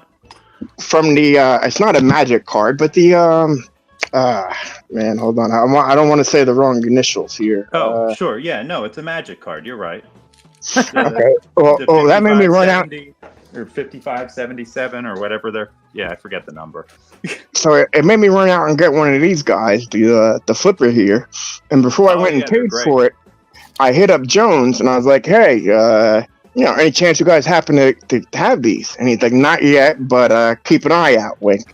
So you plan on carrying these anytime soon? Is it going to be available through Covert Instruments? Or if we did do something, it would be a suite of pen testing tools meant to be very, very user-friendly and very easy to use in the field, we'll put it that way.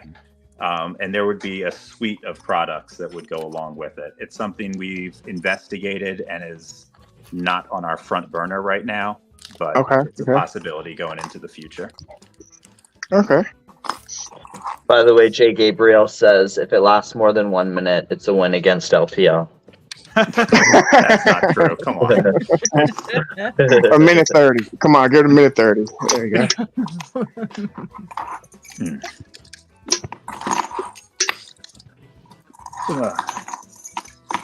What else to pick here? I'm gonna go grab some more locks. Yes. Jay says 5 telescoping rattlesnake pins. That's Cucumber's getting that. Oh no. Have fun, Cucumber. By the way, did you talk with Paul, lockpicking legend, Jen? Yes. Yes, I did. Okay, good. He Yeah, I emailed think he told me he spoke to you. Yeah, I emailed him back a couple of weeks ago, but it took him a while to get back to my first email, so I'm sure it probably just takes a while for him to get emails. But yeah, he also has a lot going on, family stuff. And, yeah, he was saying he wanted to do another one of those his lives, and I guess it takes a lot of planning for him. Yeah, so.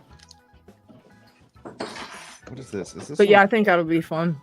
Yes, this is a rook. We'll put one of those here, and then yeah, LPL decides to give me a challenge lock that he made.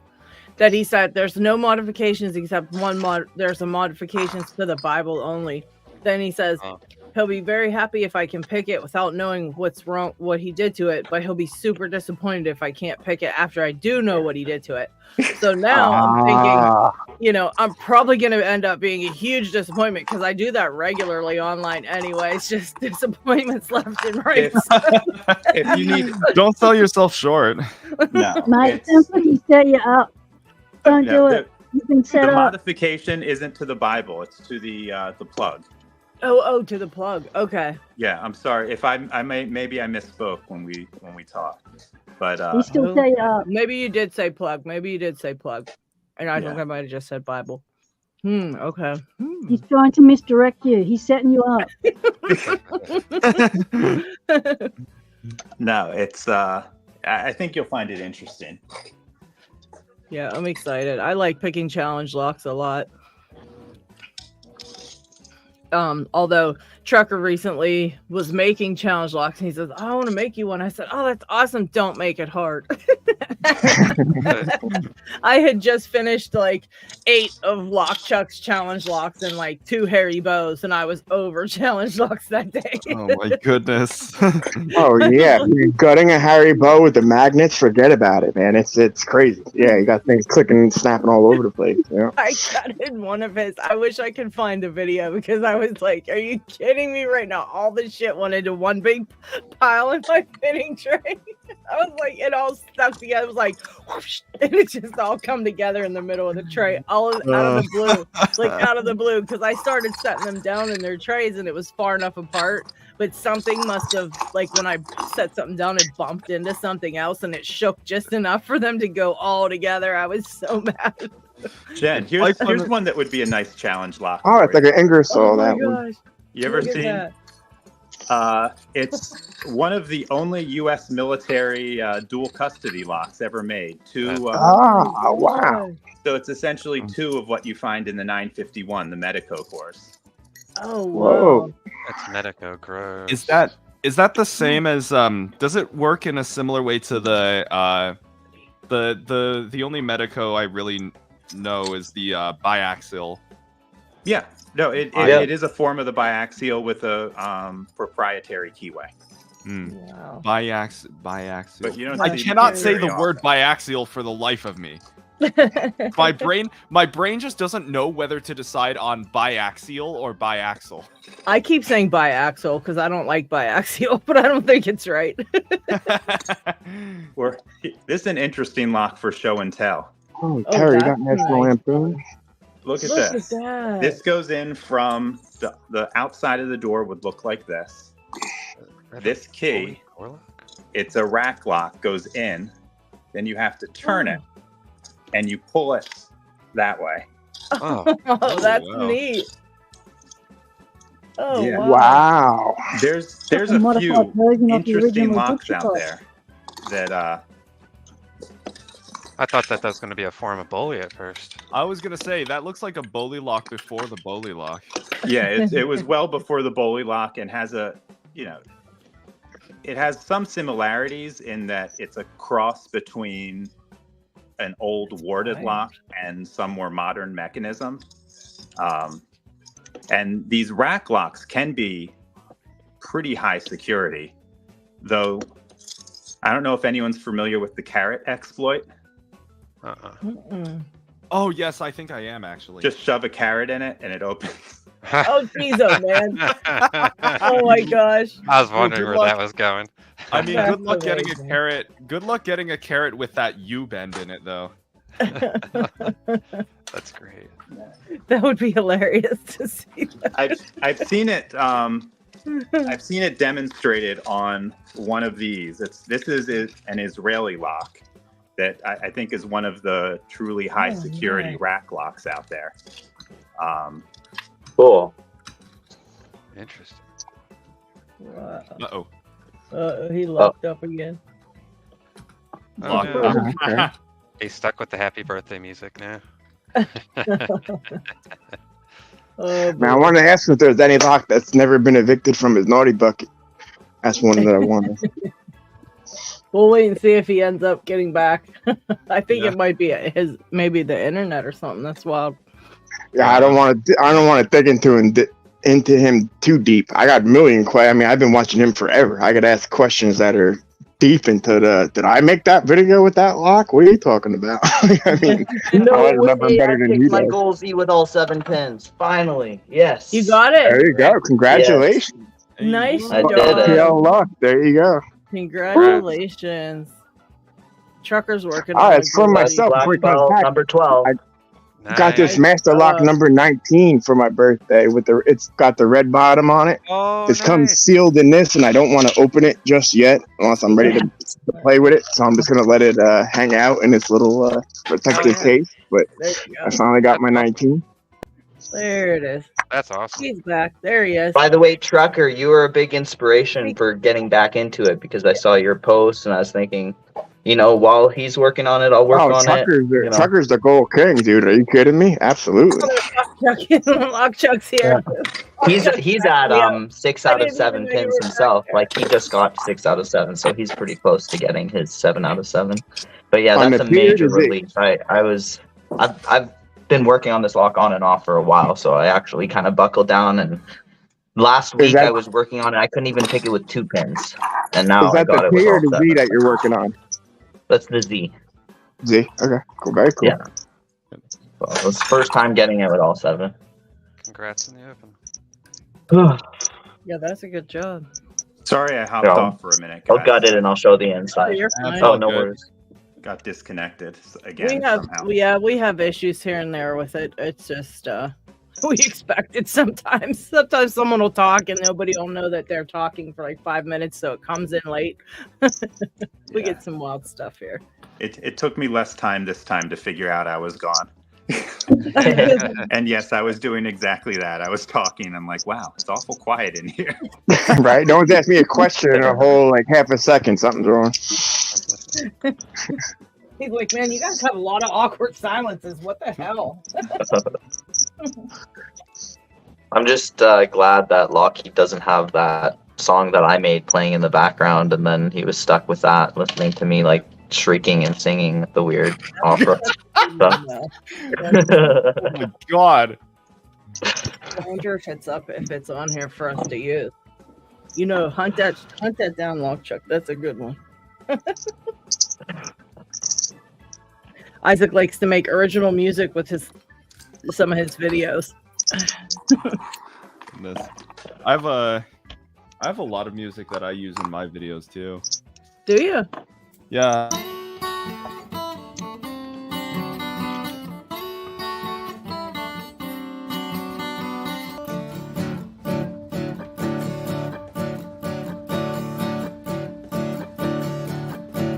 Well, I don't know why you're watching midnight, but you've got a feeling something's ain't right. You're so scared from what you've just come aware. So many locks over there, and there. Tabloids to the left of me, asses to the right. Here I am, stuck in a falset with you. Yes, I'm stuck in a falset with you, and I'm wondering what it is I should do. It's so hard to keep this pile in one space. Lost control, now pins all over the place. Tabloids to the left of me, asses to the right. Here I am, stuck in a falset with you. Love it. Very cool. Oh my goodness.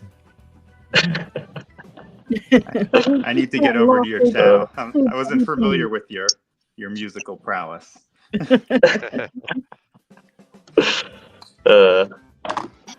It's fun. I didn't make the original song though. I'm not Steely Wheels or whatever. No. Give yourself more credit. That's pretty good.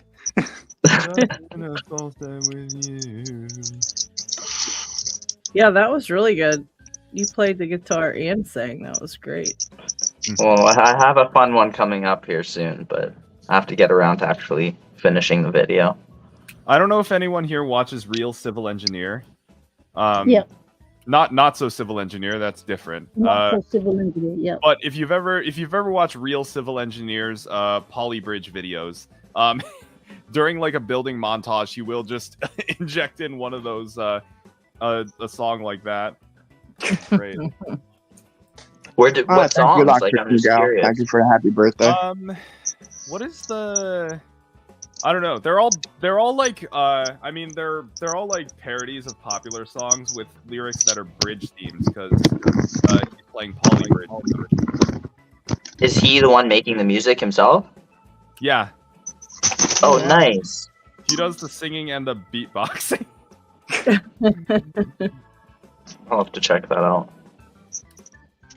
Oh, wait. Does he do lock picking stuff? No. I mean, what am I trying to say? No, he just plays. He just does gameplay videos. Nothing to do with lockpicking, but oh, okay. that song just reminded me of that. Well, I know SE Lock and Key likes to come out with some music videos, lock music videos every once in a while. Yeah, it's a couple He's just he just came out with one recently. Yeah. Yeah, Little Cowboy #2. Oh, it's a cracker. Yeah. Who's the guy who sings in it again? Who's the guy he always gets to sing? Yeah, he did. Yeah. Wait, Jason sings? Jason, yeah. No, Jason doesn't sing. He gets someone else to sing. Oh, he sang last time. Then he sang in the first Leashy or one of his other songs. That was like Gangster's Paradise. Yeah. No, it was another guy, or maybe actually he did sing in that one. I think I'm trying to remember, but there's another guy who kind of sounds like Weird Al Yankovic. He sings for him. His name's I have to check that out. That's great. Yeah, Jason. Weird Al Yankovic with a CH. Yes, he's the Russian version.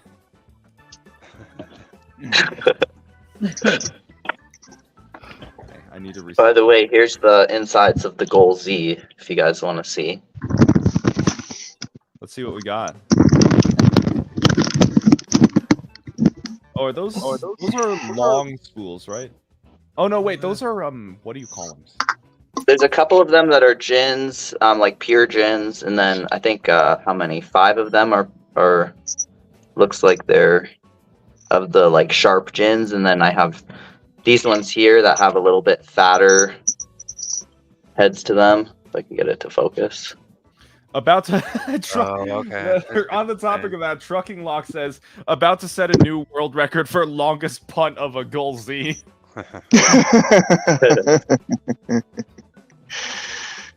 And then this core has both overmilling and countermilling, so I'll show. And one thing that's weird is that it they flatten out this section, which typically lowers the tolerances on locks, but on this one it doesn't. I don't know why it's such a hard lock to pick. It's because of the overmilling and the countermilling. But there's overmilling right over here, and then underneath that there's a sharp lip. Nice. So it's really tricky. Are the holes on the side for construction, Keen, or is that for these holes are these ones I think are for construction keying, and then there's secondary holes here that are for those springs and ball bearings that help bias it towards the center. Got it. There's Thank one you. on each side. Yeah. LadyLocks is a Yeah. jerk. Finally got it.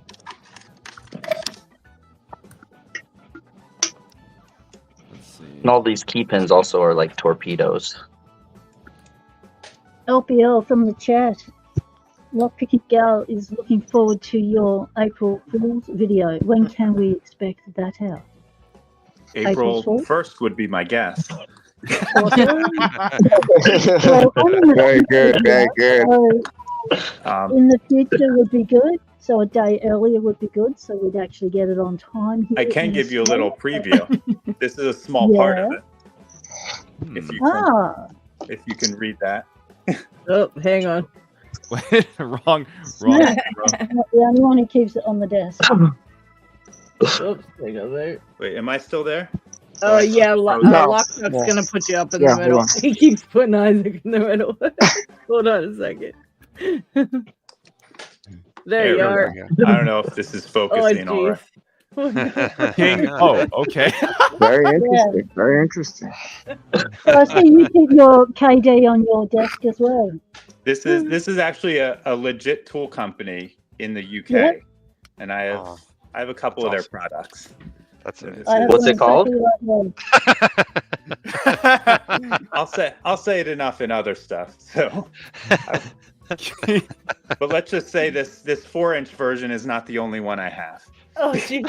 They get bigger than 4-inch. Is there a 6-inch or two? So if you play with it, it gets a little bit longer. You'll see. Oh, that's Oh, LPL, if I can ask you, what was the hardest lock you've ever either A, had to evict from your naughty bucket or couldn't evict from your naughty bucket? Oh, I mean, there's tons of stuff there. It's hard to say what's the hardest. What's the when first there's one so that comes to mind? The fuck this lock thought. I don't know. I honestly couldn't give you an answer. I mean, there's a lot of locks that are really tricky, and I think everyone here probably understands that if you spend the time on the locks or on a particular system, there was a point at the MT5 Plus where I could pick them on demand because I just spent so much time on them. Sure, And then learning the I keyway. haven't spent any time on them in the last year and a half. And if you put one in front of me now, You're a little rusty. it would be a struggle. What's I got a good question. How What's do you like the to go for easiest the one? side What's the pins on that easiest one? Do you like to go for the sliders first? I'm sorry, there's a couple people talking on top. Do Sorry. I like to go for the sliders first? It Yeah, that's depends what I on was which way asking. You turn it and what binds up first. Fair enough. I've Depend picked on- like not too many of them, so I can't really if speak you- on different versions. My recollection is they like to bind up in the middle between the inner and outer pins if you turn clockwise, and the alpha spring will bind first if you turn them counterclockwise. But interesting. Again, we're going back a while, so my recollection is not great there. No, but that's very interesting. I know Medico is kind of similar in that sense. You go counterclockwise, and the sidebar tends to bind first with the Well, rotations. Medico is and almost then- like adding left, right, and center on top of up and down while turning. You know what I mean? That has a whole different. You're adding a whole different element to that. We're adding two games. Stacking two games on top of each other. We're getting into Yeah. we're making it into 4-dimensional lockpicking now. With some of those. That goes the same way where if you don't pick it for a while, it just becomes shit to pick again later. That's why most people, they'll pick it for a little bit and then they'll just leave it alone after that. Yeah. What's the easiest lock that you were just like, I can't believe I can't pick this right now? Oh, well, at first I thought it was the Master 19, but then I realized they weren't as easy as I expected them to be.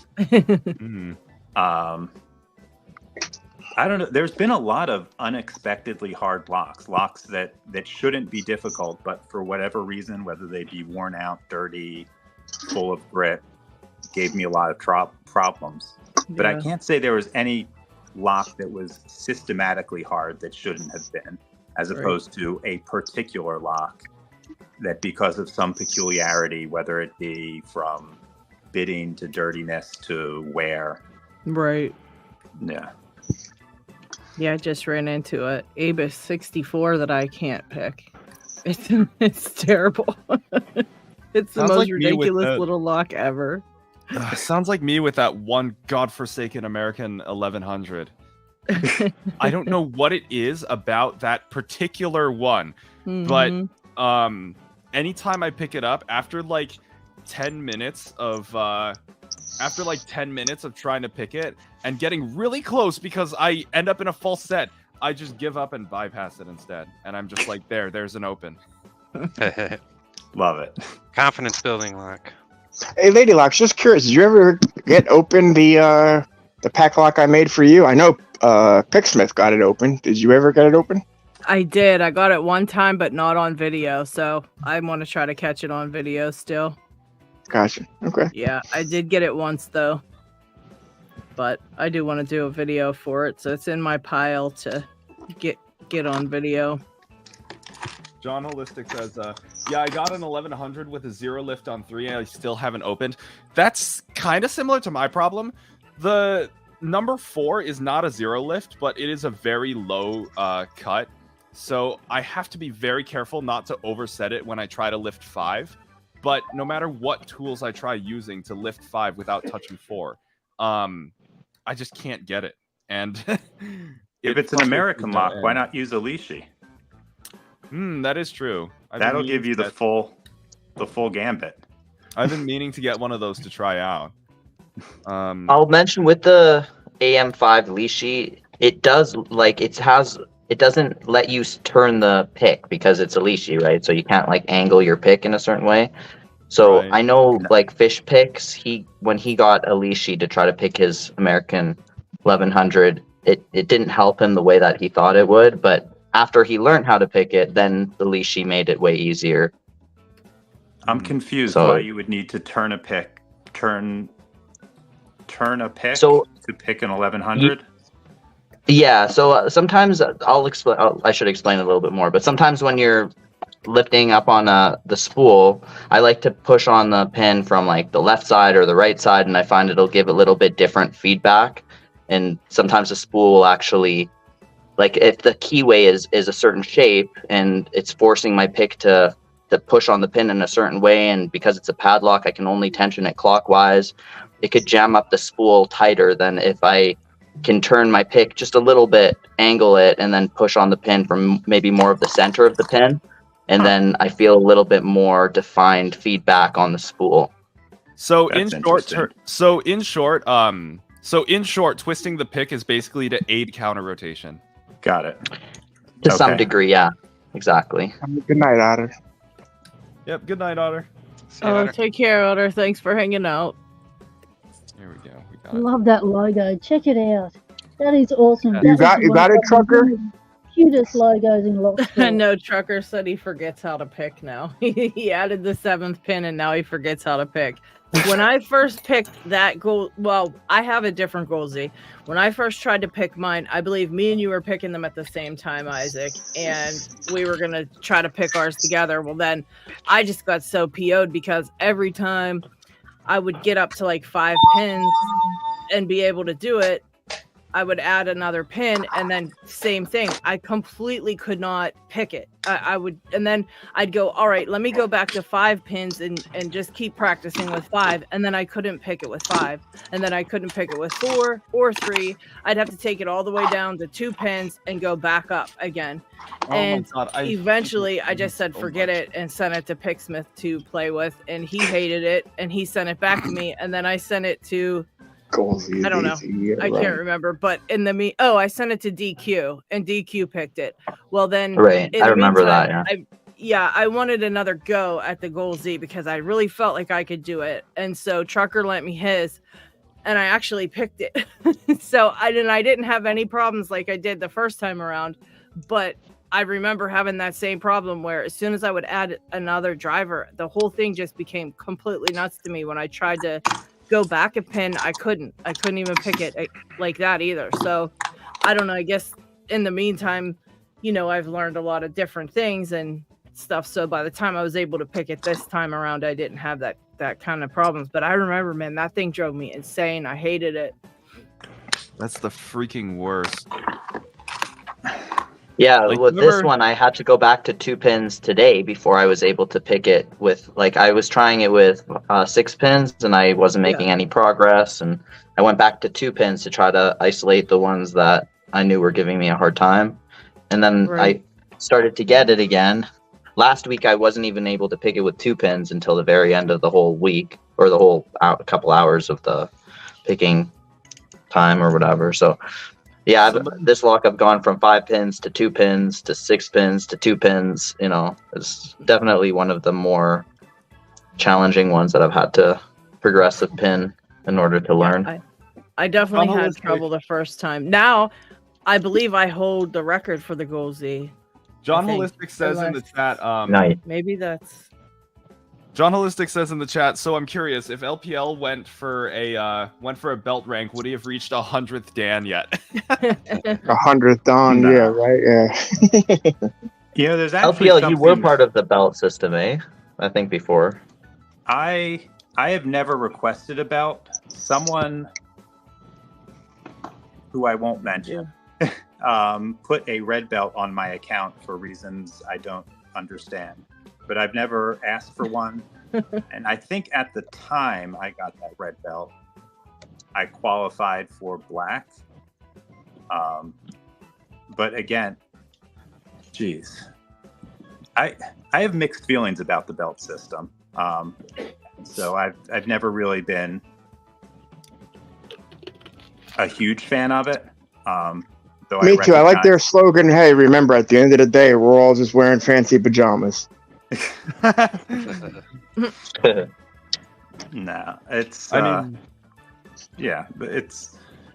I'm interested to hear what your thoughts are on the belt system, if you don't mind sharing. Well, I mean, it comes down to what makes you a good picker, and I think you can have a lot of definitions of that. You know, you can have someone who specializes in trying high security or higher security locks and progressively pinning them, doing whatever it takes to learn the locks. I've taken, and that's a lot of fun. I actually really, really enjoy that and love the accomplishment of getting through getting through a difficult puzzle. Yeah. And the other part of being a good lock picker is having the ability to encounter a lock on the street and reliably get through it in a reasonable amount of time. And that is what I've more not recently represented in the chosen belt to system. Focus on.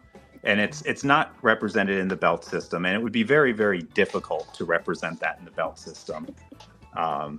Yeah, it's something that you'd encounter more in competitions where a lock that you've never seen before is placed in front of you, or a series of locks, and you apply your hand against other people and you see who can get into them faster. I guess it's whether or not you look at it solely as puzzles to be solved or more as a skill that has potential applications in the real world. And I fully understand why some in the lockpicking community may wish to stay away from focusing on using these skills, quote unquote, in the field. Right. But I find more satisfaction in looking at a lock and knowing with certainty that I can open that in a relatively short period of time, or relative certainty. There's always exceptions. Yeah. I would love to see a system that would focus and test things like that, though I recognize that would be very difficult without, I don't know, sending people locks from a source that they have to open on video, open the package on video, open the lock on video, and have that. Yeah. But wow, what a pain in the butt that would be to administer. And then also to be fair, Lockpickers United has what everyone always refers to as Rule 2. Don't pick locks you don't own or that are actively in use. So in use, yeah. Yeah, there's good reasons for that. Very good reasons. Absolutely. With the lockpicking competitions, you've mentioned that, LPL. I recently I was specifically curious about LockCon this year and about what locks they were picking. And I saw the rundown of that through Tool, and the locks that they're picking in the competitions overseas, they're great. They're good locks. And it's crazy to think, thinking going over there, it's like, okay, I'm used to these American things. Like, no, I have to change up my practice. I'm going to go over there and actually be a decent picker to even be worth a shit in this competition. Because I've seen people doing M&C move, the list goes on, but it's good locks that they're picking over there in these competitions. Yeah. No, and that's if you're going over there, I mean, if you're ready to see some absolute voodoo, watch the impressioning competition. Holy cow. Yes. His last watch what? The impressioning. Yas Wires. Yeah. Yeah, Yas Wires specifically. We have a video of it. His from beginning, starting of the key to the open was 2 minutes or less, or I think less than that. Oh my gosh. But we're trying to break it down here at the Seattle Locksport because we do impressioning meetups with ourselves, with our friends. We're trying to break it down a bit to okay, at the very start, what does he do? What does he skip? What does he not screw with? And the biggest thing that I've picked up on, which is very true, and it helped me last time I impressioned, was when you turn and jiggle, you only jiggle up and down once. Because the impression the mark is already made. You don't need to do it more than once because that's the that's going to leave multiple scratches. Yeah, just do it the one time. And not even that. It doesn't even help. So maybe an extra bump will help a little bit, but it doesn't even help because you're already turning it and it's already has that bump there. So it's not going to push it in harder because it's already got some bump already there. So what he does it. He jiggles it up and down once, not even twice, hardly. He takes it off and he's already filing it. It's each time it's jiggling it one time, taking out, looking at it, and moving on with life. He is quick. Well, you can definitely make marks more deep, but it takes first of all, it takes away from the time, and second of all, you have to do what you're saying, where you can't just keep bumping up and down because you've already lifted the pin. You have to reset the tension and let the pin come back down and then move back over and then impression more. Exactly. So that's what. But once you've made your main mark, the marks aren't going to get too much deeper. You're right. Yeah, a lot of people don't think about that because they think turn, jiggle a whole bunch. No, you just need to jiggle a couple times, then either reset or start filing, and that's been a game changer for me. Yeah. Slowing him down and watching is pretty insane. I can't believe 2 minutes. That's insane. You won't hear any disagreement here. I've got to head off and pick my wife up at the airport. So I've got to rock and roll. It's been great chatting with you all, picking with you all. Good chatting with you, LPL. Thanks for coming on. Take care. LadyLocks, travel safe. I'm sorry, Pocket Woman, travel safe. Sorry. Take care, Lady or Pocket Woman. Happy birthday, Knox. Hope you enjoy the rest of your birthday. And when I win the lot that you're gonna put in the giveaway shortly, I'll send you my email. You can send it to me. Thanks very much. Very cool. Take care, Pocket Woman. Yes, take care. So I will follow directly. In Germany, it's totally late already. All right, Jake. Yeah, have a good evening. And take care, Jake. Good night. Have fun. Good night. Bye. Yeah, good night. Good seeing you. Bye, Jake. Someone earlier had mentioned the first video they ever saw of mine was the Boley lock. And since that was me, yes. About impressioning, I thought I would show you a tool that I don't think I have ever shown publicly before for opening Boley locks. Please, I got a roast of terror gnawing at my ankles. What do you got? And that is this right here. It is a tool with a piece of brass. Oh, wow. Oh, yes, you do. Soldered onto a normal key. Holy shit. And it works quite well for impressioning. That's impressive. Wow. Oh wow. That's cool. Oh yeah, I think that's very smart. Very cool idea. I think Boley on their website stated that like that's how their original lock was open for the first time. And then somebody else was able to and then somebody else was just able to take an EPG and a bent paper clip. Yeah. That I was think I actually told fake, Ryan, but that was or I'm sure I had told Ryan about it. Yeah. So yeah. I still want to get one. I still want to get one just to keep as like a sort of a display piece, especially because of the key. I don't know. It's just something about the key with its like funky U bend that just gets me, and I really. Oh, absolutely. Yep. Yeah, no doubt. They're cool looking locks. That's mine's in the Avis Rock, and just the fact that I made my video on it and had Boley respond on the video, I thought that was really cool because they sell it in the Avis Rock on their website. But I actually had bought it from eBay, and for mine the key sticks a little bit when you turn it, you push it in. You turn it again and you pull it out, and kind of that's when it almost about to pop. There's a little stick in that when you pull it out, and they explained why that was, and that was the person who installed it. The actuator, there was a little stutter to it, but I mean they explained it right in the video of my my video. It's called "Holy Moly, I Got a Boley Planted in the Avis Rock." Nice. That's cool. It's always fun putting unexpected high security locks in otherwise unassuming bodies. Right. You know, I have been thinking like in my head about how somebody could potentially pick a Rotosera for the first time, but the only idea I was able to come up with would require impossible, like mechanically impossible things, because the idea I had was basically like if a Leashy tool and the pick that you and Bosnian Bill made had a baby. That's the only tool I could think of that could potentially pick a Rotosera, but it would require like because of that weird bend in the key, it would require like some sort of mechanically impossible thing to allow the little finger to move back and forth inside the lock. So with that in mind, I really don't see how. I struggle to imagine how it could work. That person who made a self-impressioning ProTech pick, that guy could probably do it.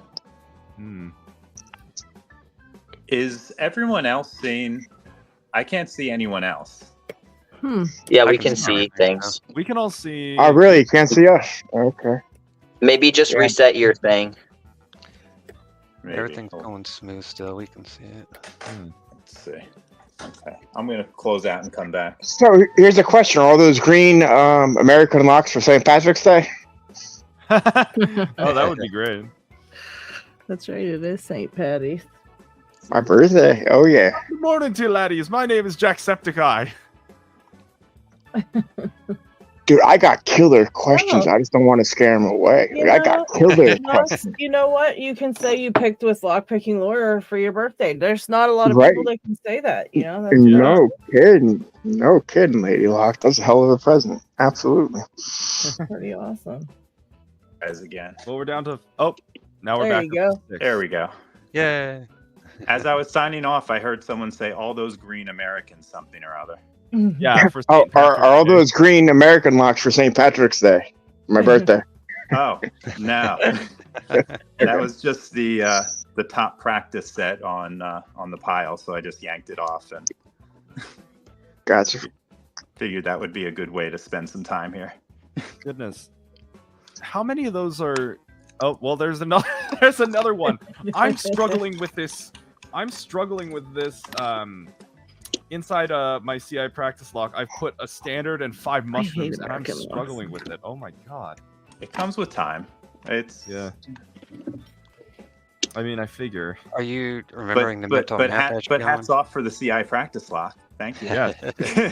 It was Well, I mean, I had to be Covert Instruments being the first tools I bought because I watched yours and McNally's content before finally deciding to take the plunge. Thanks a lot, much appreciated. I mean, I should have you to thank for getting so many people into Locksport and starting this line. Well, there's a lot of people on the list of names of those responsible, but yeah, it's certainly you and Bill at the top of them, that's for sure. You guys are the top two kings of Locksport on YouTube, absolutely. Well, Bill got me involved, so I got to give him all the credit. There you go. Yeah, how did you decide to start lockpicking? Anyways, you what was the first thing you were like, this might be fun, and like, what did you see or do that made you decide to start picking? I don't think it would have. I don't think I would have joined if it weren't for the fact that I had just moved to the DC area and lost all of my hobbies.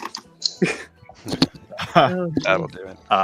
I used to be a member of a club where we rented out a nice bay in an industrial park with lifts. We all worked on our cars. We would race them on weekends. Oh, okay. And so I moved away from my club. And my only other hobby was long-range shooting, which I don't know if you're familiar with the DC area, but there's not a lot of places where you can shoot 1,000 yards there. And then also had a baby around the same time. So yeah, that ended some hobbies. I needed a hobby that I could do at home. And that was from the time that I'd come across Bill. Decided to try my hand at things, and 6 months later I started a channel. Pretty also, cool. I just noticed Nathan has joined in on the stream. Hello there. Welcome, Nathan. How are you? Doing good. Hey. How are y'all? I figured it was that, Nathan. What's up, man? It's And me. LockChuck Yeah. finally showed his face. There's LockChuck. He's been lurking behind stage watching us all. I felt you breathing down my neck, LockChuck. It was so wrong. You should be I'm out front sorry. with everybody else. No, I've just been stalking. Hey, LPL, let me ask you this question. For example, I'm in touch with LockNoob, and there's a couple of Facebook groups that there's this guy that claims to be, he doesn't say, hey, I'm LockNoob. He goes by a completely different name, but all of his content is whatever LockNoob posts, he posts on Facebook. Okay? Mm-hmm. So I reached out to LockNoob and was like, hey, like, obviously you don't live in New York. I know you're across the pond. Like, yeah, dude, this guy is you. Like, report him. He's got all of your content, all of your, and he's like, dude, you don't understand? I'm anonymous. Like, I can't claim I can't, in order for me to blame him, I have to say who I am. And I'm not willing to do that. So unfortunately, and I'm like, dude, this guy who's the imposter has 750 something thousand, likes or followers, subscribers, whatever on Facebook, where LockNoob's thing maybe has 22,000. It's like, yo, this guy is more popular than you using your own content. Like, get on him, stop him. And because of the anonymous factor, he's like, dude, I can't. Unfortunately, he's going to go public with it, and it is what it is. It's like, is that really? You're a lawyer. I mean, you would know. No, I have the exact same problem. Okay. Probably even greater. All the Facebook groups that claim to be me are not me. The millions of subscribers on TikTok that claim to be me are not me. Wow. And wait, so that wasn't you who sent me a message the other day? Yeah, right. So I'm not getting a free Genesis kit. What the hell? Bail money, I'm sure, or something like that. I mean, I sent you my whole bank account like you asked. I'm sure someone in India appreciates it. Right. Yo, G snake. Oh God, we have 2 snakes now. Oh my God, yes we do. Snake attack.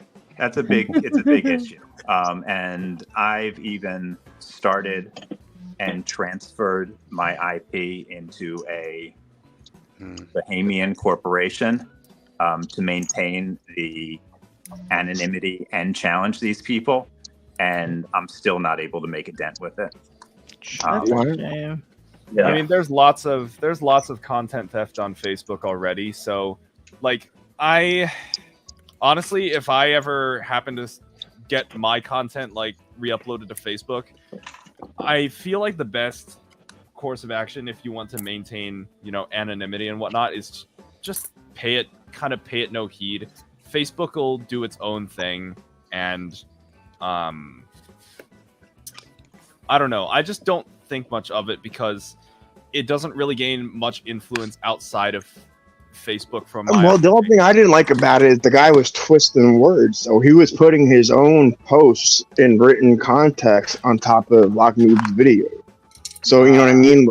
So, I mean, I just wouldn't want anyone putting words in my... It's one thing to share my videos. Hey, this guy's cool. Check out his content. Or even, hey, I am this guy. All right, poser, you stole my thing. It's a whole nother thing to write, you know, to rewrite history, so to speak, and hey, this is my challenge lock I made, look how cool this is, or whatever, and I'm Knoxs Locks, and it's like, whoa, no you're not, I don't live in, you know, I'm from America, so for someone, you know, in that case Australia or some other continent, it's like, whoa dude, you're way off, man, because this guy's claiming to be from New York.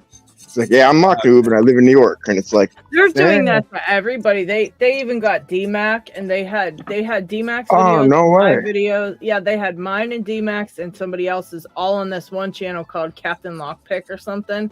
No way. And that yeah, guy. it was like, yeah, right. you know who that is, too? Then yeah, DMAC was he's like out in infuriated. Michigan or something. Wow. I didn't know he was doing content theft. I know he tried to. Those videos on theirs are like mostly DMAX, but there was a bunch of mine in there too, and it was mostly my short videos, which I realized that you can do like allow video and audio remix, which is what people are doing for the short videos. But if you just change it to, yeah, but you can change that option to audio only, so they can just take your audio and not your video. So that's what I've been doing on mine, just because, you know. Yeah. But yeah, that's pretty much it. That DMAC and somebody else, I can't remember. It was another UK picker, I think. I want to say it was Lockpicking Legend, I think. Was it? Okay. Maybe, yeah. Yeah, there were like a couple of us on there. But just yeah, look at it as a rite of passage. Yeah. Like, that's awesome. I am big enough and I am good enough that people are stealing my stuff. Right. Brett Suck says people try and imitate him, but they can't pull it off because they can't get his voice quite right. Imitation's the biggest form of flattery, right? Brett Sucks doesn't speak in his videos. We've not heard his voice yet, so we're waiting. We're waiting for the day. Content theft is the biggest form of flattery. Oh yeah, also OG Snake has shown themselves in the stream, but they are muted. I guess they he's talking smack on us, that's why he's like he's had to mute that. Oh, there he is. No smack talk here. What's up, everyone? I was gonna say he's like talking smack, like who is this like anime character who's taking my name? I love your organization, OG Snake. It's like super like organized and fancy looking. Look at all that stuff. Well, that's only because I cleaned up earlier today. It was really a mess. Yeah, I usually do that. I'll go, oh, look how nice it looks in here, and then I sit down to like do some picking or whatever, and I mean, not even 20 minutes later, it's a freaking complete disaster, and I'm just like, what the hell did I do? What you guys will never see is what's 6 inches off camera. Yeah. Disaster area. Oh my goodness. I mean, you kind of get a glimpse of it with like my USB hub and SD card reader here. These are like 2 of the keys to some of the locks that I have just out of frame, and then my keyboard. But yeah, like everything that's outside of the frame is just it's outside of the frame for a reason. Yep. No one needs to see that. Yeah. Yeah, nobody wants to see that. Yeah, that's a bigger point. And then I recently just had I know some of you guys saw that one video of like just a little bit of my lock lab or my room, whatever. And I just recently put like a bigger desk, so I got that toolbox thing with so I could have more space, and like it looked so nice for like about 3 days. And then I just started getting more shit, and then I just like Fills now up it's fast, like, doesn't it? yeah, and now I'm like, I need a whole nother toolbox. Like I maybe don't need it, but I kind of want it. And then I'm just like, I could have like so much more stuff. I told my husband, you know, your living room's a little bit bigger than my lock lab. Maybe we might have to switch. I told him I'll put him a recliner and a TV in the hallway, and I'll just take both rooms. He didn't like that idea. I was like, it's pretty big in here. I could probably put a desk over here and like nice little lighting right here. And he's like, get out. New community member with the same name. Now there are two. I've been known as, well, my full name is The Snake Rocks, but I've been known as Snake since like 2012, I think. That's when I uploaded my first video. Oh, snap. He just said 2012 other Snake. What now? Oh, OG. Oh my gosh. He's got me beat. Is that really been longer? Wow, I actually did not expect 2012 to be longer ago than OG Snake. So I've been known as Snake personally, like at work, but I've only been known as Snake on like social media for a couple of years now. So you definitely had me beat there. Interesting. So now who's the OG Snake then? Well, confused. I mean, if you wanna make things even more complicated, I did not become a VTuber until 2021 because YouTubers didn't even exist back in 2012. Well, how about when did you start picking? When did I start picking? Yeah, that was way more recent, 2023. Yeah, I thought we're gonna call you Snake Rocks. Yes, Snake Rocks is a lot of people call me Snake Rocks just reading my name. Finally got it open. Okay. When they read my full name for the first time, they usually call me Snake Rocks. So that also is perfectly acceptable by my standards. Just don't call you late to dinner, right? Yes, don't call me late to Wow, never mind. I lost my train of thought. So what was the Snake Rocks? What's the last part of your name? So the reason why people call me Snake Rocks is because I'll type it in chat. My full... Actually, maybe I should... Where's my editing? Here it is. Edit name and headline. I'll change my headline. Here's a question for LPL. What you call it? I bought a lot when my first 6 months in the lock sport off of eBay. Yeah. And the person claims to have bought it or traded it from Bosnian Bill, and the person lives in New Mexico area. That was all that they had for the post. So I had gotten it as a couple. Well, it has a ASA, it has a nice sergeant, it has a couple other locks that was well worth the money, and it worked out. But just curious, the fact they gave a location and they said, hey, I traded a couple firearms for this. I know nothing about locks. I don't know what it was. And what happened was there was a bidding going on, and I had meant to put in $84, and I had accidentally put in $840. Oh my gosh! Oh no! Yeah, no, I told this story last year for my birthday story last year, but I put in $840. So I tried to hit eBay and be like, hey, I don't mean to do that, but anyways, it ended. It only cost me, it was like $110 or something like that. Whatever, it wasn't that big a deal. I did the math beforehand. It was like, per mortise cylinder, even call it $15. It was worth it. Plus the ASA on top of it, plus whatever. Okay. And, the person in the description is like, I don't know anything about locks. I'm a gun guy. I met Bosnian Bill in New Mexico. He said this was worth over $100. I'm trying to recoup my money.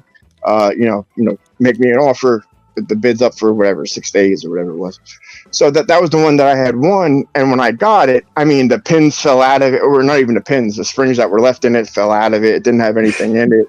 It didn't have it. So the guy picked the bones clean as far as pins or anything like that. But I mean, just curious, does that hold any weight? Like if this was my cousin Vinny and you were on the stand right now, boom, okay. Does my case hold water? The defense's case does not hold water. Oh, wow. Yeah, not in a good Buyer way. beware. Like my cousin Vinny. No, the short answer is I don't know. But know where Bill currently lives. I know where he regularly visits to visit his family on both him and his wife's side, and I am unaware of any New Mexico connections. Oh wow, okay. So I'll just. That's enough. I can't say yes or no. Yeah, I don't want specifics. Yeah, it wasn't asking Assuming specifics. you're But that's trading enough. guns, you generally want to do that in state to avoid running afoul of certain laws. Very true. Very true. So I don't know what to tell you, man. I mean, anonymity really is a double-edged sword, especially in cases like that. Yep. Even if you know who the person is, a lot of times when you're buying or selling something online, it's like really gray area in terms of the description. Unless you've actually given them money for the product. It was a nice pill-shaped, the nice pill-shaped acid thing. I didn't not say I couldn't, but between this and all the other Mortis ones that were in the in the auction, it was worth the bid. Like I said, it was worth the $84. I didn't even spend $8,400 by any means, would I? But it's just the fact that I was able to get it, whether it was bills or not. It was nice to have an ASA, a nice Sergeant, and a couple other high-end locks for under $100. So, I mean, whether it was his or not, it was nice to to have one to bid. But I just always wondered in the back of my head, just that was all the description was. I traded it firearms. I live in New Mexico. Like, okay. By the way, just so you know, go ahead. I was gonna make the joke. You could probably go after that seller on eBay for false advertising. I mean, that's the worst that you can do is just give them a bad rating. But for the future, whenever you make a bid on eBay, and even if you win the whole thing, you have a little bit of time that you can contact the customer service and let them know if something happened like that, where you put in a different amount than you meant to put in, and there is what you can still cancel it. Well, that's what I was going to cancel it. Then when it ended at $84, like I said, I did a quick math of everything that was listed. I was like, hey, it's more than worth over 150 or close to $200. I'll take it. And then even after taking it, when it showed up, and I've never had it before. I never had any type of ASA pins or a lock, so that was my first. So when I lifted it up, and like I said, there was no springs in it, so literally the cord just slid right out of it. There's no C clip, no nothing. I was like, oh man, dude! So talking about disheartening. You know what I mean? I'm waiting for this major challenge. It has here. Hold on, I'll show you the Bosnian Bill's quote unquote autograph. Hold on. His autograph. Oh yeah. Uh-oh. I told you they're on the locks, man. I ain't lying with you, man. Maybe. This is it was probably that seller. He probably just scribbled on the lock and was like, "Oh, it's Bosnian Bill."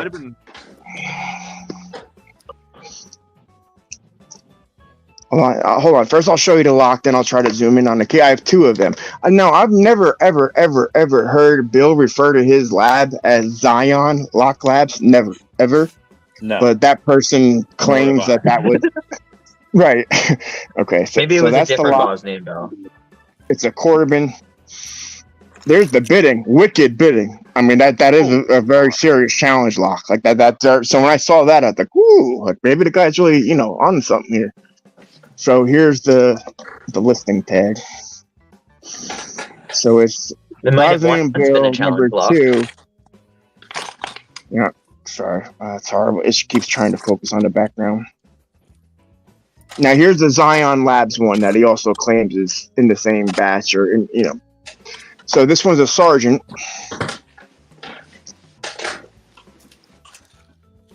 Again, wicked bidding. I mean, whoever knows what they were, they knew what they were talking about as far as highs and lows. I have not gutted these. I do not know what's inside. Now, when it's pinned by Zion Lock Labs. So the guy's thing was, hey, that Bosnian Bill, Zion Lock Labs, he traded me this for. That certainly could have been a challenge lock that someone who refers to themselves as Zion Lock Labs sent in. And Bill pretty much everything that comes into him, he sends back out into the world. It's the whole trading guns part that really. I was thinking that. that Yeah. makes me question the story. But I don't the- know. I hear you. love Locksport, but I don't know if I would ever trade any of my guns for a lock. No, I hear you. But that was literally all the listing was. Hey, I traded locks in New Mexico. This guy claims he's Bosnian Bill and that these locks are quote unquote worth money. And that was all at the posting. Like, yeah, I showed it last year on the on my other birthday bash. So I mean, if you look on there, you'll see the post is over a year old, so it's long deleted. I mean, if you look at last year's, you literally see the digital post. I showed it on the on my tablet. Yeah. Oh, well. Should have. Knox, you know. I have bought locks on eBay that they were not advertised as from Bill, but they were ones that I recognized through model and bidding of the key as ones that he had featured and that he had sent to someone, and then that person in turn listed them on eBay. I don't remember which ones they are, but I think that actually predates me knowing Bill. So like back in 2015, 16. And the only one I can think of offhand was the Huno 80 padlock. So if you look at Bill's video of the Huno 80 and my video, it's the exact same lock. So I've certainly found his stuff on eBay before. But the whole trading guns for it, I mean, I can see Bill trading guns, but not in New Mexico. Yeah. No, he's. I wish shipping to Canada wasn't so bad, especially with eBay. Just so I'm gonna hop out of here, Who has y'all. the nice eBay? It's the UK eBay. Take care, Dave Lockjaw. finds the craziest locks. No, that was Snake. It's Oh, okay. Oh, thanks, brother. Have a good night, You guys Snake. have a similar voice. Oh, Thanks. yeah. Bye. Yep. See you, Knox. Have a good Take care, one. Snake. Bye. Good night, brother. Or, I think it was Dev. Sorry. Not speaking Dev. Oh, Dev. well, Dev. take care, Dev. Oh, you're out too, Dev. Have a good night, man. We have trouble figuring out who's who in this situation. Well, Yeah, Dig Dev finds and the best deals Lockchuck on have Lock similar voice, ever. but Lockchuck has more of that southern twang. What are you talking about, buddy? American beef. Well, Satan, here's another unfortunate thing for our community here. Is I have a challenge lock, and if you look at the key, it has let me see, someone's name particular on there. Now, hold on.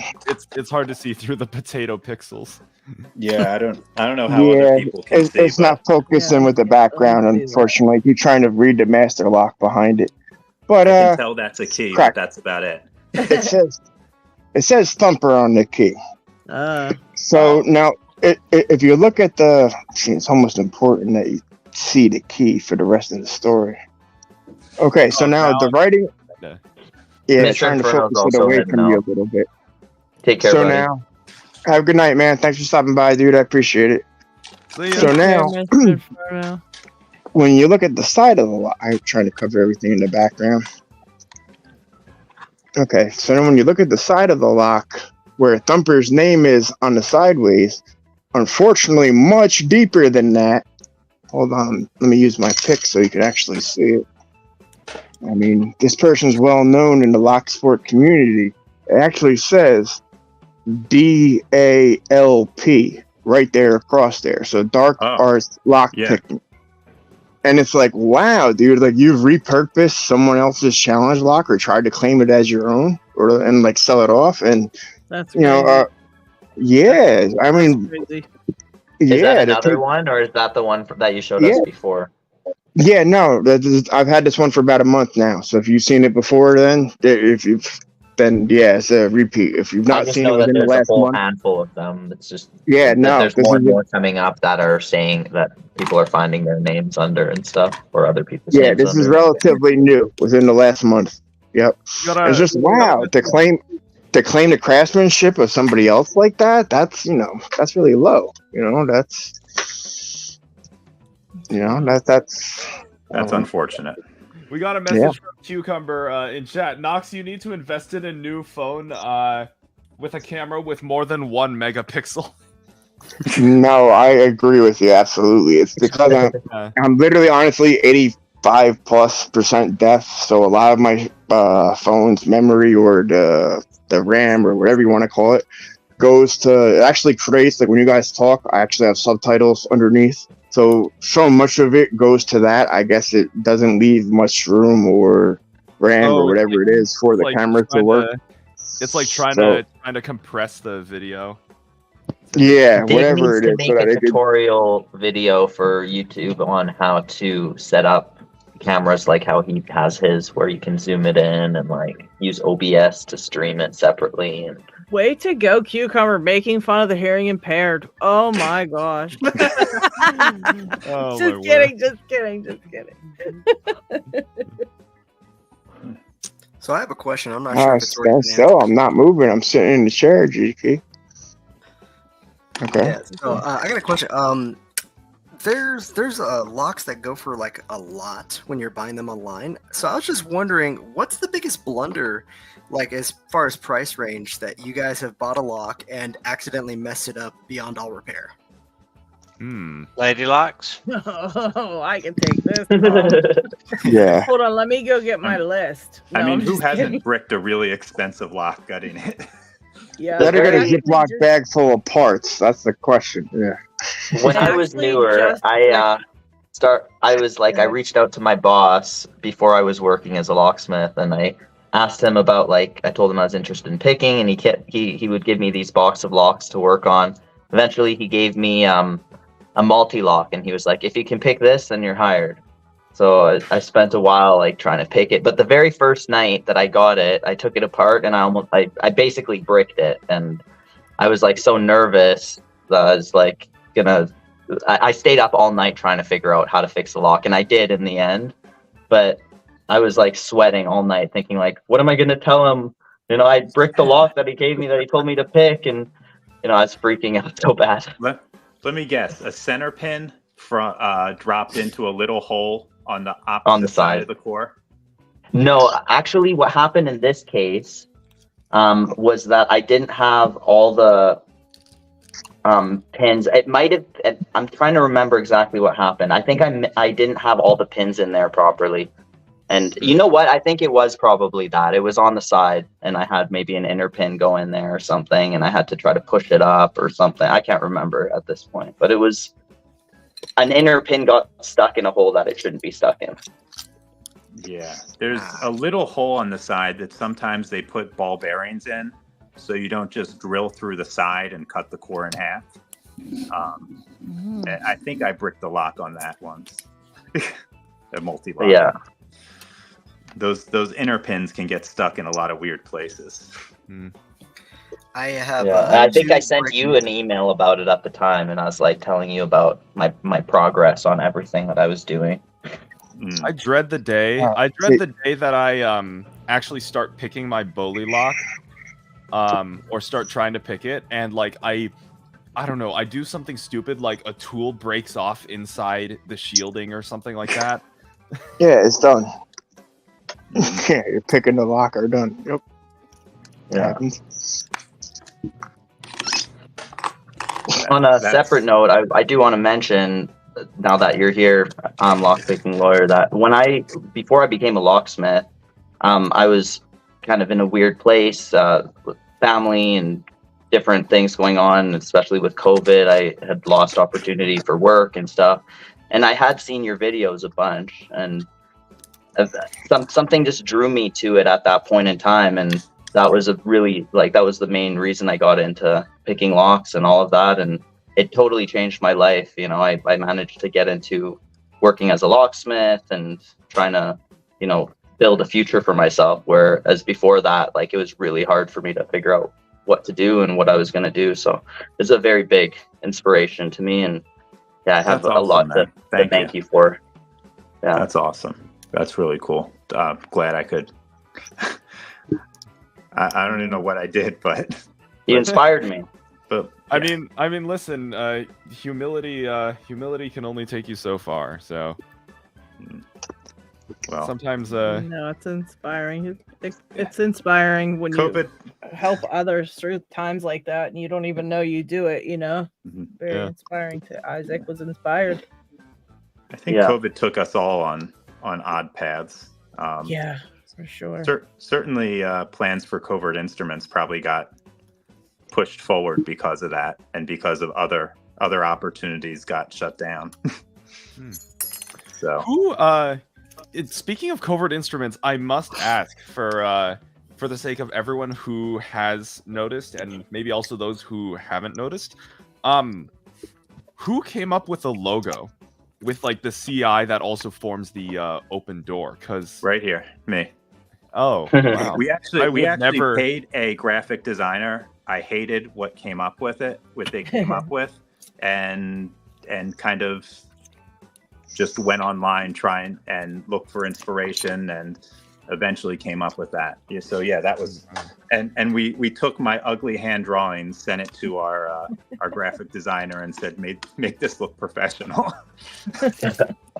That's pretty cool. Yeah. That's cool. It's so I much was more pretty personal proud of that. I thought it was clever. It really was. Mm-hmm. Yeah, it's a cool one.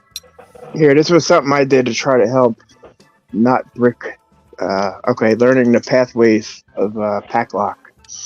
So my 90A, I made it a dead core first, so it was like a lockout tag out. Then when I was done with that, I got bored with it. If you see at the bottom, there's a red nail polish, and that's the red zone. So if you turn the core past there, you're going to brick it when it goes 180, and everything falls down. So to keep you from doing that, you just have that little, red border right there.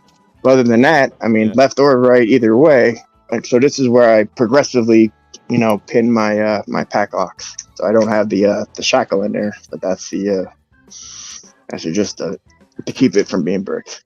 Viper, to answer your question straight away, the only easy way to get CI tools is if you live in the United States. Unfortunately, because everything in CI is made in the US, international shipping can be extortionately expensive. Yeah. LPL, can you confirm? Yeah, well, a couple things. One, not all of our stuff is made in the US. A lot of it is. And that what is made in the US is made by us in our facility. But as far as shipping goes, we actually started out during COVID shipping everywhere, except for maybe Russia and China and a couple other countries where there were impediments to that. And we had so many problems with shipping overseas, with countries that would hold up our stuff, make people come pick up their packages and pay duties. Just let your stuff sit in a shipping container on a dock for 3 months. Meanwhile, we refund the customer because they haven't received their product, and then 6 months later the thing actually gets delivered. Right. I can't begin to tell you the number of weird shipping issues that we ran into. And eventually we had to just make a decision that there were some countries, or a lot of countries, that we just couldn't deal with because we were losing money, and not just a little money, a lot of money, because reshipping a package where shipping is $50, that's not cool. Yeah. Way over overhead. Absolutely. Yeah. Yeah. I wish we could just flip the switch and open up shipping everywhere. But unfortunately, either because of a variety of factors, it just costs us too much money. Yeah. Sorry about that. That's unfortunate. Yeah, that was, you probably could have gotten, if you had caught us in the first year we were open, we were still optimistic and thought there would be no issues with shipping everywhere. And we got relieved of that delusion really quickly. Yeah, shipping's a nightmare. We actually have something. There is a binder somewhere in our office called Shipping Shit Fest. I love that. And that is something where we lost, not we. It was, I think, over a weekend. So it was a lot of packages that went out. And the post office, and we took them to the post office. They got checked in. They got checked into a distribution center in Richmond, Virginia, and they all disappeared. Every single one of them. Oh no! Hundreds and hundreds of packages. Wow.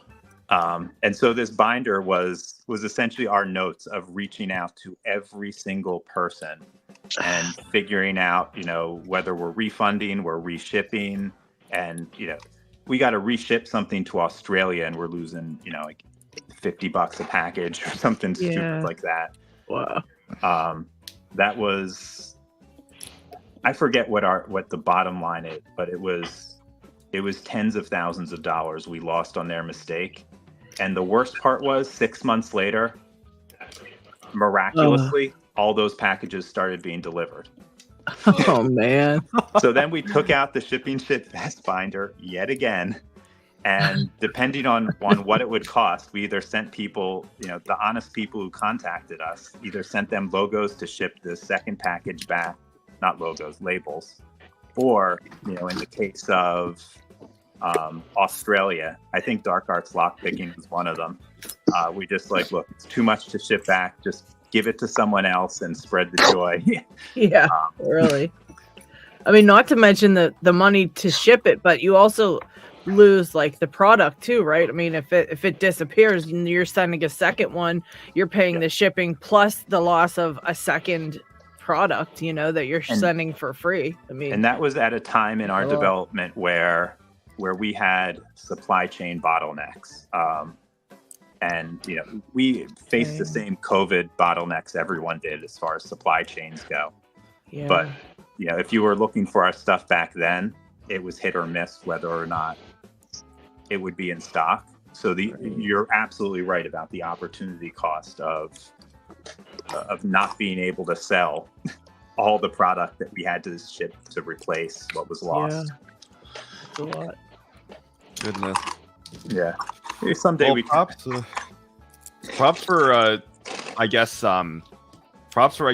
sticking that out and ultimately coming out of that in the position we're at now. So yeah, thanks. Clearly, even when the situation got that bad, clearly you did something right because it didn't destroy the business entirely. So no, and that was a big deal for us then when that happened. I mean, we were calling our congressman's office to try to get the post office to actually do a real investigation.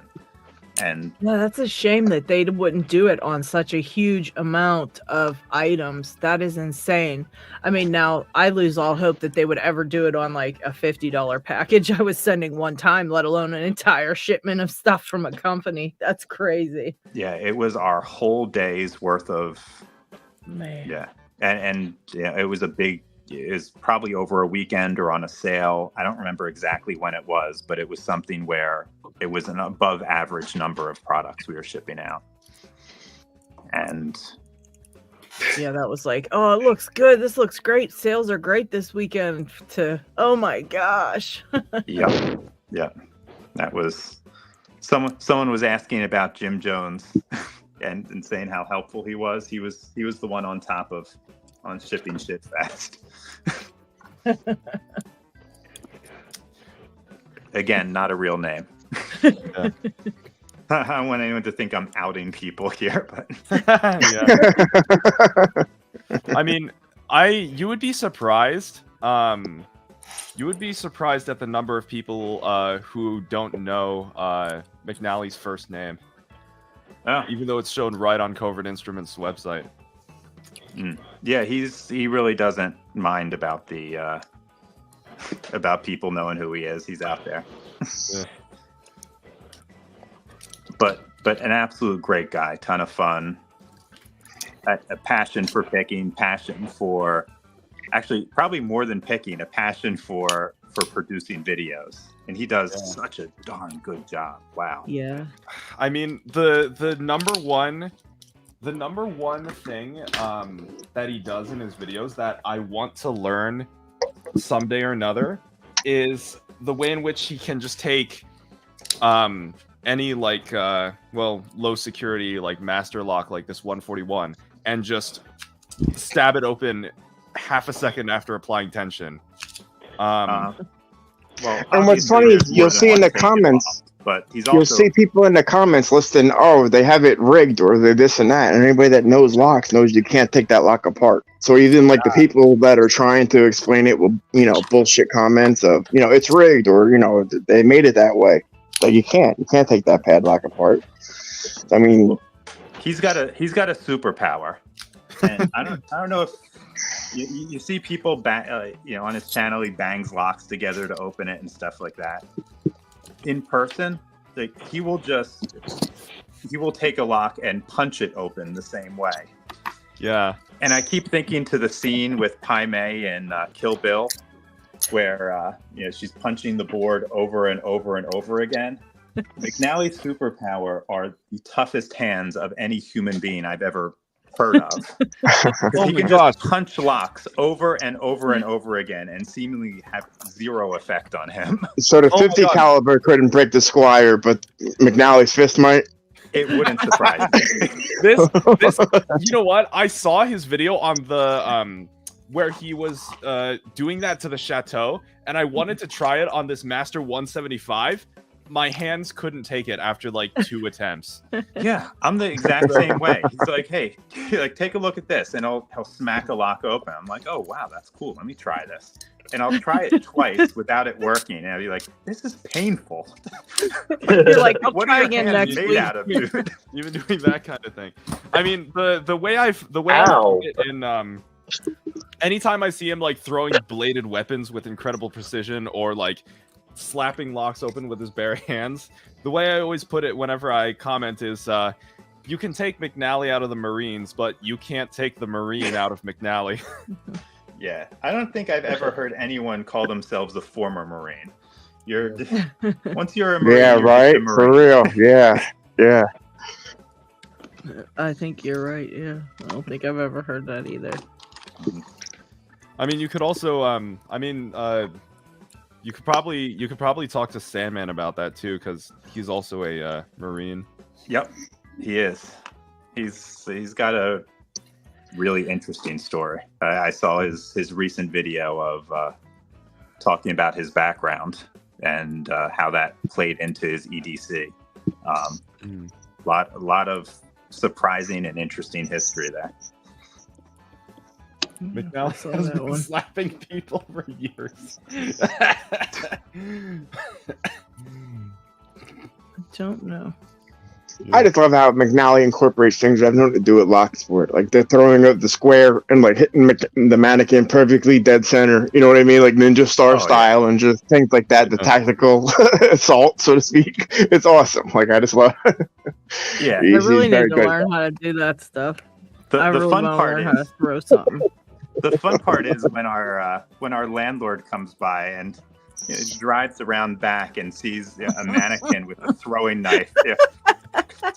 2 in the chest, 1 in That's the got to be forehead. hard to You're explain. like, That's got to be real hard to explain.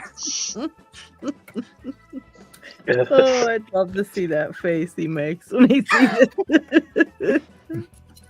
It's like, so you were asking for our rent, huh? You're good till next month. I'll wait. Oh my gosh! Speaking of McNally's content, LPL, so many people. I've seen so much speculation on the identity of Can Toss guy. Oh, yeah. I'm not going to confirm or deny anything. It's not. I will confirm it's not me. Fair enough. I mean, I kind of figured, but yeah, no, I've seen so many jokes about like, Can Toss guy is LPL on a Friday night. Yeah, I would let that rumor persist until they did the the ones where you had to blur things out below the waist. Yeah. And I'm like, okay, you can own that one. I'm not jumping on that grenade. God, finally. This thing's a jerk. All right. Close it back up.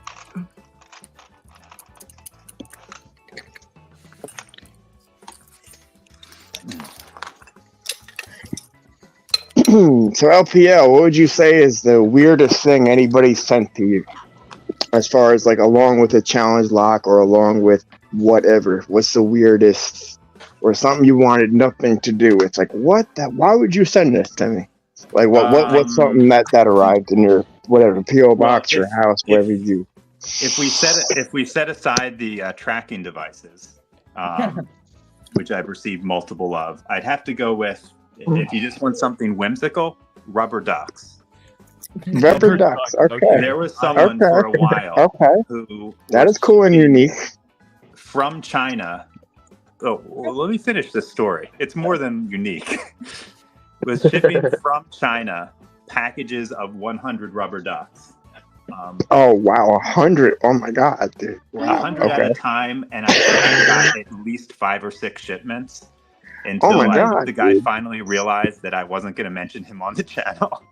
And that's what he was looking for, was recognition through the ducks. Oh my god! Wow, what a weird approach! Oh my god! Don't do it again, Knoxs. Yeah. Wow, yeah, right. Damn, it didn't work. I knew it took too long. God damn it! It should have been 1,000. He's caught on to me. I was gonna say I was actually expecting a totally different answer. So was I. I was expecting some weird like underwear, some weird like something in the lock that was something weird or something. I don't know. That's what I was expecting. I did make a video about the underwear. I couldn't let that one go. Yeah, that was the exact answer I was expecting. Okay. Yeah, I remember that one. You're like, in the video, you're like, please don't do that anymore. We weren't impressed. If somebody did send you to bloomers, okay. If it's possible for something to be weirder than underwear, the rubber ducks takes the cake. I also heard the part where you talked about that where you were mentioning that at St. Con. Yeah. Somebody in chat is also curious about how far you are into the script for your April Fool's video. Oh, done. You know, people keep asking me, like, how is it that you can do this year after? Like, how is it you can do this video every year? And people who know me ask the opposite question: is how is it that you don't do that every single video? Yeah, we have a lot of Locksport tech terms and things, the nomenclature of things that we talk about. Some of our conversations on here will all just be dead serious, talking about something, and none of us realizes like how horrible it sounds until then LockHeat will play like the XXX background music, and then we realize that we've said a couple weird things. Oh my god, that happened during my debut on this show, and I was just that broke me. I was laughing so hard. Yeah. When I said, I think what I said was I would be demonstrating how I will use some of my tools to violate this lock. Something, yeah. Oh my and goodness. LockHeat plays the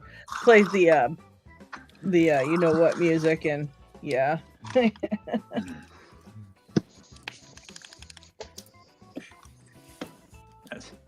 Nathan, you keep popping in and out. You okay there? No, yeah, no, my camera's bugging out. I'm sorry to keep doing that. No, you're fine. You're fine.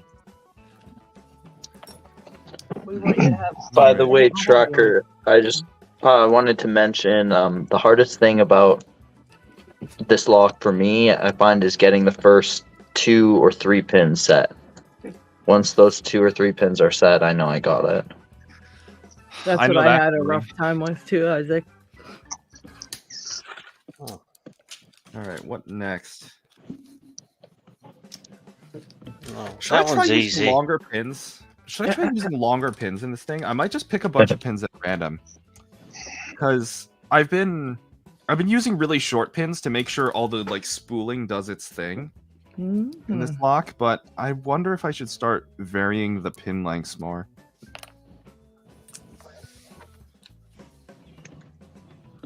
Oh, lose. Yep. I'll just There pick you a go. bunch. I'll just pick Do a all bunch. different types of setups, and then you'll get better at it and better at it. I've also been meaning to look for like some more like weird and wacky driver pins, because all I have right now are like the your typical standard spool and serrated, and then also the lock noob check pins. But I'm thinking of looking into more other types for just to get a better feel for what some of the other ones are. Start making your own. I've thought of getting or making some gins, but there's no countermilling in this mortise, so I don't know if that would give the gins their full effect or not. No, they would just feel certainly like spools. No, yeah. Yeah, that's what makes them so special. Special. I think that's still the proudest pick I've ever had in my life was with Jimmy Longs at Lock Fest in 2019. He drops the ASA 600 in front of me. Oh, jeez. After the two of us together had finished an entire bottle of scotch. I could barely stand up, and he's like, "Hey, this ASA, I've been having trouble with this. Do you want to try it?" I'm like, "I can barely stand up." He's like, "Yeah, give it a shot." And I don't know what stars aligned. I had it open in 30 seconds. Wow. Oh my God. To this day, it is the proudest pick of my life. Yeah, I'd be proud of that one too, for sure. Wow. I mean, I have considered. So is that an endorsement for drinking scotch before picking? Yeah, right. Yeah. Okay. How many shots was that exactly? Like I said, what's 6 inches off screen? I mean, I have considered bringing something to drink onto these shows every so often, especially when they extend into the evening. But at the same time, I worry that if I've had too much to drink, I will just say like some of the most wild, unhinged things, which would be normal. To be clear, would be normal in the VTuber community, but would probably be a bit of a culture shock if I bring that into launch support. Well, feel free to join me. Today's choice is Ardbeg Korivrekken. Ooh, nice Isla single malt. I have a 600 I have not picked yet. That one I got from Georgia Jim, and it's just horrifying.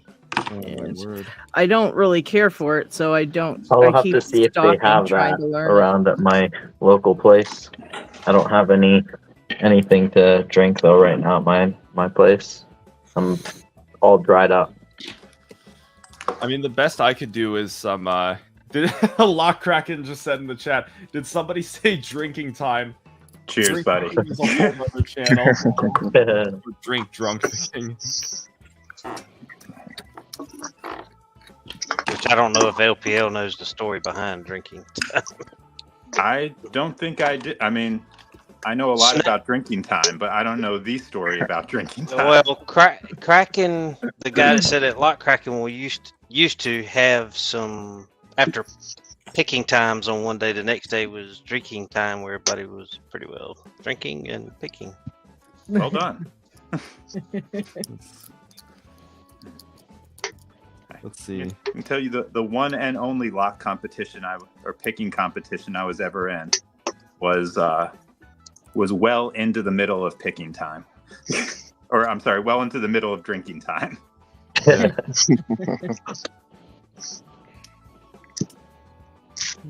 Guys, I really enjoyed your speech for Saint Con. That was very, very well given. Very good. Yes. That was fun, and it it was a risk. I was a little ambivalent about going over there because I was sure my picture would be on Twitter within 10 minutes. Yeah.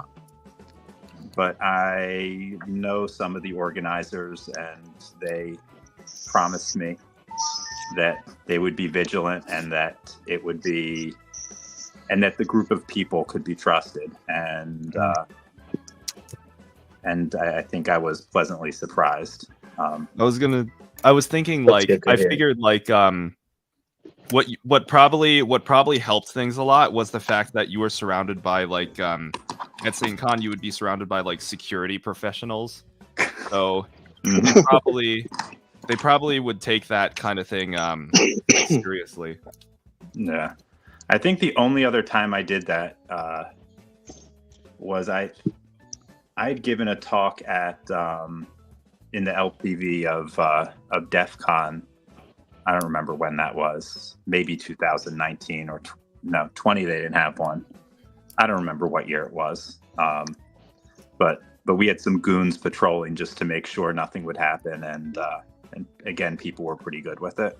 But there's something within the hacker culture where people do respect privacy. And question for the pickers: as a novice lefty picker, is it worth finding left-handed turning tools, or should I wait until later or when I get better? If you get a pry bar, pry bars are flat, fully ambidextrous. I mean, because LPL's on stream, I have to mention the Southpaw Turner set. Mm-hmm. And then I think like these like bottom of keyway tensioners, like this is the Covert Instruments 2-in-1, but this, I could totally see this working perfectly fine for lefties. It should. Yeah.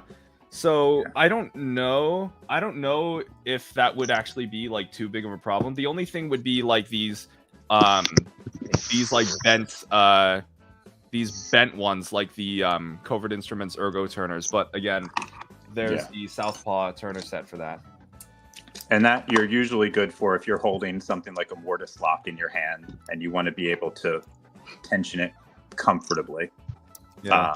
Yeah, that's where it would be. I don't have any Southpaws here, so can't show you that. But that was a special request from a customer, and it was easy enough to accommodate that we made a limited run of them.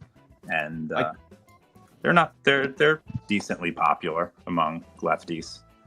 I'm a righty, and Southpaw is good for me because I don't pick upside down. Ah, interesting. Ah. Oh yeah, wiper blades are a great way to make your own turners too. Very good point, Brett.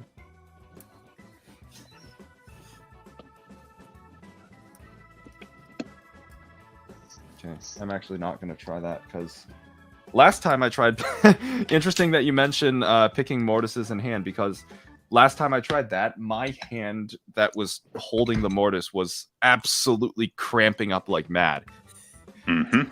So it's not like the flat rectangular shape like a padlock. So I just bought like a $15 vise, and that's been my method of choosing with the mortise.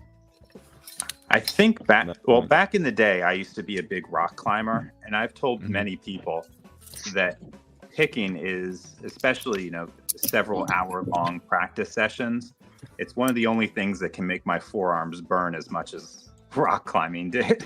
Oh yeah. Wow.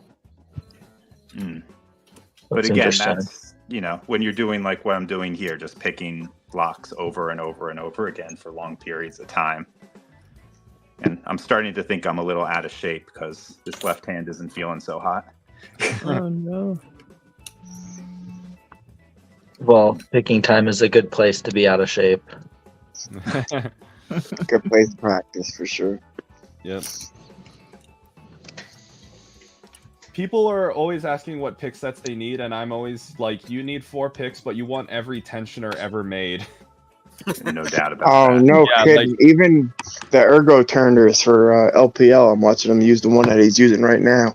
So it's like the one that comes with the Echelon kit, which is obviously smaller, meant for more on the go, on the fly type of deal. And then the real ergo, the one that I prefer, I got big meat hooks.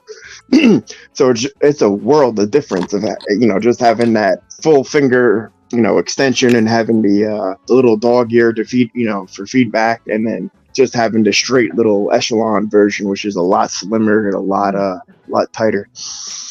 Yeah. If you look at the 40 millimeter padlock, this is actually what it was designed off of, because I did so much practice picking on 40 millimeter locks like this. I mean, it's meant to essentially come to the very top of the padlock and move over and just keep your hand in as comfortable a position as possible. Ooh. I mean, and that was because I spent so much time using a flat pry bar like this, and just my hand cramping up from just being in an awkward position for an hour or two at a time. So if you're wondering how we chose exactly where to make that bend, it was because 40 millimeter padlocks are such a common choice for practice locks. Turners from the Genesis set are amazing, best ones in my opinion. Yeah, the Turners from the Genesis. Yeah, I agree. I agree with that statement. Yeah, the Genesis ones are very universally great. Like, I mean, they're top of keyway, bottom of keyway. They flip around all types of ways. Oh yeah. But great. by the way, credit there has to go to the Longhorn Lock Picking Club out in Austin. That was where the design originally came from. I think we made it a little bit better by having sharp corners on all four edges, because we laser cut ours rather than start with round wire. Right. But the general design is, I got to give credit where credit's due. By the way, word of advice for anyone who is using the Turners from either the Genesis or the FNG set. Whenever I would try to use those Turners for top of the keyway tension, I used to always put them in the top of the keyway and have them go to the right. And I don't know if it comes through on camera, but when I would try to apply top of the keyway tension like this, a problem I always encountered was that the Turner would kind of turn downwards like that and eventually slip out of the keyway like so. Until somebody, I don't remember who it was, but all the credit goes to them. They suggested putting the Turner in the top of the keyway on the left side and applying an upwards turning force like that. And that just fixed all of my problems. 100%. Change the binding order. Yeah. It's still turning clockwise. It's just on the other side of the lock. It's still turning clockwise, but putting the Turner in the top, pushing down like that, it just slips right out. Putting it going to the left and putting the upwards turning force, it's much more secure in there, and it'll actually get you through the entire pick. I mean, I can just demonstrate it on this little Master 141 right now,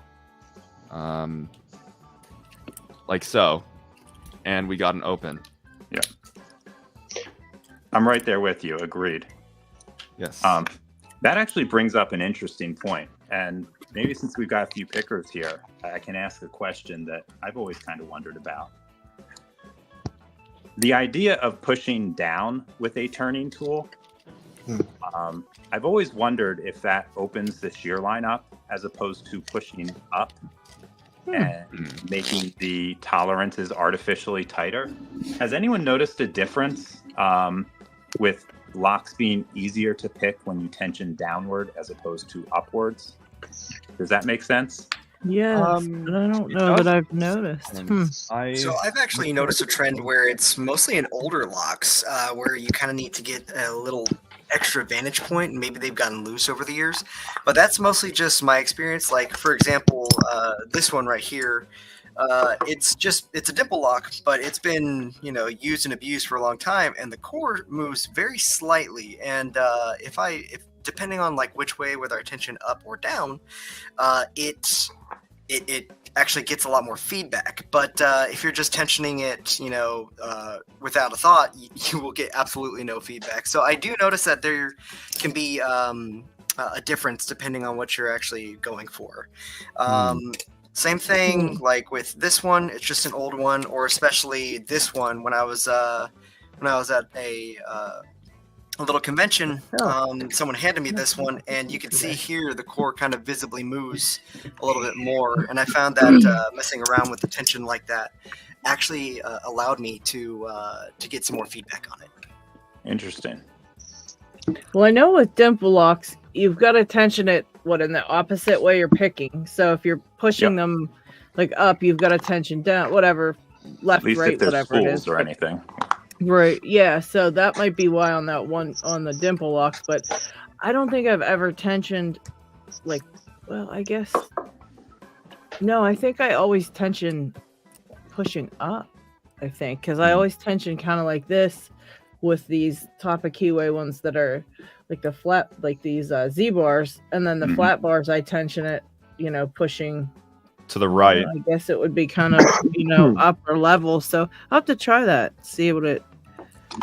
To me, that was an excellent video that Bosnian Bill had made, where in the series he spends a weekend at Lockpick Lawyer's house, and he goes from bottom of keyway, and then it comes back and it's top of keyway, and just from over the top strong arm opening them up, it opens them up to a whole new way of opening up locks. And watching that upon watching Bill, and it was like, oh wow, like all right, like if it works for him, let me try doing it. So I mean, just seeing, what we're used to seeing every week as far as using bottom of keyway and what feels comfortable, and and to see what goes top of keyway, even though it's uncomfortable or it's whatever, that first pin might be a bitch or might make it jump across the room a couple times, but once you get it down, it's really a way to go. That was a nice series to watch. That I've said this a lot of times, though I don't think ever on video. I don't think there's such thing as a wrong way. If the lock opens, you're doing it right. I think the only wrong way to do it is if you have to really force it, you're doing it wrong. Like if your tools start to bend, you might be having a problem. Okay, I won't disagree with that. I mean, thank you, Jay. Although it's been I'm trying to think when the last time I've broken a pick was. I don't think I've broken a pick since the first couple years I've been picking. I think you learn the limits of your tools pretty quickly. Yeah.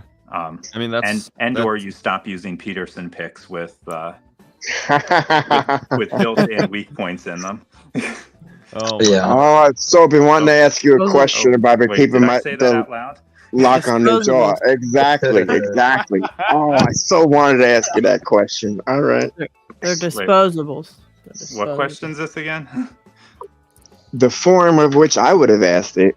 Okay, so you had a good 5 years, say, of run with Sparrows and Petersons. Yeah. So between the two, which one would you say? If you only had gun to your head, you got to open the lock right in front of you. Your family, everyone you love's on the other side of it. You can only reach to the left, and there's Peterson Phoenix set, or to the right there's Sparrows. Monstroms, or Monstroms, kind of weird picks. What's not weird picks? Sparrows. Vorax. So you got the Vorax to the right to you. So go ahead. You got both of them to the left or right. No covert instruments to be found in sight. Left or right. So what would you do to get through the locks? Go ahead. I pray for McNally to come and get me. Yeah, I was going to say, is McNally there to punch it? Don't give him the out. God, don't give him the out.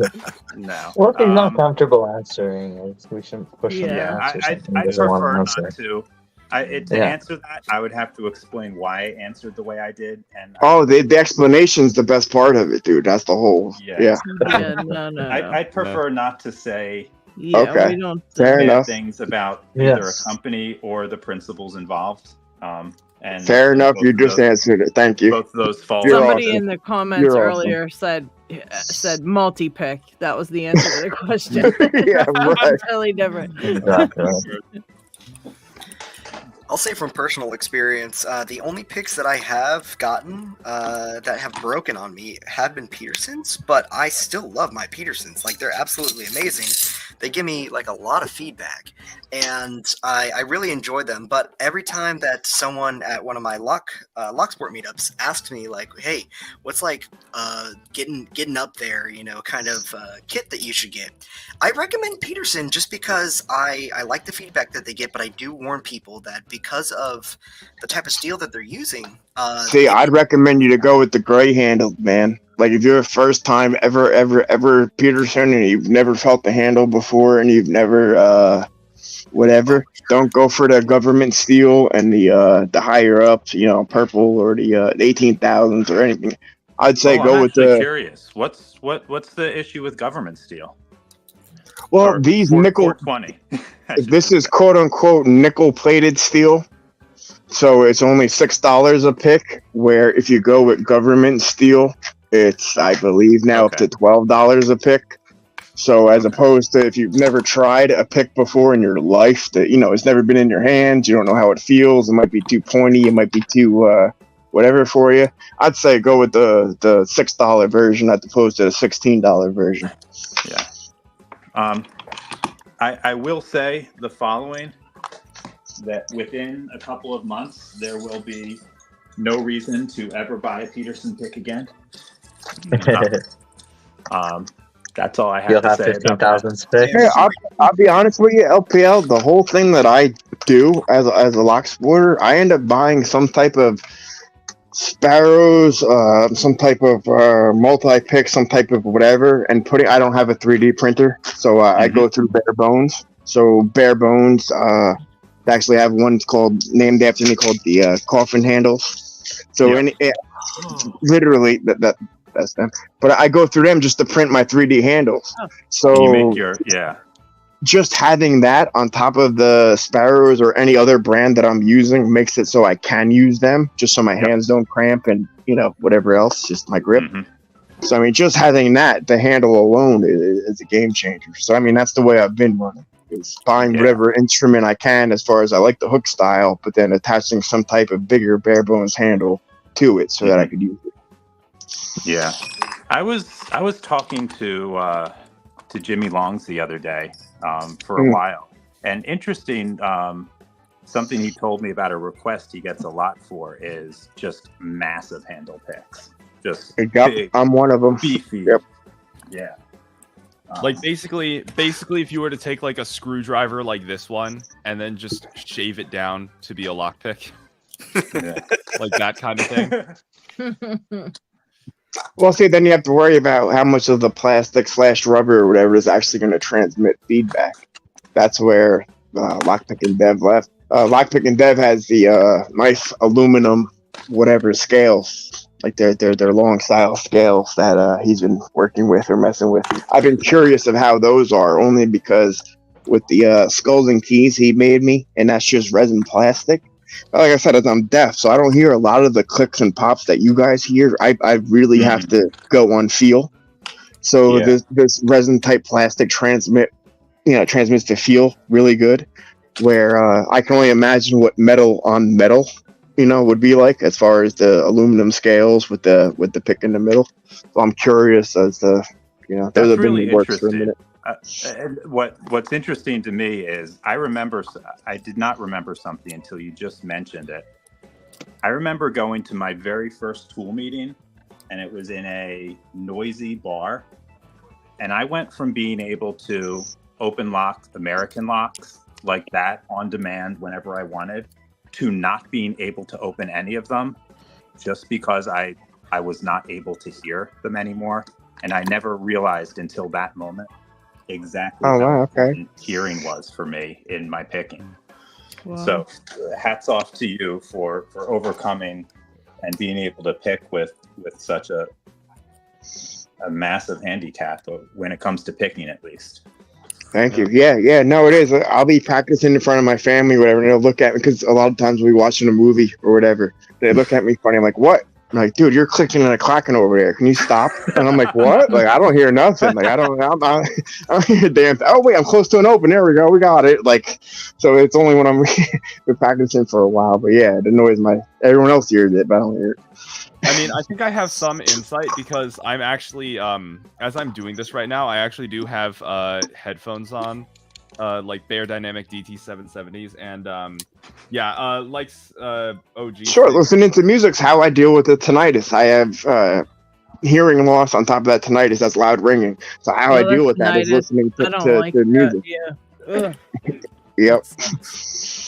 Oh yeah, car accident. Yep. So that's what happened. So hearing, to override the sound of the tinnitus loud ringing, I listen to music. So that's a lot of times when I'm picking, a picking session goes to whatever music I'm listening to, and then whatever I'm working on. That's for sure. Put the death metal in, and all of a sudden you're picking stuff up. Yeah, right. So, quick question for the group. I assume at some point we've all taught somebody how to pick a lock. What do you find is the hardest concept to transfer knowledge on?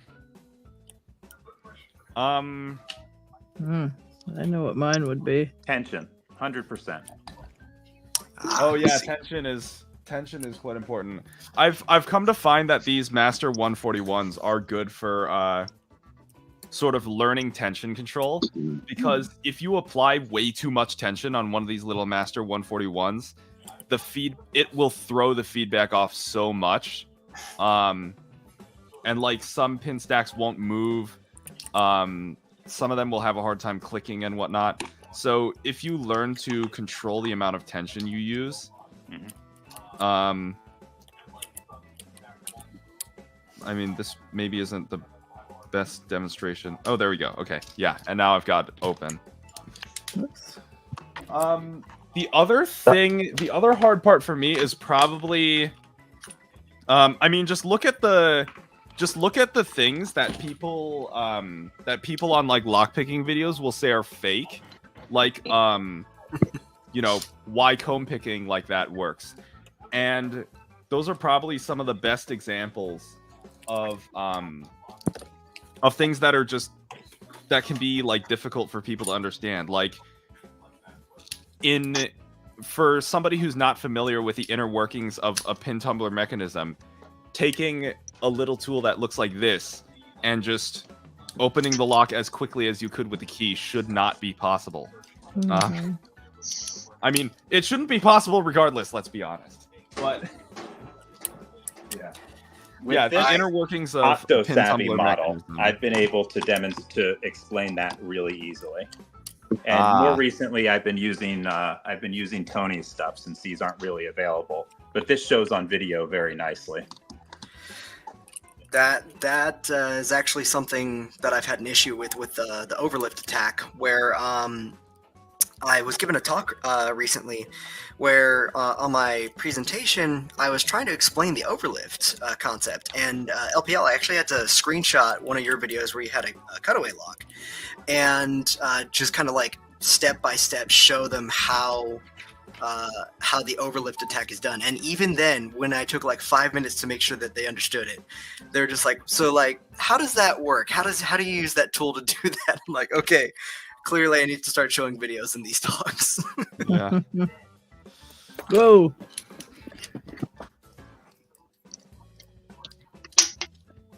But I mean, once you start, get into that, it's just like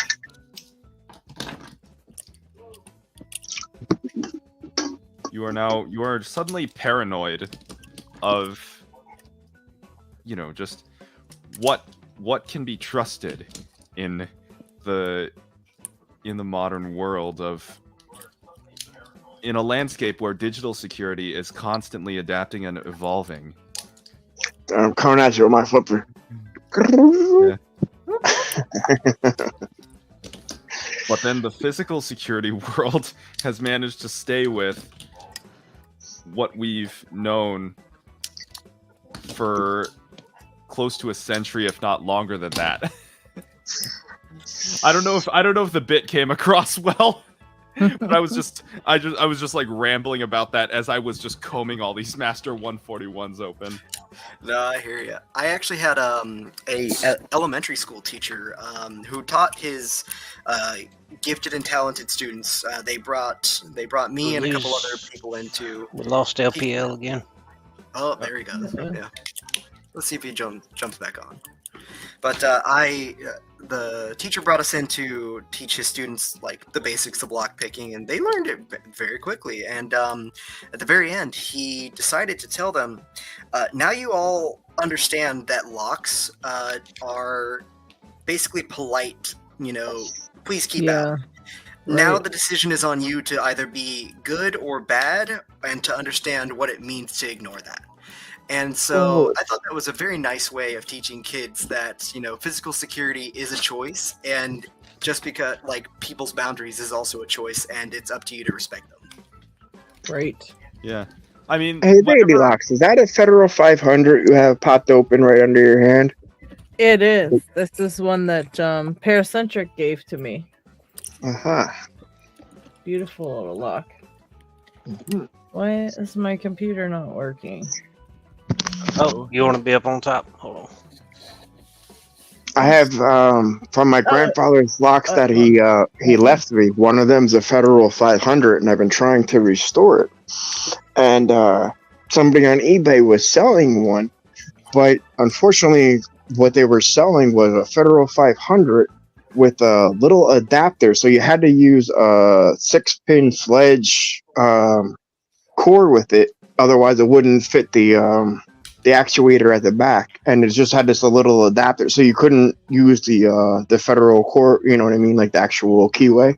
Mm-hmm. So it was the outside, but it wasn't the internals. But I don't know enough or whatever to gut my grandfather's and try to put it into the one that I purchased. Yeah, but I think these. If you want, you can send me some pictures, and I can look at it for you and tell you how it could all fit together potentially. Okay. Sorry, I backed Were you out gonna for say a minute, something? guys. Battery died. It's all good. Oh, yeah. If you're using a Welcome phone, back. either the battery dies or it overheats. Yeah. I think mine just overheated. I'm going to quit the cam for just a second. Meanwhile, me, who is doing this on my PC with like my streaming setup. One thing I gotta say, as far as advice ever given, if lock noobs, I'll modify it a little bit, but never pick the same lock twice using the same exact tools. And to me, that's made me grow a lot. So, like, for example, I'll have a very easy bidding Skillman here, or like I'll have the Sparrow's revolver or something like that, and something that I can get a lot of quick easy opens on, just to try to build my confidence or just try to get back into the game I haven't picked in a while. And just doing that and running through my tensioners and just running through my different picks, like instead of using the one I like the best all the time, you know what I mean, like Yeah. just doing that really helps you grow a lot. Like that, to me, that was a very good piece of advice that I really kind of take to heart, and still helps me grow. Yeah. I'll tell you, I made a video a long time ago about how I practice lock picking, and it's with sets like this. And I think it's kind of the same philosophy, but it's tricking myself into not remembering what the locks are. Yeah. So if you have a bunch of locks with different bidding and you can't really tell them apart, usually I keep them all the same color. You can just pick That's a through good them idea. and fool yourself into not remembering the lock. I mean, and that's my biggest problem is, once I pick a lock, I remember it. And if you pick it again, it's significantly easier. Yeah. You got the binding order in the back of your brain. Yep, whether you want to remember it or not. Yep. Mm-hmm. See, I never pay Brett attention Sucks to was asking binding if order. anybody's ever recognized your voice in public. No, in fact, but here's an interesting story. I was. We've mentioned Jim Jones a couple times here, so it involves him. Him and I were in a restaurant together talking about lock picking, and someone at the next table over heard that we were talking about lock picking and asked if we ever heard of Lock Picking Lawyer. Oh my gosh. What did you say? It's like, yeah, that guy's the real deal. You were like, dude, he's awesome. I can't even say enough good Yeah. things about that dude. So I actually have a personal anecdote on that same topic. So apparently, and this is hard for me to remember, but LPL, you and I apparently we had a small exchange at one DEF CON, and I shook your hand, and I went down to sit with the rest of the tool guys, and Lockpicking Dev stares at me and he says, "Oh hey, you met him, right?" And I'm like, "Who?" And he says, "Oh, that was LPL." I'm like, "Oh my goodness, nobody told me that. Was I just supposed to recognize him?" Yeah. No, I like to fly under the radar at places like that. So I'll most likely introduce myself as Harry if you ever meet me at a place like that. That's exactly what he said. He's like, Yeah, I've heard Bosnian Bill. He slipped you that name in with Deviant Olem when you guys were doing that three-way. He's like, "Oh, Harry. I mean, what's his name? Larry. What's his name? Yeah, a Lockpicking Lawyer. Yeah, I caught that. Yeah. Yeah. No. I was in the very beginning. When I really had no idea where the channel was going to go. I wasn't quite so guarded about my first name. And so if you look at the comments in a lot of the early videos, my first name will be in there. But then as things got bigger and I became concerned that it might affect my job as an attorney, I started being a little more serious about anonymity. Yeah, for sure. Are you comfortable if we refer to you as Harry here, or do you prefer Lockpicking Lawyer?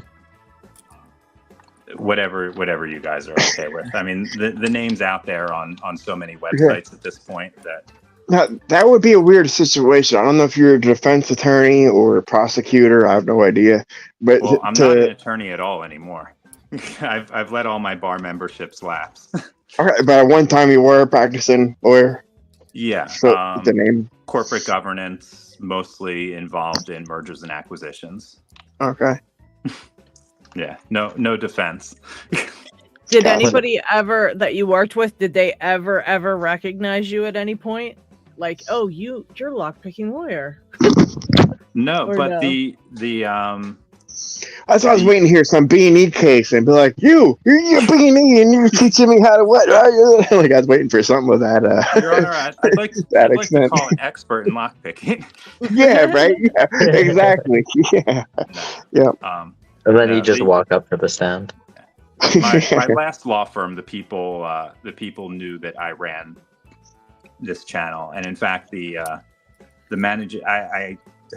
managing partner's son was getting into graphic design, and I had him put together the main logo I use now, which is in retrospect very, very amateur, but I keep it kind of as for sentimental reasons. Yeah, for sure. That's awesome. The power of the OBS virtual camera. I've returned. Well, I wasn't looking at my screen. Who'd we lose for a minute? The VTuber. Oh, gotcha. Snake. Okay. Snake. Yeah. I need to Hey, raise my LPL, the other day you picked was it Diebold? Oh yeah, the 175/70 or one. Yeah, this is something. a 175, and it's got 05 on the back. Oh, here comes the left field stuff. Ooh. That's going to be significantly harder for a couple reasons, but the main one of which is that it actually has false gates. Yeah, I could see them through. Somebody put a hole in it, and I can see the false gates in it. Okay, so I was just the tool you were using. Is that something you made?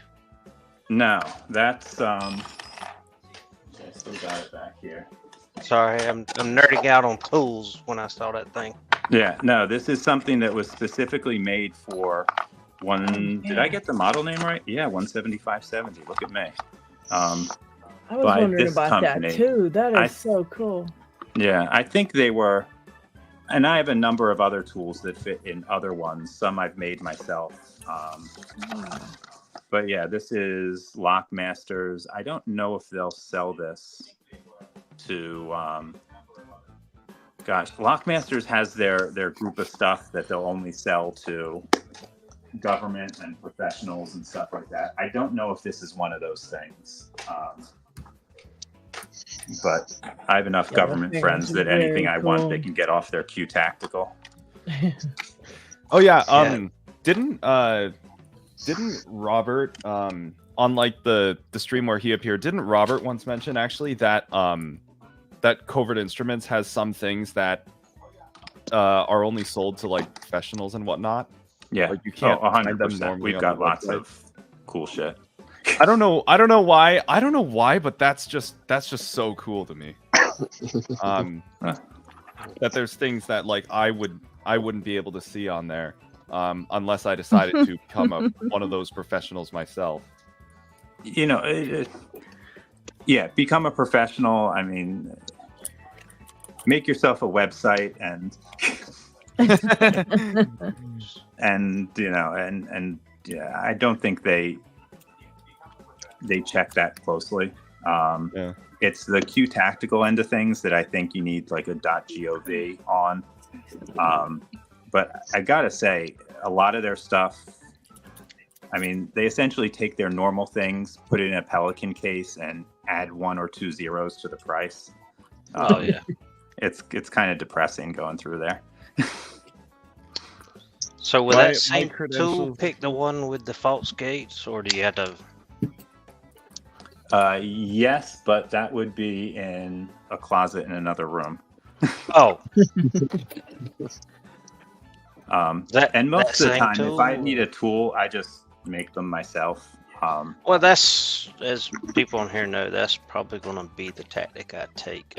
Yeah. Yeah. I mean, it wouldn't look all that different from something like this. Right. The only thing I'm worried about is the way that one tinches is it's front and back of it, and I'm wondering. Well, there's some where they where the nose is 2 pieces. And if you put too much tension on the front, it'll cam out and it'll turn by itself. So you actually have to tension it from the back. I don't think the 175.5 is one like that, but I could be wrong. That's fine. I was just wondering if I could use the pick wire as the pivot point. Would that be better in the center versus like that one? You have a pivoting pin, you had your pick wire, and then I guess where it was actually more of a tensioner on the front. Yeah, it's got to be, the pick wire has to be, if you were to take that apart and look at the nose, on the inside, there's a place where it's to its narrowest. It would have to be right above where it's at its narrowest. I don't know if that makes sense, but when you take it apart, it will. I'm about to find I hope. All right, y'all. I'm about to head out. It's been nice hanging out with y'all. Yeah, thank you for hanging out. Is that Snake? For the birthday party, thank you. Yeah, happy birthday.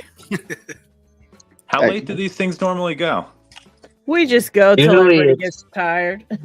Yeah, usually it doesn't go this late, but because it's Knox's birthday and also daylight savings and stuff, we started later and it's going later. I think the We longest try to we've set a ever record every year of my 7 birthday hours. party. Yeah. So my birthday party tries to set a record for anybody else for the rest of the year to beat. No one's gonna beat Last this year we record. were at what, 8 hours? 8 hours we made it? Something like Whoa, that. 8 I hours. don't know. I thought the longest we ever did was 7. I thought Yeah, that that was was with Pocket Woman and stuff. I think that time. Yeah. No way. most Somebody times- beat my last year's birthday party. You better double check that, dude. Yeah, I'm pretty sure Pocket Woman both times pulled off 7 hours. Oh, wow. Okay, yeah. If she's 7 hours, yeah, she Oh might my. have. Yeah, I see What what you're talking about. happens is there's so many people from different time zones, and then some people just join in late, because they're just getting home from Yeah. work or whatever. And if we're not tired, we kind of just let it keep going, just so people can get their time in picking and hanging out. And You know, we try. Yeah, and we like to have it so that way, like when they go to they might go to bed right when we start, but at least by the time they get up, we're still going. Right. What time did the stream start? 5 o'clock Eastern, 5 p.m. Eastern time. Yep, 5 Eastern. Yeah. No, it was 2 o'clock Pacific. My bad. Yeah, 6 hours now. So. Well, I was eating barbecue back then. Right, Chris? That's what I thought. We're coming up on the longest live soon. So We yeah, still see have- what We'll you're break it saying with 9. about that. Oh, okay. What you got there, Lock Chuck? That's the keyway. Oh, there you go. The nose. Yeah. So you've got a one-piece nose. You can tension from the front, and your wire has to be right above the narrowest point. Right, because otherwise it won't pivot. Yeah, and you need to start in the back and try to lift all of them up, because otherwise you may not be able to slide your wire to the back because the levers are in the way. Oh, really? Okay. You see how they rest on that narrow waist? Yeah. If something doesn't make sense, tell me, because I may not remember that particular model very well. But I think I know what you're. Have you ever seen anybody pick it? Have to pick both? I mean, pick both without the guard key? You have to, but it's so rare that you would have to do that, because if you're picking them, it's because you're in a bank where they've, either someone's abandoned their box or they lost a key. So the only time that you would need the guard key is if you're a robber breaking in. Yeah. Trying to steal money from the bank. They usually leave the guard key in the vault. There's a good question. What in real life scenario? Have you ever had to use your picking skills in a real life scenario? Like someone was locked out of something, and you were just like, step aside, buddy, and it's like unlocked your way in, or like 100%. Yeah, it's a lot of times. It's and I'm not sure if there was the only way to. Well, the short answer is yes. Long answer is I'd be telling too much about myself to give a full answer. Okay. Fair enough. But on the note that you were still here talking, listening from the car while she waits for the plane to land. Oh, cool.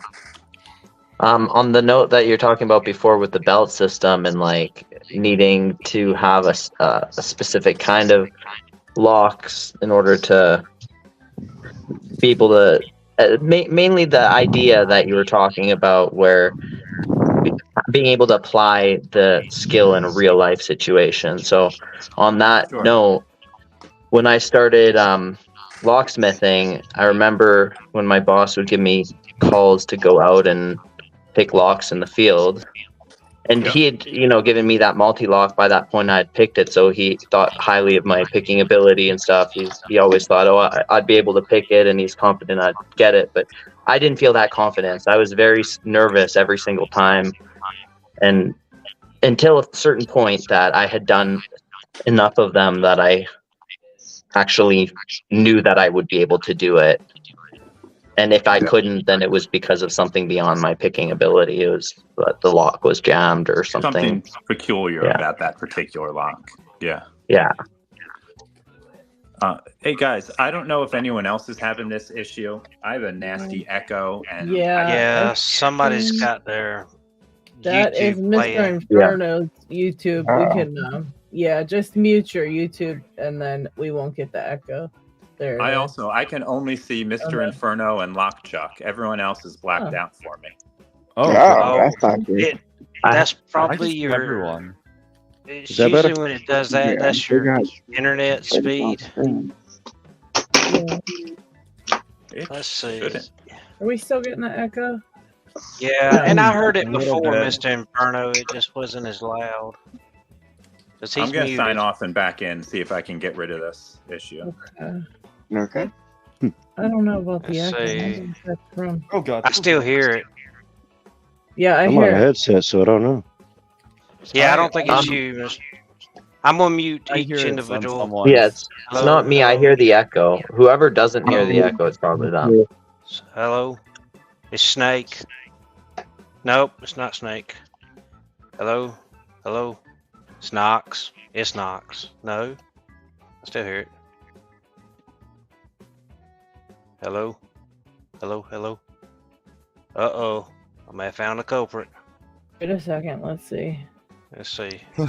Is it our host? Is it muted? Is it doing it? Can you Is hear it me? now? Yeah, it's you, Isaac. Okay, let me leave and come back. Oh yeah, you're a lot louder than everybody else. Okay. Oh, sorry. There we go. Yeah, I think it was Isaac. It's gone now, isn't it? Test, No, test. it's 1, 2, back. 3. Test, test.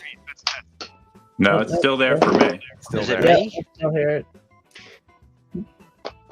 Test, test. 1, 2, 3. Test, test. No, Okay, it's let not you, me Chuck.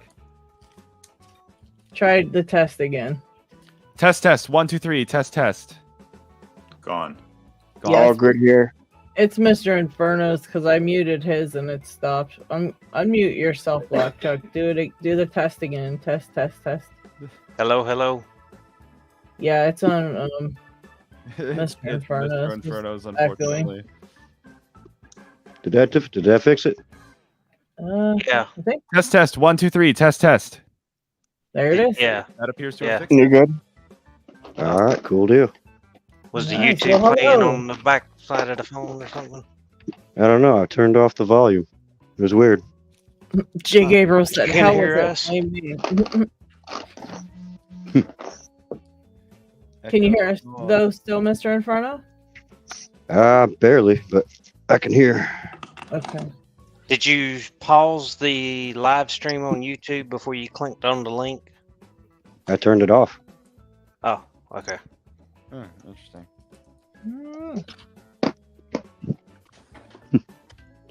Greg Potter just joined us. Hi, Greg. Okay, LPL. If there was one lock that you were like, I would never want to pick that lock again, what would that lock be? If you were like, that thing was a nightmare, it was just not fun, the keyway was not cool, I didn't enjoy it even though I got it, what's that lock?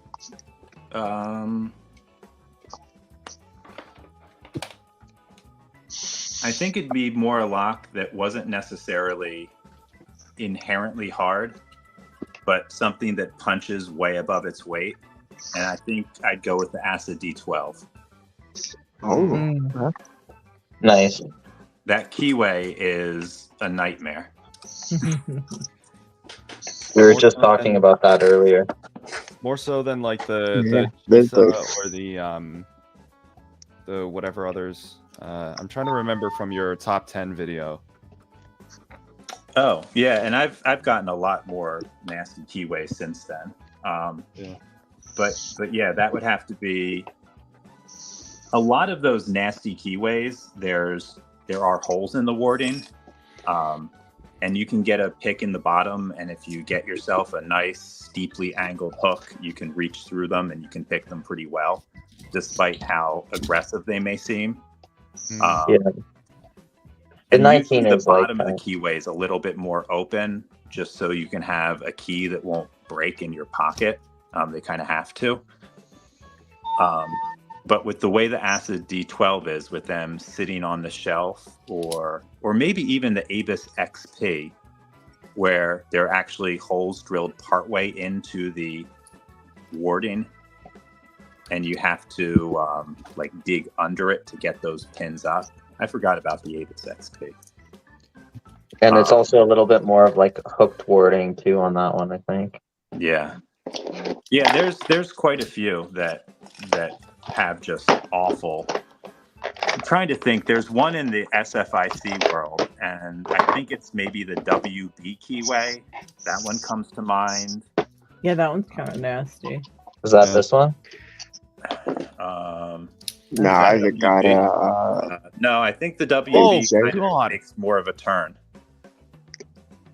It makes more of a That's turn on the top, but I could be wrong. I No, do I not think like that keyway in the slightest. I got those at work.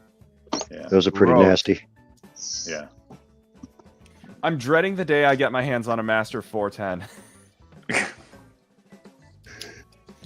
Because if they're like, whenever I start picking like more, whenever I'm like picking a slightly more difficult lock, not that I have very many difficult ones in my collection, the thing I hate most about it is like really weird, highly paracentric keyways and whatnot. Just because like having to twist your pick around the warding and whatnot is an inconvenience. So, Sometimes nearly impossible.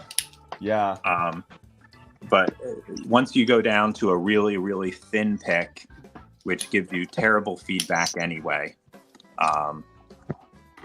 yeah, I don't know. Those aren't fun to pick because it's just a matter of slogging through. I mean, I guess it's rewarding at the end of the day, but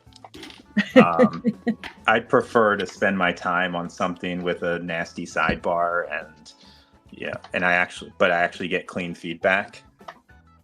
Oh, who's our guest? Ori. That's This is Ori. He's picking too. Look at him. Oh, well done. Well done, little guy. Love it. He harasses poor Ori.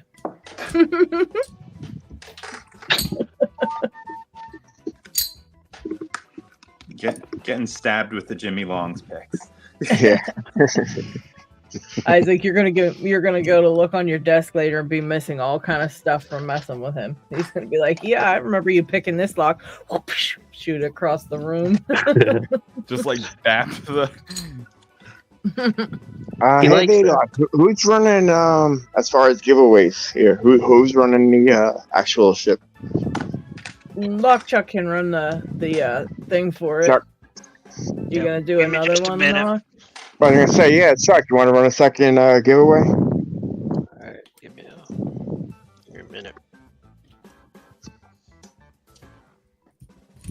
Oops. G Keyman says all your picks are gonna get chewed up, Isaac. So do you want to do it for the people that are hanging around? Yeah. So we'll do a hashtag. Yeah, whatever you want to put for them to enter, but I'm in or whatever. Yeah, whatever it is. All right, let me give me just a second. I want to see. I want to try this bypass again with the 6,000 decoder. Can I? Hold on, let's see. Oh, Steve had a good one. Hashtag still here. I like that. That's one. a good one. Yep. Hold on, let me change that. It's adding texture to the handle, so I don't mind. There you go, follow. There you go. LPL Knox Fast. That's a good hashtag. Good one. Adding texture to the handle.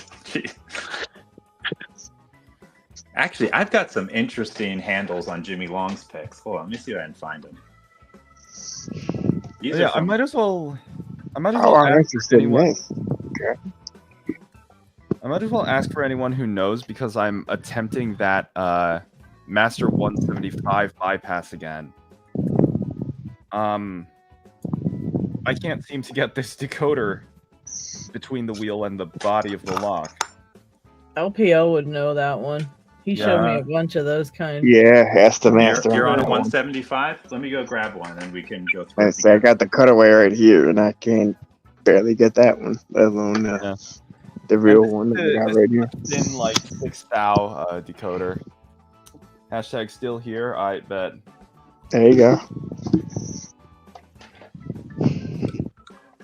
Oh, the real still here is gonna get the fucking pack lock. That one, that's cool. That'll be the next one. I haven't made a pack lock in a long time. Are you going in the right or the left side of the wheel? I'm just trying everything that my tool will fit, honestly. Is there like a specific wheel that you're supposed to try to go in? I find the left side of the third wheel the easiest. The left side of the third wheel, okay. And then on the top of the wheel, and I would stick the tip right in there, and then as you move it forward, just wiggle it up and down until it goes in. And then once you feel it go in, slides right in. Okay. One more time, like kind of putting the tip right in the top of the left side of the third wheel. Okay. And then kind of wiggle it back and forth until you feel it slide in a little more. Then bring it to an angle like this, slide in, push down on the shackle, put the tool down, and you should be in. That's crazy. That's the hard part for. That's what's kind of the hard part for me is. What's that one called? The master of what? 175. Someone's mic is picking up their breath, just as a heads up. Oh wait, I think I feel it's. Do I feel it's starting to slip past? It feels like there's something in the way, like physically blocking. There is. Okay. Okay, so if this helps you just. Oh, you go that far in. Okay. I don't know which one this is though. If you want to take the very tip and make a small bend to the left. Ooh, okay. I mean, just like stick the tip in here and then just move your tool over. So there's a tiny, tiny little bend in the tip. That can sometimes. I didn't know help we're you get already around doing the shielding. April Fool's video. Oh my goodness. Yeah, just the tip. Put it in. Oh, wait. With a little bend in it. Yeah, sometimes that can help direct the tool around the shielding. That's probably what I was feeling there. That makes sense. Oh, I'm sorry. That makes sense. Let me see. Oh yeah, the tool. Hold on. The shielding on the right side of the wheel tends. I did a thing. It's gone in much farther now. Yeah, I just have to try and. The angle before you push down should look something like this. Oh, it should look something like that. Okay. So then you press down on the shackle, bring your tool down, and that's when it opens. Wait, I felt it slip past something else. Okay. There we go. I think it is. Oh god, it's starting to bend, but I have the resurrector pliers. So I just have to like keep wiggling and pushing it. I mean, it should, once you get it past this shielding, it should slide in. Like, oh, there it goes. Okay. Like it Yes. should be. So I just calling out Brett. May want to retype it in. You got a space in between it. I don't see. I did the thing. I learned. Yay! Awesome, man. There you go. You got it. That's Nice. amazing. Congratulations. Awesome. Okay, and then it goes up. Oh. Hold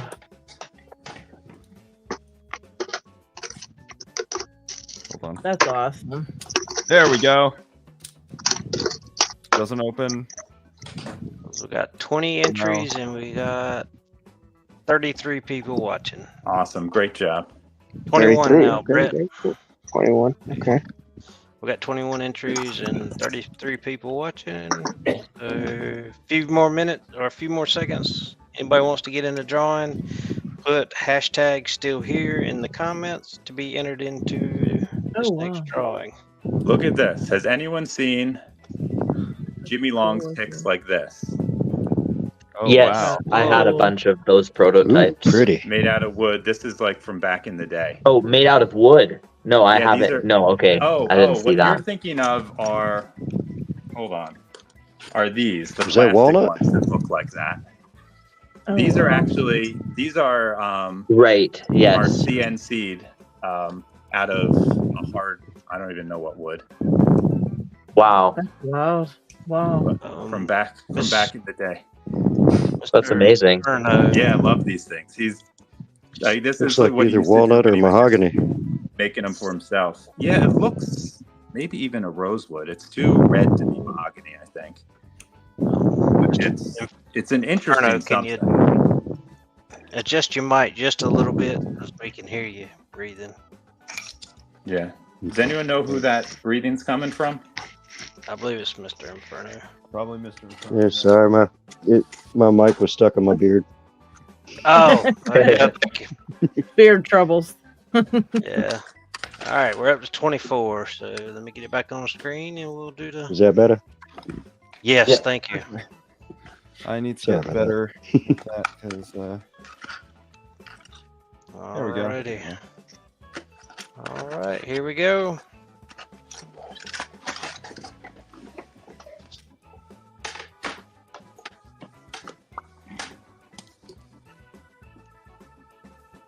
John. Oh, congrats.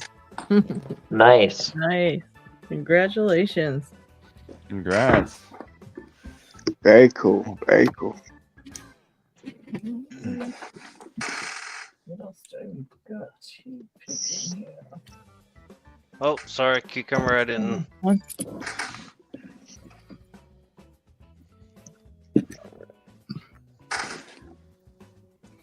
Yep, those Resurrector pliers are certainly working wonders on it, though. Nice. Straightened out quite a bit. That was something that when I first talked to Rob about that, I remember he didn't believe a word I was saying. What are you talking about? I was like, yeah, you can bend them up and then do it as many times as you want. But yeah, those things are great because then if you do a lot of that bypass, you will run through those things fast. Yeah. Which is part of the reason that we came out with the 10 thou version of it as well. Because a lot of locks, you don't need something that thick. And this 10 thou one is way more durable. Yeah, I mean, I can just feel the difference between the two of them. Yeah. Between the 10 thou and the 6 thou one. But I think this particular Master 175 definitely calls for the 6 thou. Yeah, most of the Master Locks tightened up their tolerances considerably on them in the last for sure. 5 Absolutely. years, maybe more than that. If you find the really old ones, I mean, you might even be able to throw a 15 thou pick through there.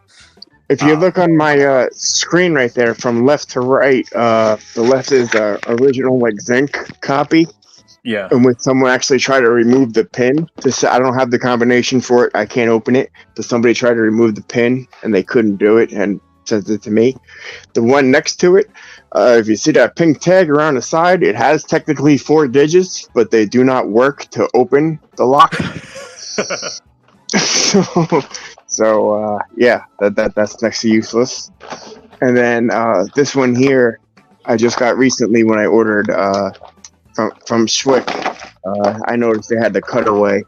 The rest of these are 178s. This one's a 180, a little different. But yeah, those are the 3 that I had from Overtime. So this is the oldest, the old zinc version. Yeah. And this one got a whole lot of other letters underneath it. I will say the 10 thou decoder definitely works wonders on these little Brinks ones, which interestingly enough are also called the 175. Oh, I didn't realize that was the same model number. Yeah. And I can just stick it between each code wheel and the lock body. I mean, this is a super. I need to get one of those locks where like you actually insert the decoder and then pull on the sidebar, because those I'd imagine are a little more challenging. But yeah, it works. The 10 thou decoder definitely works wonders on this little Brinks 175. Yeah. So there's the first open, and I could just do this all day, honestly. I think those Brinks are they may have been the lock I was watching McNally punch open yesterday. I know McNally doesn't have a video on this particular lock, but I would not be surprised. Yeah, no, he much like us, it's not about videos. It's just because he loves doing this stuff. Yeah. And he discovered a really interesting exploit on a well, I don't want to say what it is yet, but on a high security, on a lock from a high security company. Oh wow! And one that will shock you when you see it. I'll probably do a video picking the lock, and then I'll send it, and then he'll do a video opening it in 3 seconds. That'll be pretty cool. Yeah.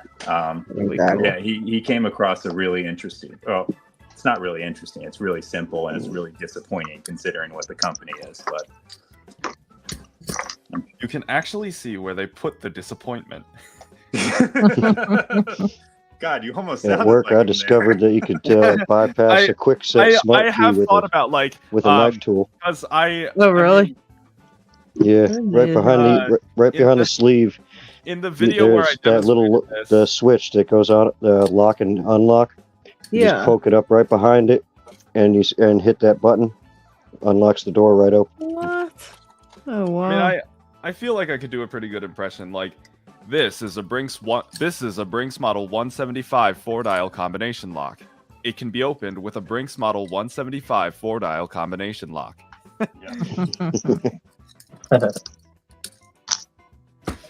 And I don't know why, but I love the way he doesn't say Brinks 175 4-dial combination lock twice. He uses the exact same sound file.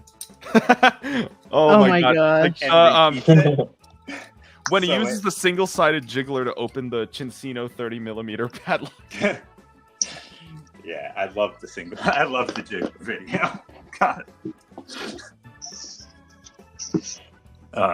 Yeah, he's got a way with words and a real vision when it comes to some of these videos, and just hilarious. Well, it's pretty cool to hear about the behind the scenes stuff with him, I have to say. Yeah. And like kind of to know a bit more about his personality. Yeah, Zeph, sorry, you're asking about what the prize is. Yeah, it's the Knoxbox birthday bag. So you get one of these body bags here with my stickers, the pin, and the keychain. That was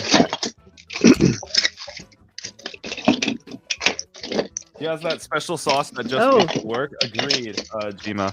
Agreed. I forgot, Harry. I wanted to tell you when what's his name?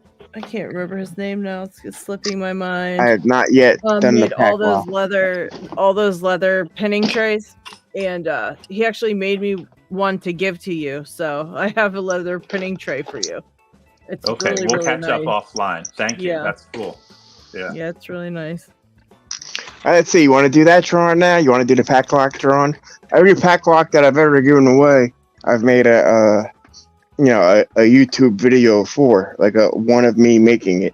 So LadyLocks, Sadistic, pretty much a lot of people in Picking Time got one. But if you haven't got one, now I guess would be the time. But You want to do another drawing for that one, Knox? yeah, that's what I figured. Might as well do it now at the peak while there's the most amount of people here. All right. So might as Their well. cucumber, it's your You get a Cassie video on where the- I make it for you, so you get to see it on my catalog, and then obviously I'll send it to you no matter where you are. So that's Okay, so you're And, turning that one into a challenge lock. Okay. absolutely yep. All right. Goodness. Okay. Gotcha. So what do you want the hashtag for this one to be? I like the idea of hot. All right, you can pick it. I'll leave it on you. Go ahead. There you go. Knox pack. There you go. Yeah, you know what? LPL, that was Random Jim. That's his name. I'm sorry, I completely slipped my mind when I was wanting to tell you that. But, That's all right. sorry.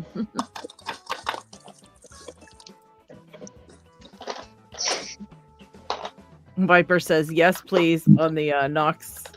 Yeah, I saw Knox things block. coming Like up. that one. Well, they won't be saying yes, please once they get it. They'll be saying other expletives. An LPU Greenbelt attempts to pick a challenge lock modified by Knox locks. Well. Zeph, the prize is a pack lock that Knox will modify into a challenge lock. So, and it's got his logo on it. It's pretty sweet. The green one there on the screen right now.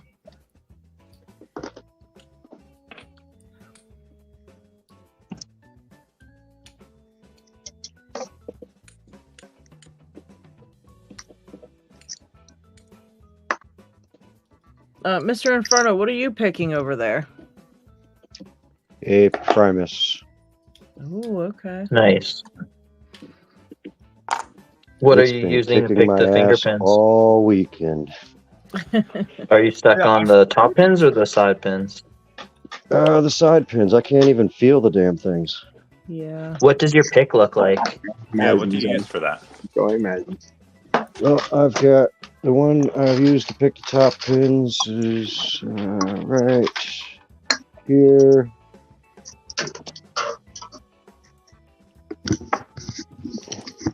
That's what I'm using for kind of for the top pins. And for the side pins, I've been experimenting with a bunch of crap designs, to be honest. Little mini flags. If you want, I'll send you the dimensions of the one that I made, but it looks like this. Hold on. I want to try something. Row. Oh, and that's it's like interesting. super thin, super tiny, and in order to rotate the pins, I just go behind them or in front of them and just push and pull. Okay. And what's that? I'm trying something right now. Hold on. But I'll send you the dimensions. It's super tiny. I've sent them to a couple people before, so it's cool deal. Yeah, very small, basically. Yeah, I think I picked my Primus from your the old design you had, but it still worked. I mean, I got mine. Yeah, this is the one. Is that the same one? Okay. Yeah. So I know it definitely works. Yeah, the newer design was for the Everest that I was okay. the Primus Everest. It's a little bit longer and hold on. And facing the other, or no, it's no, same direction, but it's longer, and that's the main thing.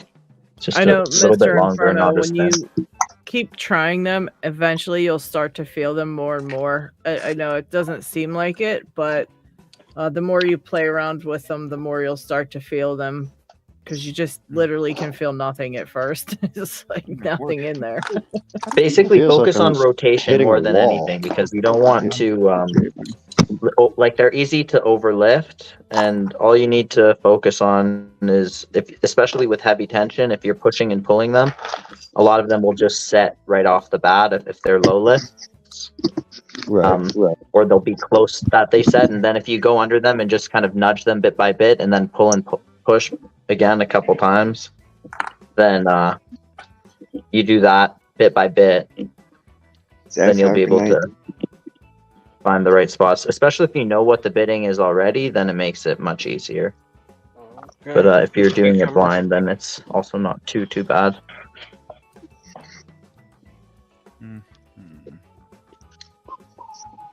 I'm trying something a little ridiculous.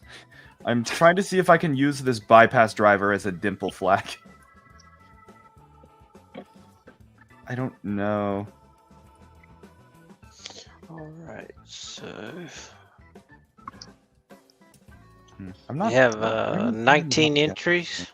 Give it a few more seconds because we have Okay, I'm suddenly 29 watching. So would that about work? Let's see.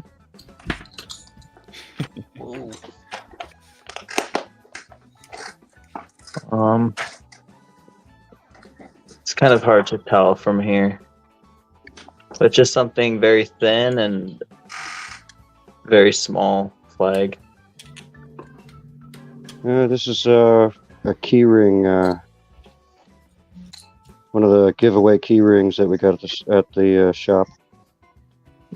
Bent straight with a little curl at the end. See if it can fit in. The way I measured how thin to make my pick was to see how thin it needed to be to get in under the warding. Oh, it's like I remember thinking originally it had to be,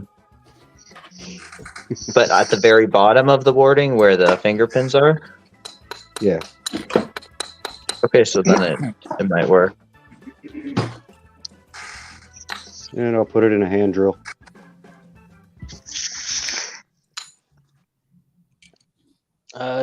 Jay, you forgot the X in Knoxs pack. Yes, you did. No pack. By the way, this lock is a lock that I got off of a vending machine. From Very work. interesting. Okay. The customer called us and told us that they didn't have the keys to this vending machine that they bought, and sent us pictures, and I could tell right away it was a disc detainer lock. But I didn't have, like, there's warding on it first, which I'll show in a second. But it's also the pick that I had, which is the Sparrow's tool of the lockpicking lawyer in Bosnian build pick. It didn't reach deep enough. And it was funny because I was saying to them I need to adjust it and do some modifications to the tool before I can pick the lock, but then that I need to use a grinder and stuff. And they're like, oh, well, we have a grinder back here. So that's when I was like, oh, okay, well, I just used their grinder and ground down the tensioner part a bit so that it would fit better. I would say, why didn't they just use the grinder to grind the lock off? But then I was like, wait, maybe they they didn't want to use destructive force on it. But Yeah, again, it was a you want bench something grinder. Like these afterwards. Let's see. I don't know if essentially the little tensioning fingers are way longer. This is closer to what the standard looks like, and then I have a couple of tips that are way longer, depending on the lock. The thing is, mine I looked more like it came to a point, and got it. It was like it tapered to a point at the end, and it wasn't good because it kept sliding out. But I managed to pick the lock in the end, anyways. And afterwards, I did another modification to it that I really like, and it works really well. I'll show you in a second. Oh, here we go. I got the lock open. So if you see what happens with these vending machine locks is that this nub goes down when you pick it. Sure. Then you can actually remove the lock. But here, this is the modification is that I put little hooks on the end. They don't cam out at all? Pardon me? Oh, I see a hook now. I'm sorry. That's what keeps it. Why the hook and why not just longer? Because since I made it like tapered, what happened was that it kept sliding out on me as I was putting tension. Eventually, it would just lose its grip. But then once I added these little hooks, then it just locks onto the disc every time. And you see these little collars I have? Sometimes if I'm having issues with them camming out under tension, I put whatever the appropriate collar is on it, and then I can press down really, really hard to make it impossible to cam out. And there's little enough friction between these that even pressing down doesn't bind anything. Anyway, that's the solution I found for that. But obviously, you need to make some modification anyway. Yeah, sometimes it's just it just makes it easier to not have to worry about the I don't know what you call that, the y-axis. Another element of movement with your pick. Yeah. Speaking of disc detainers, will we I know Sparrow's already mass produces them, but will we ever see that that disc detainer pick that Bosnian Bill and you made on Covert Instruments? No, but you may in the not too distant future find one that is improved in several respects. Ooh, okay. Nice. And that's all I have to say about that. And this was the tricky warding that this cylinder had.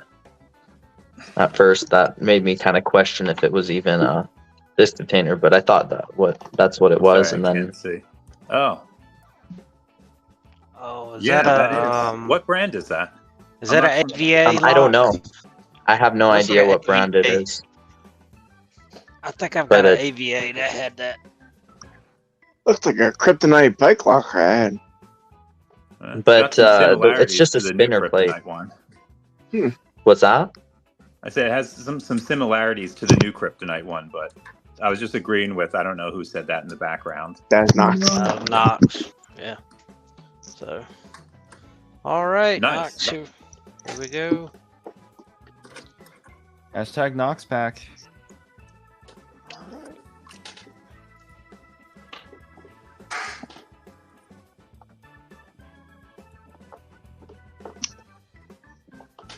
All right, LPL. While we're waiting for the 20th person. All right, here we go. Winner coming in.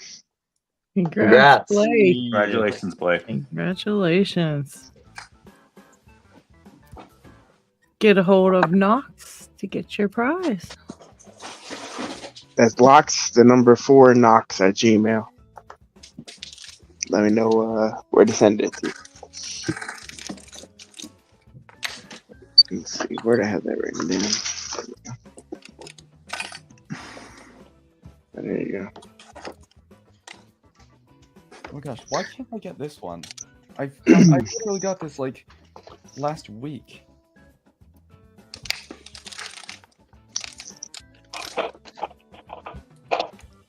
My pokey thing is letting me down. Your pokey thing? I'm trying to pick this tubular lock. Oh yeah, all of these tubular locks, the bottom pin in like the 6 o'clock position, is dead. It doesn't do anything. Like if I touch it, I'm gonna overset it. And it's the same as the case on all of them. I like don't even need to interact with it. Is that a thing?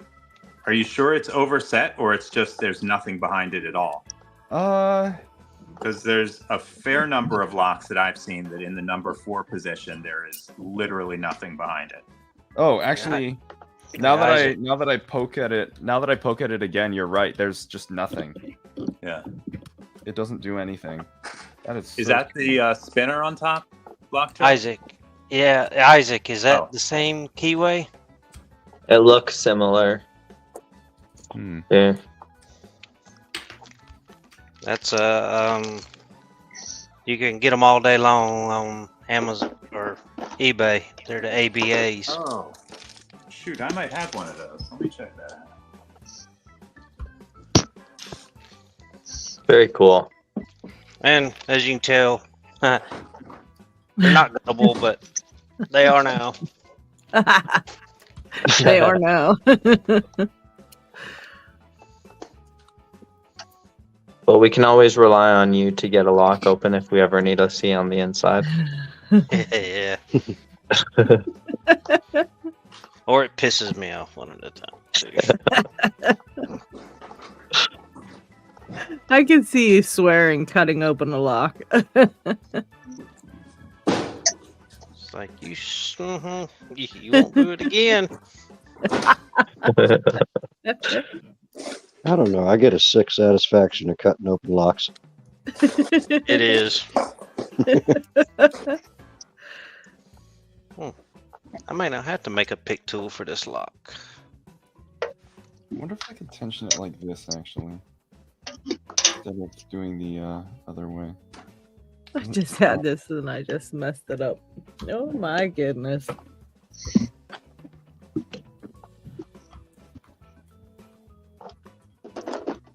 Chuck, was that you saying you may not have to make a pick tool? Yeah, I'm using a pick wire. Let's see. LBL, are you still with us? Right here. He was going to break something.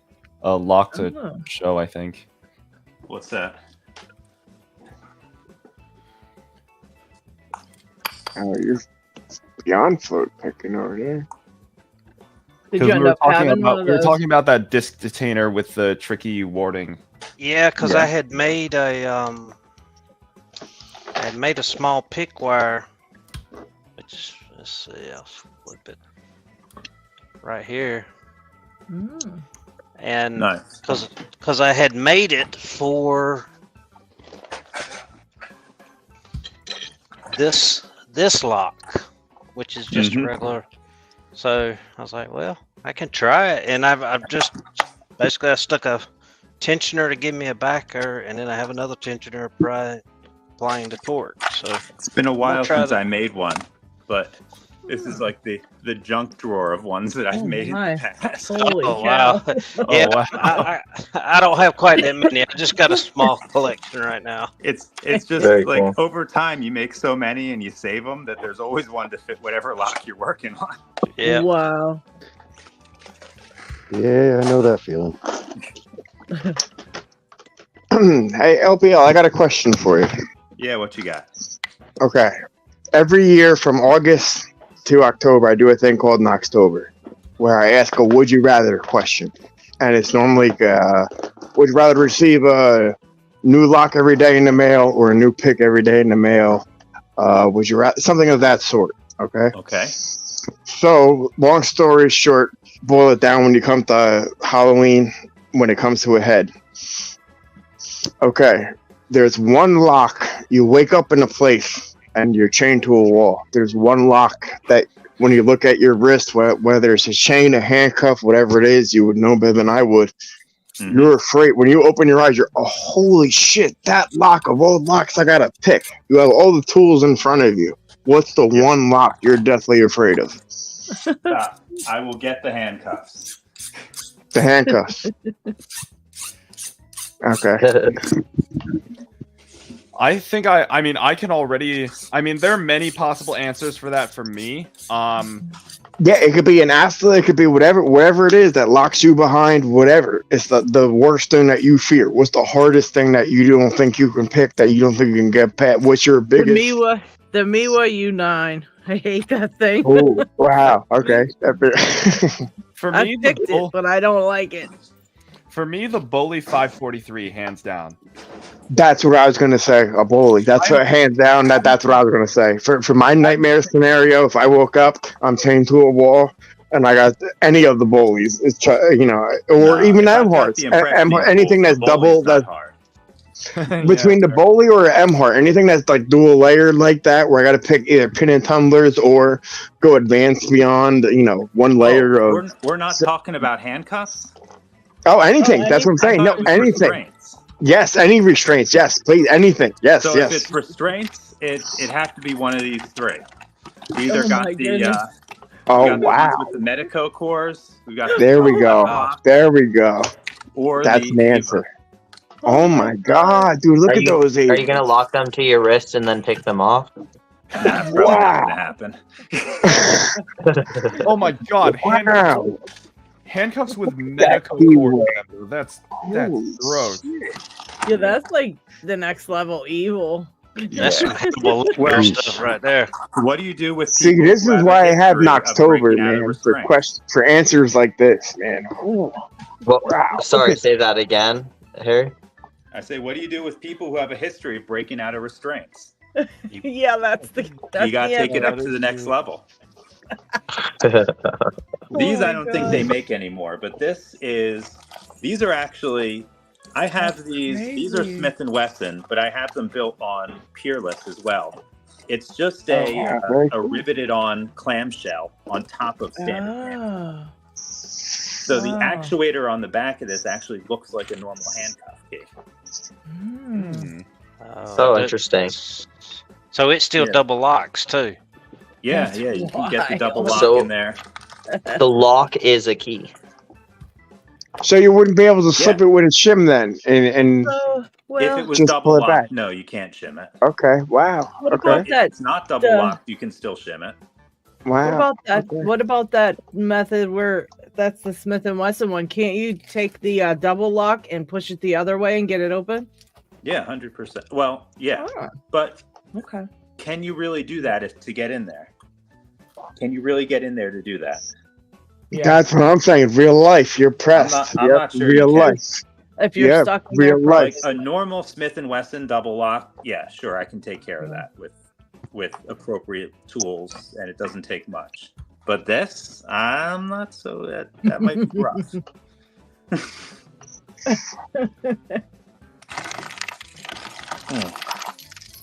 I'd say give it to McNally, see if he can figure some way to get into it. He'll probably punch them into pieces or something. Right. He's gonna make a video where it's like nighttime. It's like nighttime outside I don't know, Covert Instruments headquarters or wherever they film, and he like jumps into this river with the handcuffs on. Amazing. Yeah. He's got a couple of nighttime videos out there. Very cool. Uh-oh. He does got some cool stuff. I want to make a video at some point because I bought this chain from the hardware store for a video I'm planning on, where I'm gonna like I'm just gonna take like a master lock and use it to chain my own leg up. He did. And the video is just gonna be titled "Why You Should Always Carry a Slim Picking Set" or like an EDC lockpick set. Completely realistic scenario. That'd be funny. His phone may be overheating. Yeah, he could be. He's getting it quite a workout. It's like 6 hours into it. Yeah. Yeah. 6 or more. Well, how cool And is he's it still that, got- you know, we get to see that he's a real person and that he's actually talking with us, and, you know, that's pretty No, awesome. absolutely, dude. 110%, man. He's very nice. Yeah, like whenever you think about like just generally anybody who has a lot of fame about them, They're out. Yeah, with staying with them the community is huge. out of reach, but Yep, staying with the community is a huge part. yep. He's trying to get back to us. Yeah. Oh, there we go. There we are. Oh, Oh, How do you know when you got the Uh-oh. finger pin set? Yeah, there's only Tell him 6 to put his people here. phone in the freezer for 2 minutes or 5 minutes and we'll be fine. Oh, how does he know you got the finger pin set, Isaac? On Primus, they'll lock up. They'll lock up. Doesn't mean that you can't push them out of that state, but with heavy tension, it'll be pretty stiff. Because they ain't And they'll moving. pop into place too. They're evil. They're just pure evil, that one.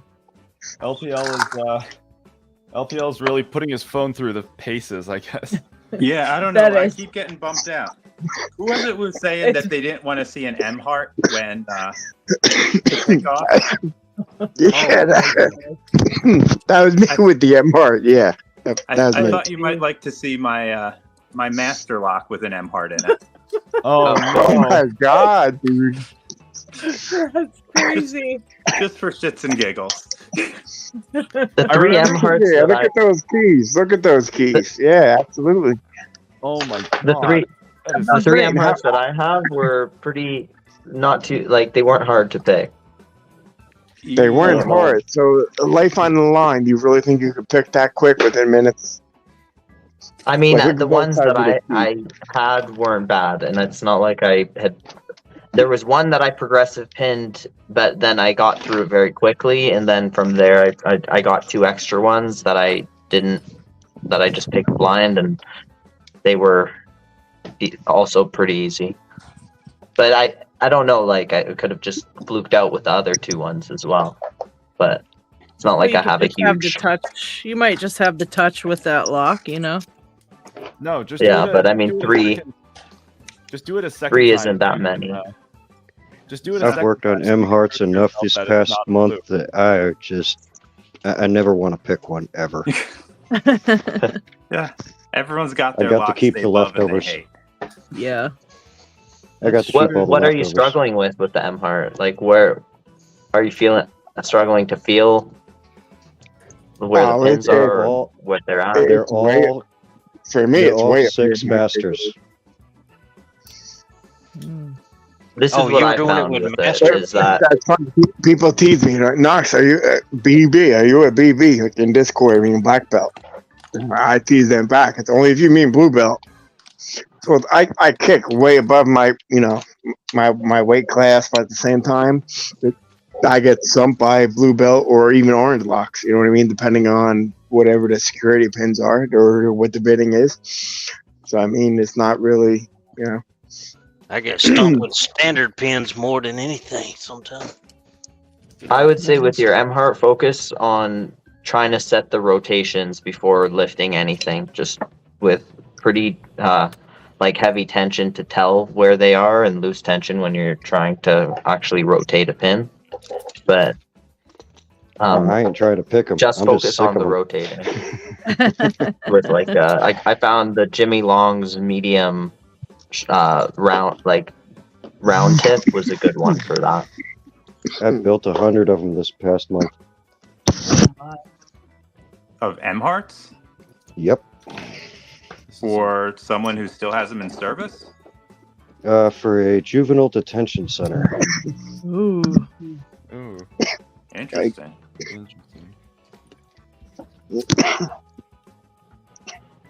That's Yeah, Mr. they- Inferno, right? Yep. Yeah, he's a locksmith too, by the way. I figured. There were a surprising amount of. I mean, back when I was new to Locksport, I was surprised by the number of like practicing locksmiths in the community, because I kind of just figured. It's a very small world, dude. Very small world. Yeah, because I kind of figured that like most of them just kind of just hate our guts, but I found a lot of locksmiths don't really want much to do with lock pickers. Like it's a 9 to 5, they do what they got to do, and they don't really care much if you can pick a lock or not.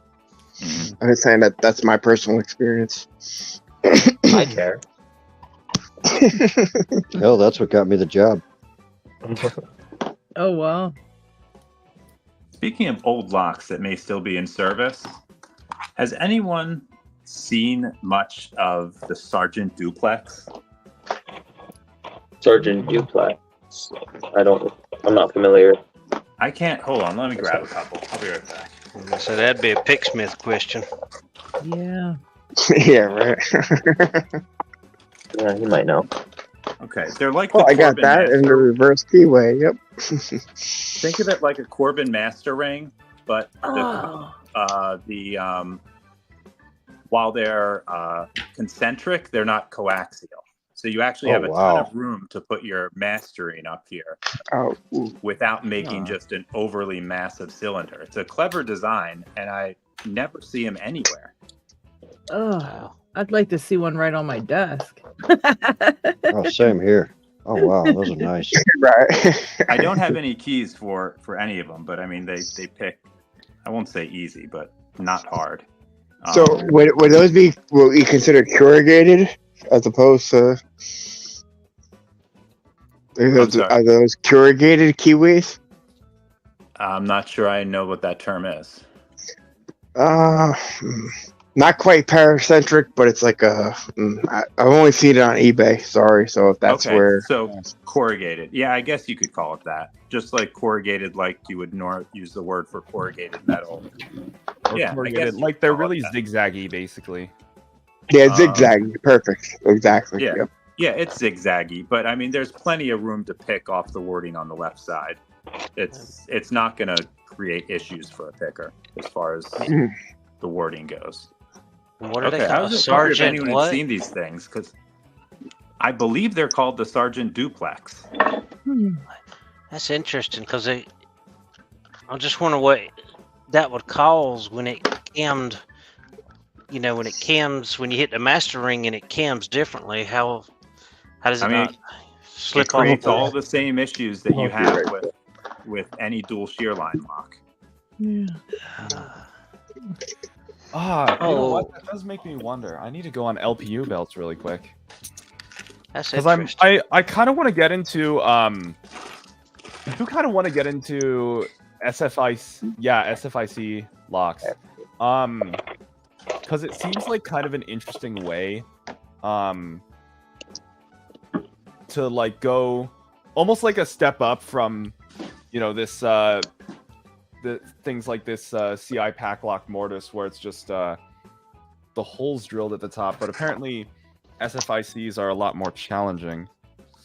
Yeah, the second shear, the control shear, having two shear lines in a lock, in my opinion, is just a massive improvement in pick resistance. I might have to. The only thing is, I don't know how expensive those are. They're not too bad, just the cores themselves. With the padlock, they can be a little bit more. Yeah, find used ones on eBay. There's lots and lots. I mean, I have a bunch of these ones that Picksmith gave me that I can send you. I mean, I don't know that they're that interesting. They're just these. I think these are the LFICs. Yeah, right those here. are the LFICs. So I mean, one of my favorite things to do is to find keyless best padlocks that are people are selling for cheap because they don't have a key, and then getting them and then eventually trying to pick them open. And if I can actually pick it, because sometimes those locks are really, really challenging. And sometimes they're really easy, but a lot of times they are really challenging. And if you can ever pick it open, especially to control on a lock that you don't have the core for, and then it's just a really satisfying feeling. Oh, and then once I get enough of them picked open, I could just gotta hook the bottom of the core. I could disassemble.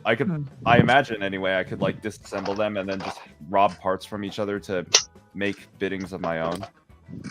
Well, getting SFSC locks is the whole thing. For the best cylinders, the bottom of the control core, the control ring, has holes punched in it, and you just hook that and use that for tension. Yeah, I've had mixed results with those. I've only had a couple of locks I've ever been impressed with the way that worked, but there's been a few.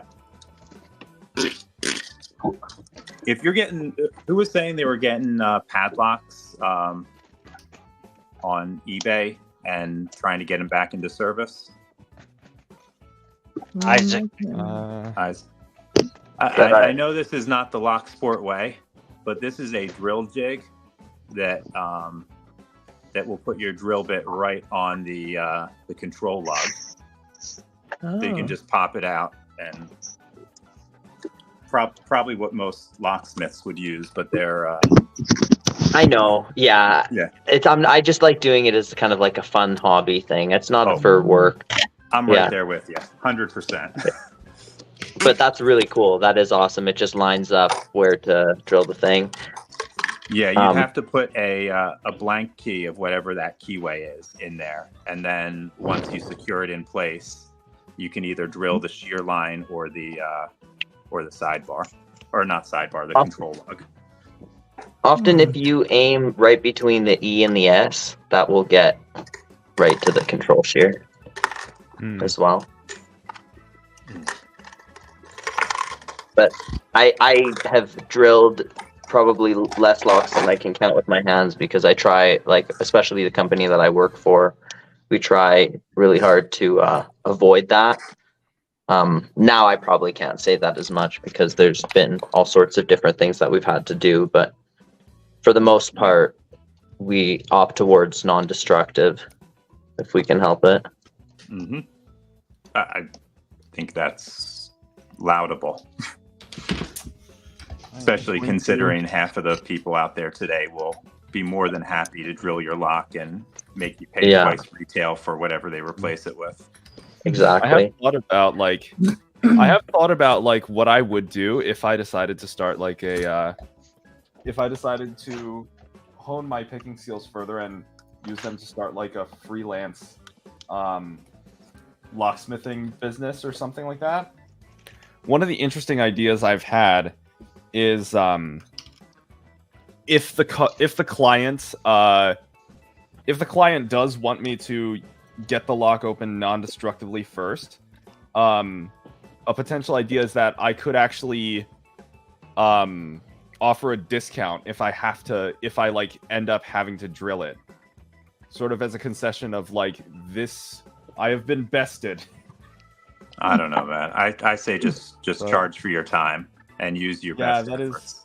That's probably actually the opposite. Is if you have to drill it, you should be charging more, which is why if you can help to pick it and not charge as much, that's because if you drill it, then it's going to end up costing them more, at least because for the lock itself. But drilling is more dangerous, Yep.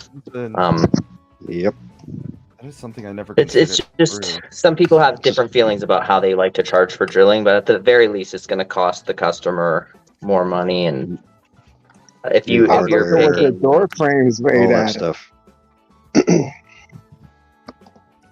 We tried to keep What about the door frames? Go I ahead. said I'd actually look at what the door frame is made out of. Meaning, if it's a cheaper made wood, poplar, or something cheap like that. I mean, honestly, I hate to say this, but I mean, real B&E. That's what, like for example, my aunt hit me. You're teaching people how to break into houses, break into whatever with your whole lock sport thing. Yeah. No, I'm not. First of all, I mean, back to my point, B&E. You put your boot through the door, or you put your shoulder through the door, or you put your whatever the blunt object is through the door. You're not sitting there for whether it's 3 minutes, 5 minutes, 3 hours, whatever, sitting there, single picking, raking, whatever. That's not real life. You know what I mean? You're not really doing that. So, I mean, the blunt object, whether you're leaving a boot print, whether you're leaving a whatever, I mean, you're leaving evidence behind, and you're not. It's just a whole different thing between lock sport and what we're teaching people to B&E. Big difference.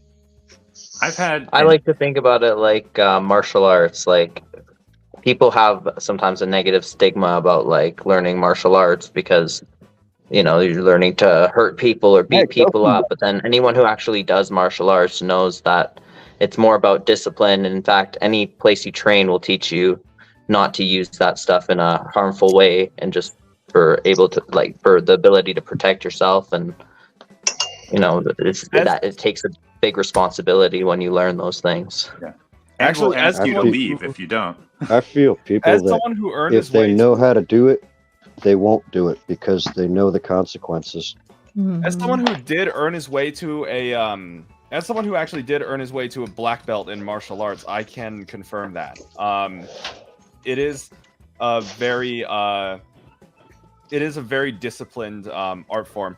I mean, it's called martial arts. It's in the name. So, but even then, like what I came to discover, just the more I thought about it, because I was like, I mean, let's say you did somehow end up in a street fight and you had to use that to defend yourself. A lot of martial arts seems to be reliant on a sort of unspoken agreement. If somebody who knows how to fight dirty is coming at you, all that. Yeah, I'm not gonna break your neck. I'm not gonna dirty blow you. I'm not gonna whatever. We're sparring. No, I get that. Yeah. So, what martial art do you do, by the way? It was Taekwondo until high school, at which point things got too busy and I no longer had the free time to dedicate to it. Cool. When I was younger, I did Taekwondo. Yeah. Brazilian Jiu-Jitsu is my main thing these days. Number one, I did it for fitness, and number two, I specifically went with Taekwondo because of my Korean heritage. Korean heritage, cool. Yeah. Yeah. Because it originates there.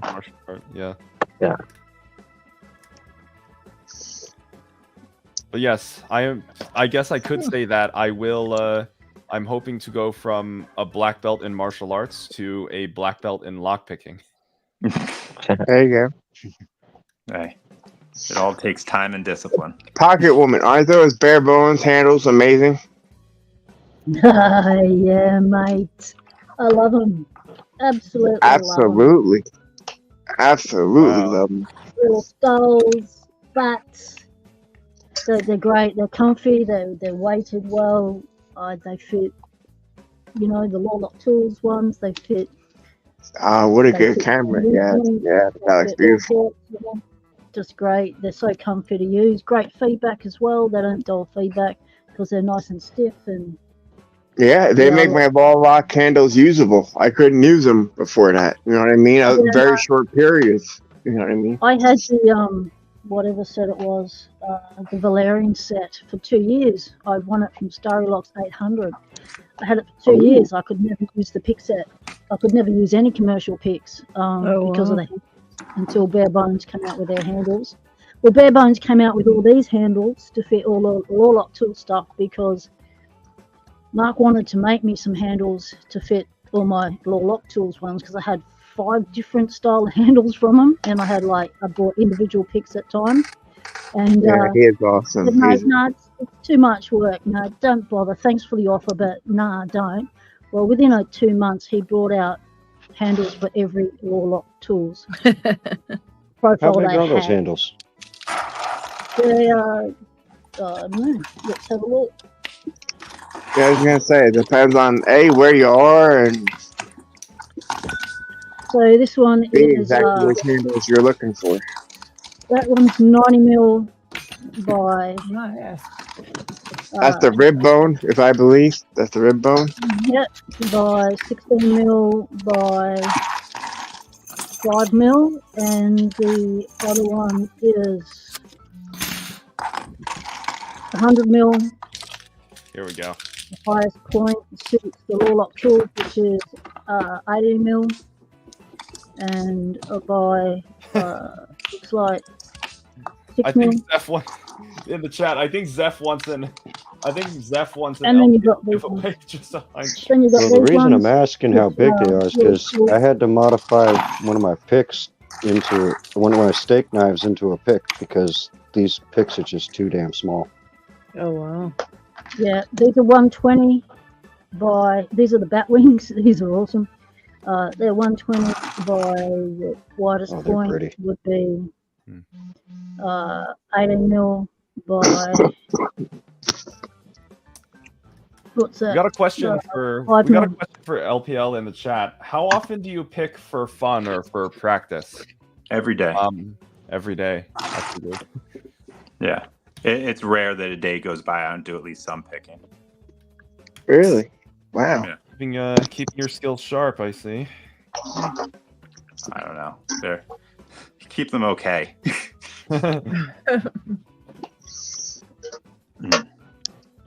If you don't use it, you lose it. That's very true about lock picking. Jeez. Oh yes. Also, very true about life. Yeah. It was from Nathan in the chat. He finally got that Dom IX Twin Star. I don't know what that Nice. is.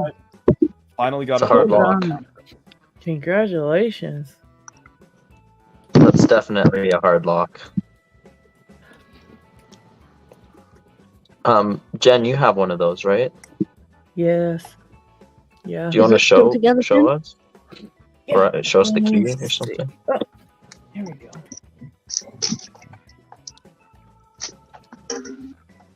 I tell you what, this picking in a vice really puts strain on muscles that you're not used to using, like my shoulder muscles, my what do you call them? The triceps. They're getting a workout. Got that right. Oh, there you are. Getting used to this stuff is hard. Oh my word! It That looks is like a mouth with like 2 teeth sticking down in the middle, like a vampire. Yeah. Terrifying. Staring right at you. Yep. It looks like it's gonna eat me, which is probably accurate given how the difficulty of the that key. Yeah. What is up with this? What is? So what about the interactive element in the back? So how do you pick that? Just I can't go remember. through the I think middle that and one's lift it? up. There's one on the bottom in the. I want to say there's one on the bottom and there's one on the top in this one. I think. Oh. Oh, I false. think there's 2 in here. I cannot remember. Yeah, there's one on the bottom and then there's one on the top. So the one on the bottom is like it's like a little mini sidebar underneath the keyway. It's really wild. Oh, that felt like an overset. It's like spring loaded and everything. That the spring lays flat and it kind of pushes on this other pin that pushes up and pushes that little thing through the back. I don't know if you guys will be able to see it. You're gonna try and There gut it is. that load lock? No. No. This has 40 pieces when you Oh, have it come apart. on. Oh, I don't think you got there. it. There's a pin right there, and then there's one right there at the top. It's been a long time since I picked one of those. They have the curved shear line, right? Yes. Yeah, that was a pain in the ass. And I think I did a pick and gut on that a long time ago. It's been a lot of years, though. I didn't realize. Well, I picked it for black belt, but I didn't realize that once you got your black belt, you didn't have to gut the locks to show everything. So I picked it before for my black belt, so I had to gut it. And man, that one made me cry real tears like 5 That's times. a black belt lock? Yeah. Yeah. Oh, I didn't realize that. Yeah, the Saturn's red belt, and I actually just picked mine the other day. And the But there's current record on that one is 11 minutes, and I picked mine in 1 minute and 40 something seconds or something like that. Yeah, but I bricked it when I put it back together.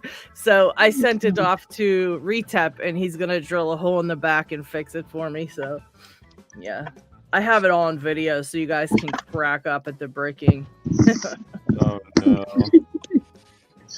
Another lock Speedrun.com, but for by Lockport. Let's go.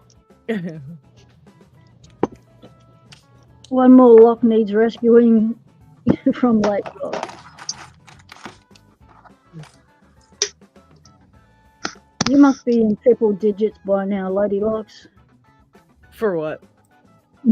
Stuffing up locks. Oh yeah, it's got at least be. It's got at least be in this, at least above 60. No, I don't know. I don't know that it's that many, but it's a lot. But you know, actually, I do have an example of my first lock that I think I can officially declare to be quite messed up. The key still works, but lately when I've been trying to pick this is actually the American Lock 5100 that I picked for my green belt. So the lock's not completely bricked because the key still works in it like normal, but lately when I've been trying to pick it, it has not been giving me the same feedback that I would normally expect, and I cannot pick it with the right feedback unless I apply so much tension that my turning tool starts to bend. So this lock has been, because of that, this lock has been pretty much decommissioned, and I no longer pick it open. So on gutting it, I didn't see anything wrong with the core or the pins, but who knows?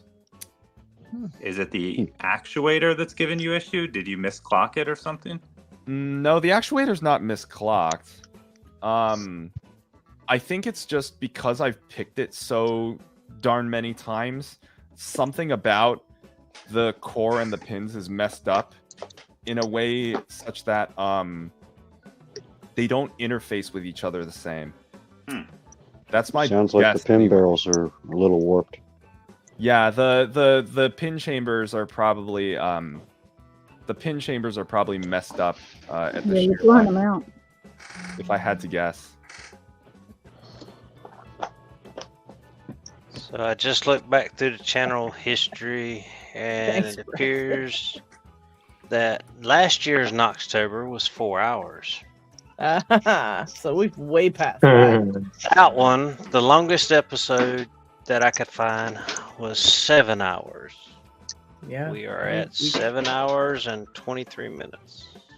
Going for a record. Oh, nice.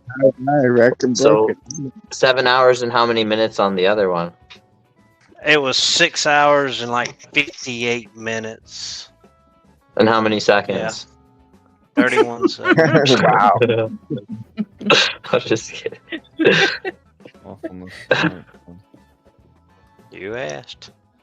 Let's try. What is this? Hold on. So 7, almost 8 hours. So we just passed the 7. We have another hour that we have to try to go before we at least break the record. No. We have exceeded it by 25 minutes. Pardon me? It was 6 hours, 58 minutes, and some seconds. We were at 7 hours and 20. Oh, so we actually this is far. officially the longest one now? Yeah. We are Awesome. officially on That's the awesome. longest taking time. We need a woohoo from the soundboard.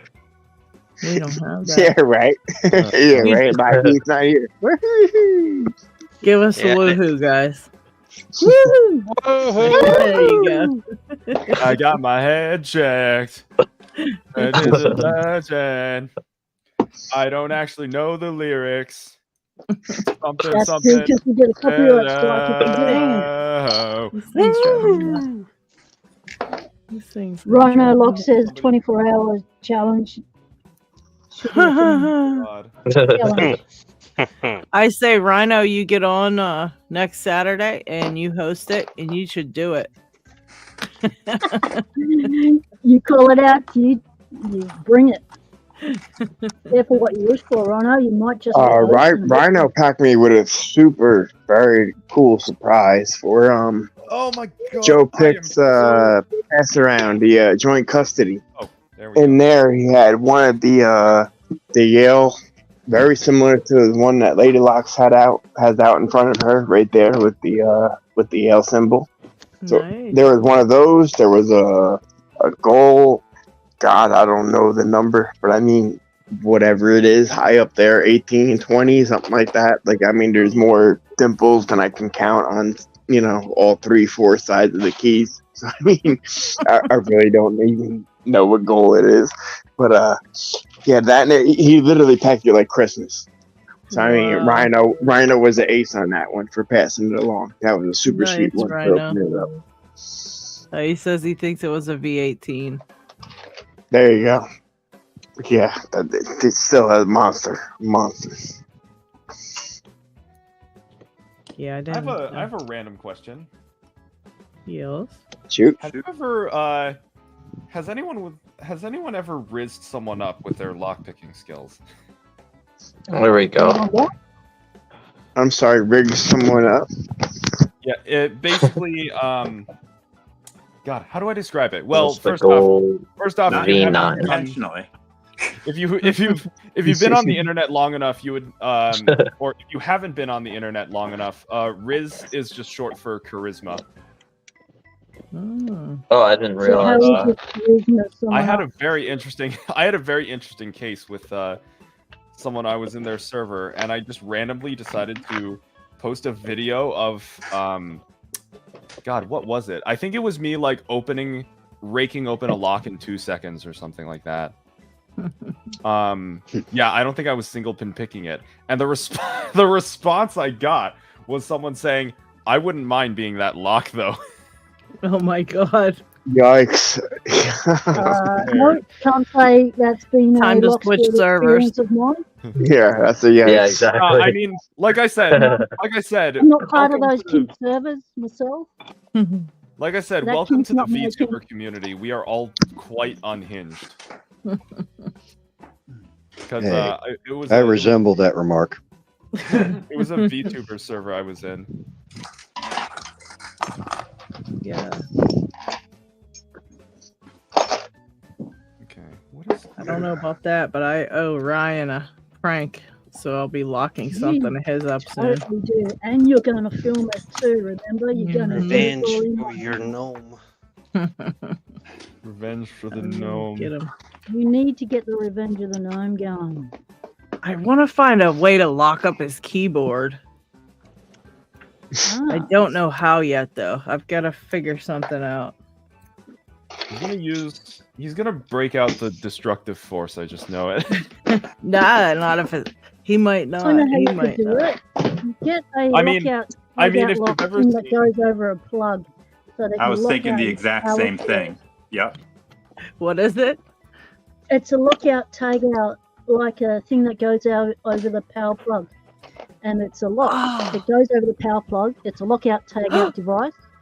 And he can't plug it in until he picks it. Or unless he begs his lovely LadyLocks with her to pick it open for him. Oh, that's a good one. I love that. I'm gonna have to find one of He's not in those. the chat still, is he? He's gone to sleep by now. No, hasn't he? he's in not bed. listening? Yeah, he don't. that's LadyLocks' evil laugh. I mean, if you've watched LPL's video where he put that lock on Mrs. Lockpicking Lawyer's ice cream. Yeah. Oh no, I didn't know that one. I was lucky she didn't hit it with a hammer and just break it open. Yeah, Ryan loves ice cream too. What did you do to that? How did you lock up ice cream? Hold on, 'Cause I he think would I still kill got it. me. I'll grab it. Yeah, he would kill me for that. He loves his ice cream, man. Holy shit. It's bad. He loves it. You could do both. Lock up the keyboard, lock up the ice cream. Do Yes. a double whammy on him. Yes, How I dare could. he attack your gnome? Revenge for the gnome. Oh shit, that's good. Yeah, and put the key for the keyboard one in the ice cream one. Yeah. Hey, what's up? I like how Okay. you think. Oh, what is There that? it is. This is the.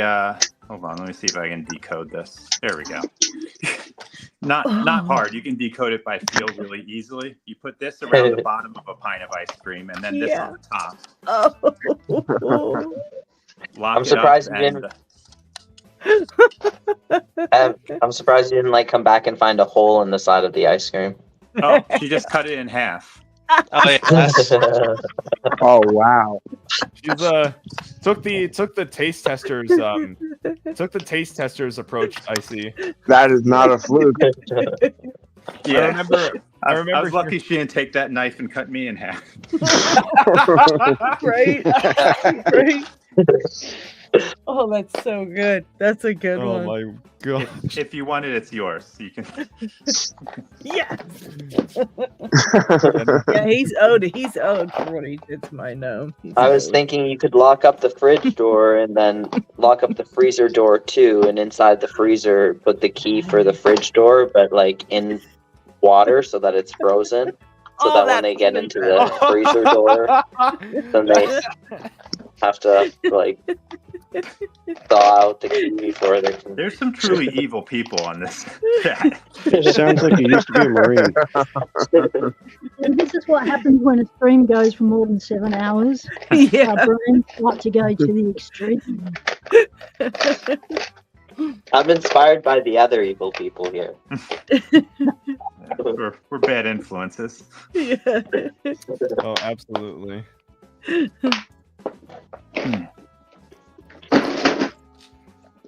Yeah, if you want to know what people are really like, come to the end of the 6-hour stream.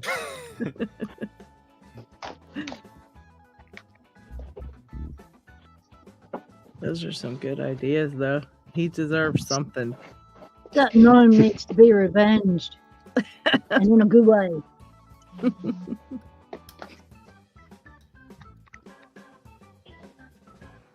I'll have to pick a Messed with the decent lock gnome. to put on there too, though, because he can pick a couple locks. He's not too terrible at it, so he might actually be able to get through any like easier ones that I would use. So that's one thing. He is pretty decent with that.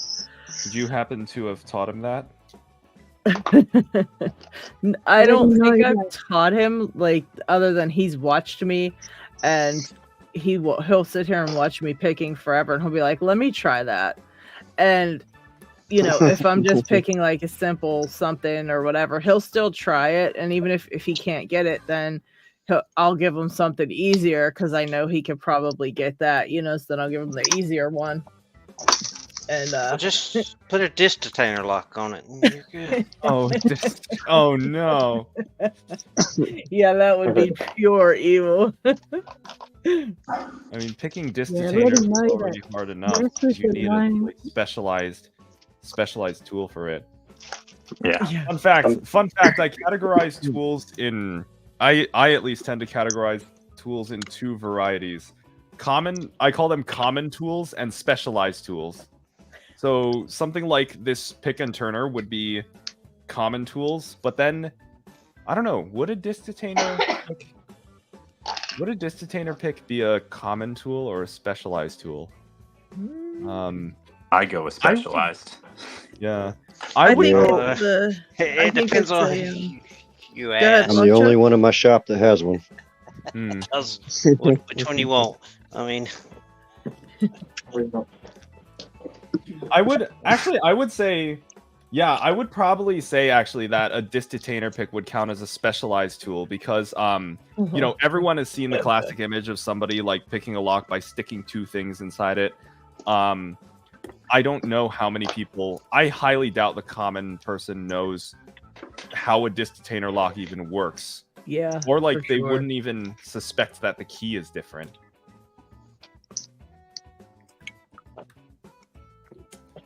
Yeah, for sure. I agree with that.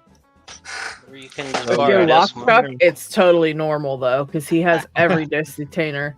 Yeah. Oh that's my true. gosh. What the heck is that? Is that an anchor last? Oh, Is that anchor last last? Just container, if you're not tensioning off the first disc, don't really bother. That's what I kind of learned. This brings up a question. What is the most interesting specialized tool everyone has here? Ooh. I don't think I have any specialized tools. How about your tensioner? What was the question? The most interesting specialized tool you own. This is for the Rosengrant. Hard to say. I have a bunch of pretty interesting things, but here I have an interesting thing. I guess for the sake of setting a concrete definition, a specialized tool is either something custom made or something that is like, not very commonly seen. Yeah, Joe Blow from Idaho didn't order it from Sparrows. Exactly. Yeah. What's that? What do you got, Lock Chuck? What's that's that for thing? That's for the Fichette F3D. Oh. Oh, that's nice. That counts. Absolutely. This is a little wiser lock removal tool that is kind of hard to find. You don't see them very often, but they're really simple. But I'll see if I have a lock here. I'll show you guys how it works.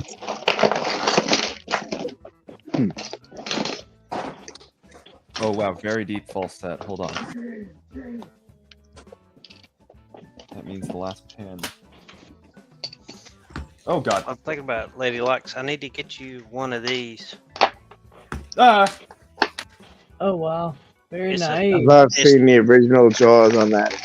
It's the holder, but it's got the slots for the sidebar. So once you slide it in there, you can pull the key out. That is nice, man.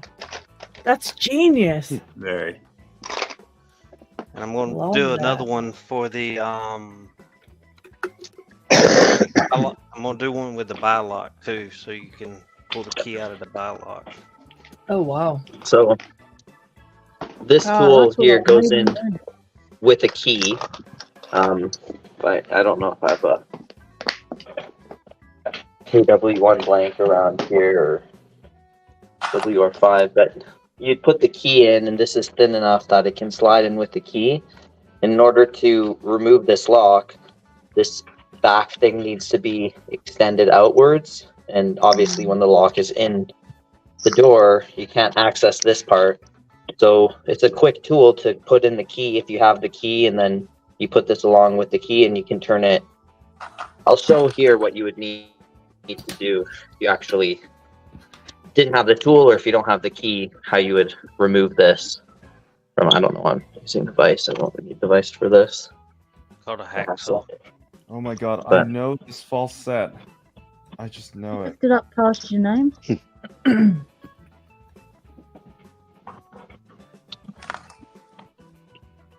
Isaac, lift it up past your name on screen. Oh, sorry. I was just finding the tools, but you just pick the lock.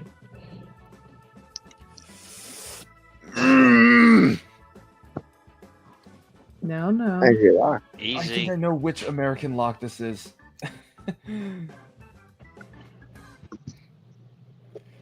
That's how I feel about every You American got me in lock. here. Definitely. Might need to spray it before I try to pick it, or I might need a deeper pick too. It's camera shot. Oh my gosh. Well, it is just a basic wiser, so it shouldn't be too Is hard that to pick. the Sparrows or the Warlock tensioner? Double Usually bend. these guys aren't too hard. Let me try a deeper pick. What's that? Is that the Sparrows or the Warlock with the double bend for the tensioner? There, yeah, it's just gummy. This one The one in or your hand? this? The tensioner or the pick? Sorry, I didn't hear the end of it. Tensioner. I'm sorry. The This tensioner. was a Sparrows one that I just did. bend Sparrows. up and- Okay. Sparrows curved. Okay. Oh, yeah. That's interesting. You can bend that? Yeah. Huh. Cool. Oh, yeah. Sparrows came out with a curved set. I'll show you the whole set No, if you. I'm surprised you can put that kind of bend in it without it snapping. Yeah. Just all cool Yeah. bend. So Yeah. I wonder what the tool they use. And also same thing with LadyLocks tools. That Andy was saying his yeah, that's what I was tensors wondering. can They bend have like that. Yeah, they have that almost 4-point bend, almost like that there. The LadyLocks. But so now that I've picked it, it's too far over. But this back part needs to be extended.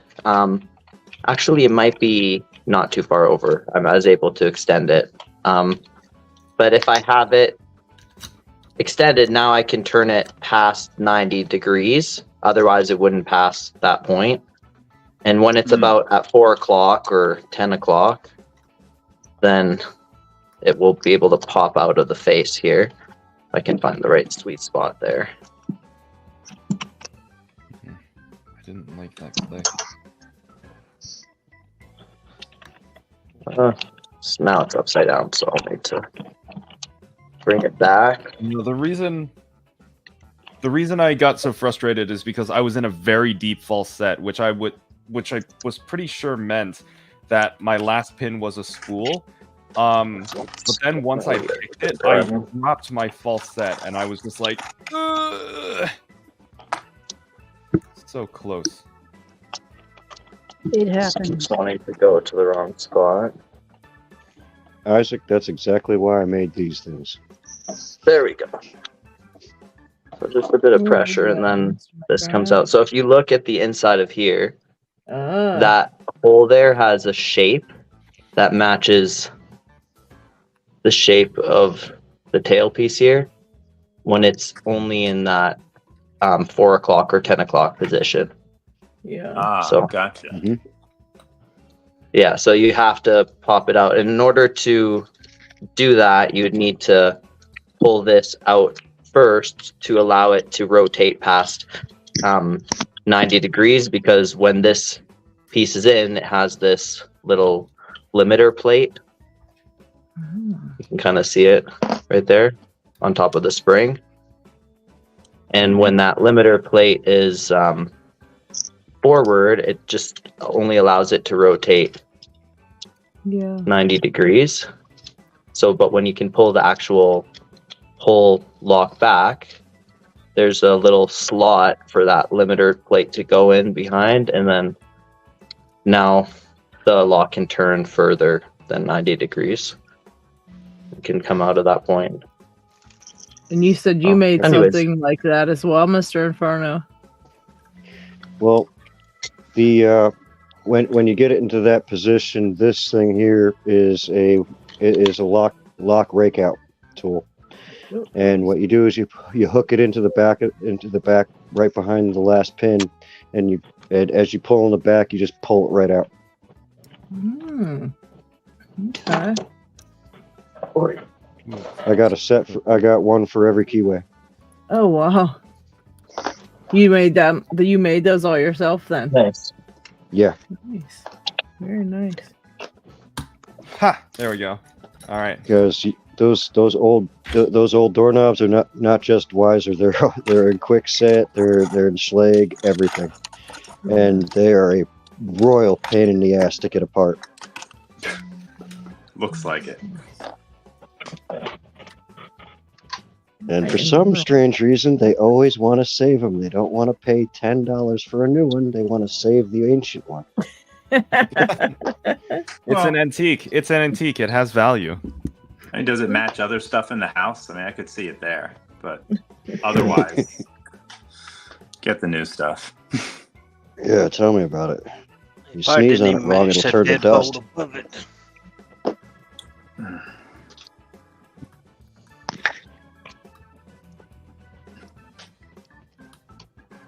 But besides that, gets I your mean, customer once. I didn't make this tool, but this is one that I actually made. Not the handle. Teray made the handle, but I made the pick and the tensioner just using a Dremel, which is I'm pretty proud of. Wasn't easy. Wow, you made that using a Dremel? Yeah. Oh wow. That's why it looks kind of like you can see like all sorts of. It's not perfect, but it works well. Which size is that? I think it was. I can't remember off the top of my head, but I got the stuff from Is it for classic or what's yeah, it's for classic. It's for Okay. classic. Yeah, I think it's 0.6. Yeah. Remember the inner? Yeah, I think it's No, 0.6. I didn't need the exact numbers. I just wondering about the something The interesting. keyword. Yeah, yeah. About It's classic. those, if you zoom in on this one, I actually came in with I had a similar type of lock. Oxford makes a fair number of locks now. That's classic, but it's nice. But you've got to curve the geez, I don't. Why is this not focusing? It does that on this. It's you got to kind of bring it further away than you'd want. But you have to carve out the center of the tensioner. Otherwise, it won't. I don't know if you guys can see this at all. So it's almost like the. No, I see exactly what you're saying. Like for a profile cylinder. Yeah, it's like the profile, but way smaller. So it's still the 5.8 core, but it's this profile shape. Yeah. I think I've seen it has a little like nub on the inside, and it stops you from. It's like a spinner plate or something. Are you talking about the ones that Abloy does? I'm talking about those I've seen. I'm talking about ones made by Oxford. I got. I see. Now. That's cool, but it's the same dimensions as the classic, so you could use that pick for a classic. Okay, so let me get here's a blank classic key, and here's the Oxford key next to it. Oxfords. Okay, that makes sense. This is the lock. It's just a beast of a motorcycle chain lock. Like, I don't know what this is, like 8-9 pounds, something stupid like that. Cool beast. But yeah, it's funny. The company actually sent this to me, and I saw the key, like in the pictures they sent me. So I had to modify this pick. So by the time the lock got to me, I had a pick that actually worked on it. Oh wow! I suppose the company wasn't that impressed. That's pretty cool. How did you modify your existing pick, or did you make one like specially No, for I that? modified the existing one. Gosh, these things are such a pain to make. Yeah, even with machine tools, they're hard to make, and I didn't see any reason why I couldn't continue to use this on Classic if I hollowed it out. So yeah, I just totally. went with that. Although in the future, I would just buy these off of some Chinese website and repurpose these tips. Well, you have to. Yeah, they you have. These are Those pretty ones close now. to workable. Yeah. Yeah, you got to fix them when you get them. Yeah. Chris Capoon has done a bunch of abloys with those. He's gotten pretty good at using that tool. Stock or modified? Modified. I think stock, or is it modified that he's using? Yeah, barely you have fits in to. a keyway stock. Yeah, the tensioner's too thick, and I want to say you got to trim the picking tip down on the center shaft to. It comes about 1.2 millimeters, and really you need to get down to 0.8, and then you need to thin the tip down to about 0.4. Which you're talking about the. Okay, I was. So the shaft thickness that goes out to the pick tip when it comes is a lot of times too thick. The width right there, and then the thickness of the tip is usually too thick as well. The measurements I did, I remembered at least the one I got was okay. Yeah, this is that one's good. 0.74. Yeah. Yeah, I think the one I got was like it was like it was over a millimeter, and I had to get it down to 0.8. No bueno. Yeah. And then the tip was too thick; it was dragging on the discs.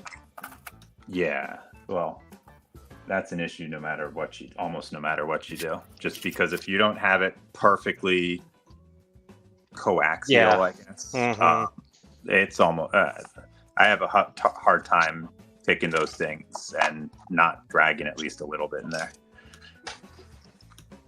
Yeah, I've got tons of tips I've gone through. You laughing Those over tips there, are Lady hard Lock. to make too.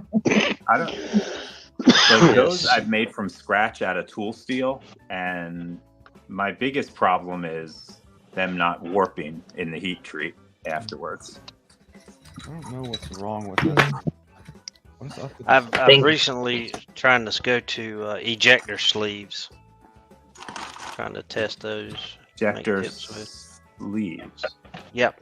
Yeah, They're the same material as ejector ejector pin.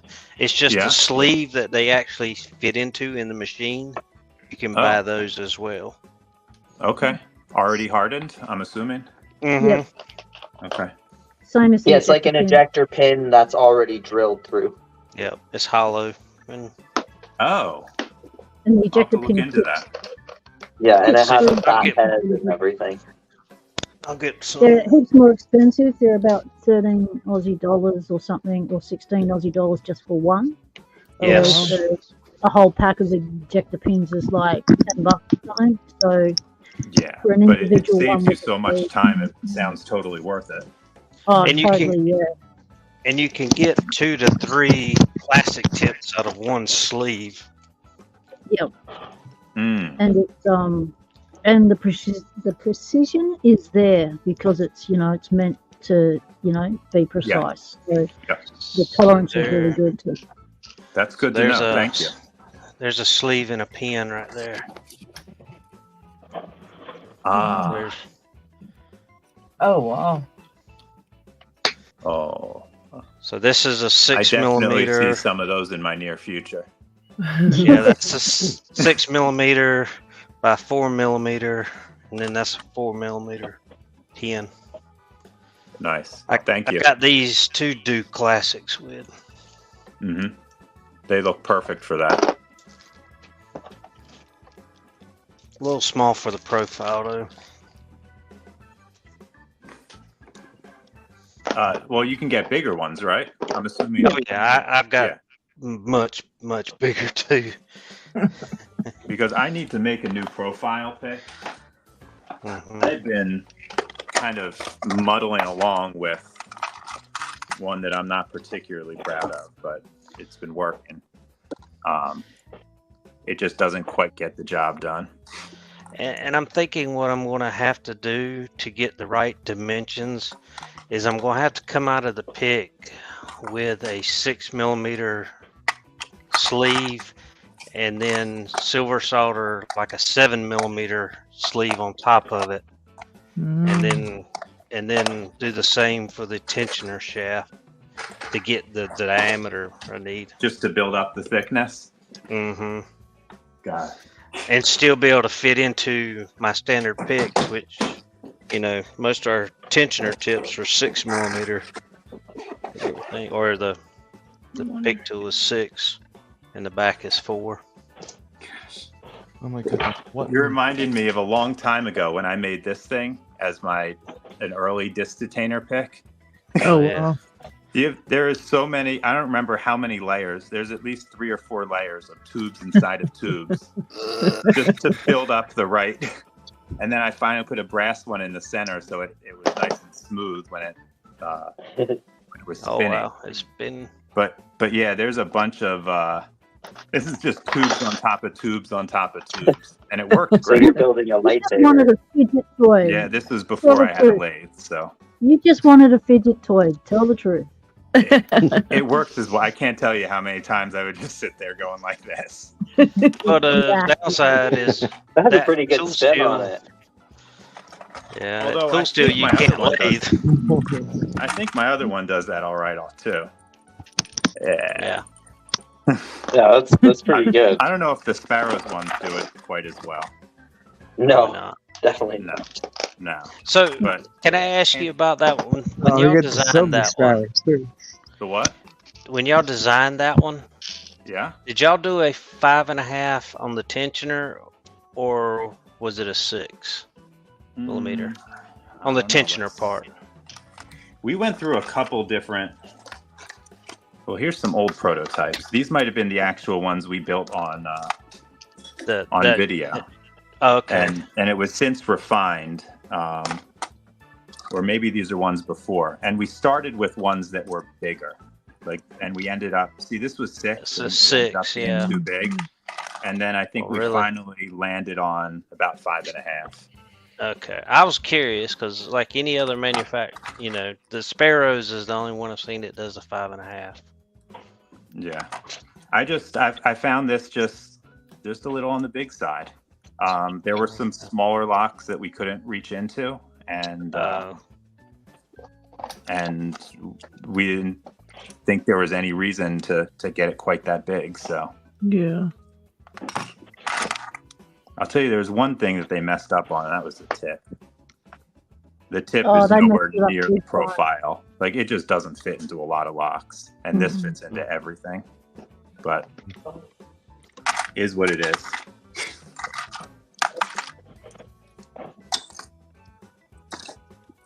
Yeah, they know they messed up on the tip. So many of the tips broke as soon as people started using them. Plus, it wouldn't Wow. fit. People just started buying their own ejector pins, making their own stuff.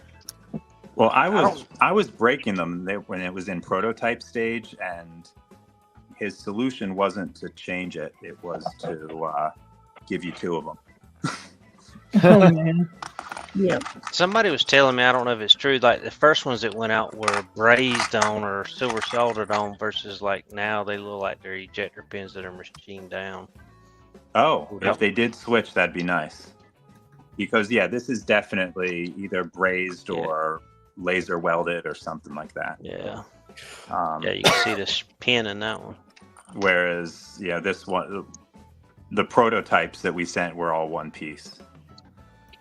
And they kind of had to be. Actually, these are pieces of one of the first prototypes. You can see different finish on it. Oh wow. Yeah. And then, I don't know if we ever talked about how we got that red in there. And that's actually my wife's nail polish. Oh, really? I love it. Yeah. Just painted it. We made those grooves and then painted it on, waited for it to dry, and wiped the excess off with acetone. Nice. Whatever works. Yeah. And here's one I just haven't even finished yet. Back tensioner. That's smart instead of just painting each single slot too, individually. Just paint the whole thing and then take the excess off. Yeah. Yeah. What was hard was because I didn't then have any CNC capability. So making these longitudinal lines were a pain in the butt. Oh wow. But I just literally How did you do it? Put a lathe tool in sideways and just dragged it across at various depths. Kind of like, oh, cool. Yeah. And then I would turn it to a certain angle, lock it into place, do the same thing. Yeah, just just using take like a digital angle meter to get the spacing right. Yeah, that's kind of what I did on mine. As I just put the bit in 90 degrees compared to normal, and just took the carriage and ran back and forth across it. Yeah, we're of like mind. Yeah, you two definitely have similar brains when it comes to that kind of stuff. Yeah. So, I'm sorry, what did you say? I missed that. I said you guys have similar brains when it comes to that sort of stuff. Or if you're talking to someone else, sorry. Yeah, no, that's us. Trying to think of what interesting tools. Most of the interesting stuff I've either shown or never used. Yeah, 'cause trying to see. Yeah, mine about worn off. But by the way, Lock Chuck, I was gonna take on Protect used one of 1 these here, I before? think, soon. Oh my After god. blind pick. Oh wow, what is that? This is I got this on on eBay for a couple $100. It is a $1,500 flange spreader used on like oil pipelines. And what lock did you pick with that one? a ratchet on the back, and you stick this into a door frame, and these toes spread with about 10,000 pounds of force. Oh wow. Yeah, we carry those on fire trucks, but they're deemed as rabbit tools, but they're hydraulic. I don't think versus the mechanical. homeless people carry those around. They just have the Those basic hydraulic crowbars. ones are expensive though, and they're Well- multi-piece, and they're heavier than that. And this actually has a higher pressure ratio. Oh, really? Yeah, I mean, you can get them two ways. I was on two different departments. One department, it was an all-in-one unit, and then the other department had the one you had to put the jack on the floor, and that went in the door, but it was a lot lighter. Yeah, those are, what is that called? I'm thinking We call like them rat or something like that. Rabbit. What's the name of the? Rabbit. Rabbit. I'm sorry. Why did I think Yep. rat? I don't know. Yeah, but it was rabbit. Because it sneaks under the door frame, though. I don't know. Yeah. Yep. But if I it's a don't know, steel door, that's the quickest way to spread it. Yeah. Oh, it works really well. Like you bend, and if it's in masonry, the door just buckles. It's awesome. Yeah. Yep. But I was gonna say it looked like some sort of like extrication tool of some sort that like first responders would use. It is. Well, it's not for vehicle extrication. It's for building forcible entry. No, this will only give you like 2 or 3 no, actually maybe it's 4 or 5 inches of spread, but you would never That's need pretty that good. much. Not on You'd the never door, need you- much more than an inch or so. Get the deadbolt out of it and Yeah. one strike. Nah, the extrication tools, they're usually about 30,000, or no, excuse me, 80,000 pounds of force, and they'll spread up to about 28 to 30 inches. Whew. That's a lot of spread.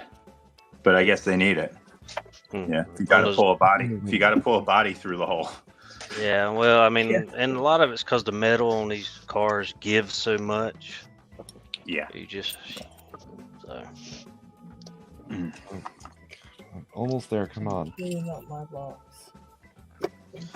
We have passed 8 hours. Yeah, I think we Oh. have ran. I don't know. That's a long picking time. That's a full work day. Yep. You know what, folks? I hate to be the one to Hey, do I'm it, still on but the clock. Oh no, I we're calling it anyways. I think I might need to sign off. Yeah, we're gonna call it anyways. Time flies when you've. Well, been we did break the picked. record. Yes, we did. We did.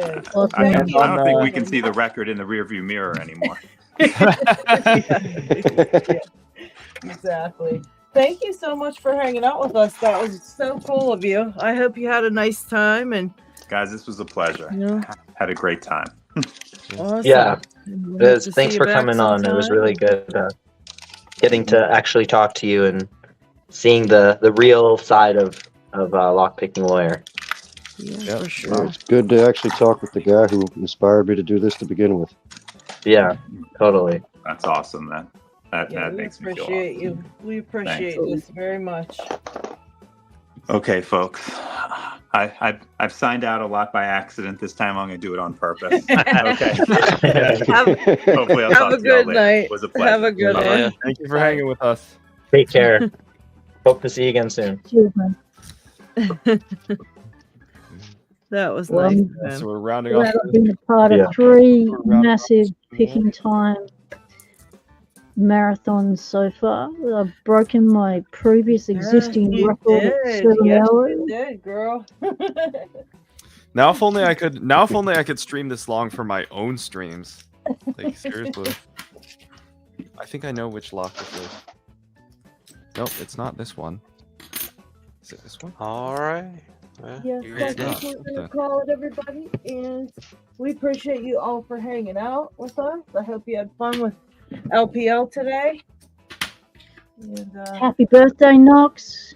Yes, happy birthday, Happy Knox. birthday, Knox. Yeah, happy He's birthday, telling buddy. Cool birthday I knew it. episode. It was this one. Where you at, Knox? You still in there? I think he's gone. Oh goodness. Where'd he He's go? passed out at his own party. Yeah, he's passed out at his own party. Sheesh. That Let's is see. Knoxs. And us without a Sharpie. Everybody, let's all yell Knoxs at the same time, and then we'll wake him up. In 3, 2, 1. Knoxs!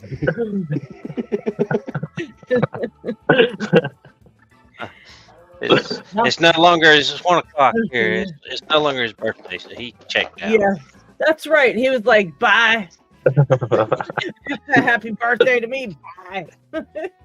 That's funny. At least you know that he fell asleep, having a good birthday bash, and Yeah, that's I the hope good he way to did end that. your birthday is, just Yeah. being so lost in it that you fall asleep before you can even say bye to everybody.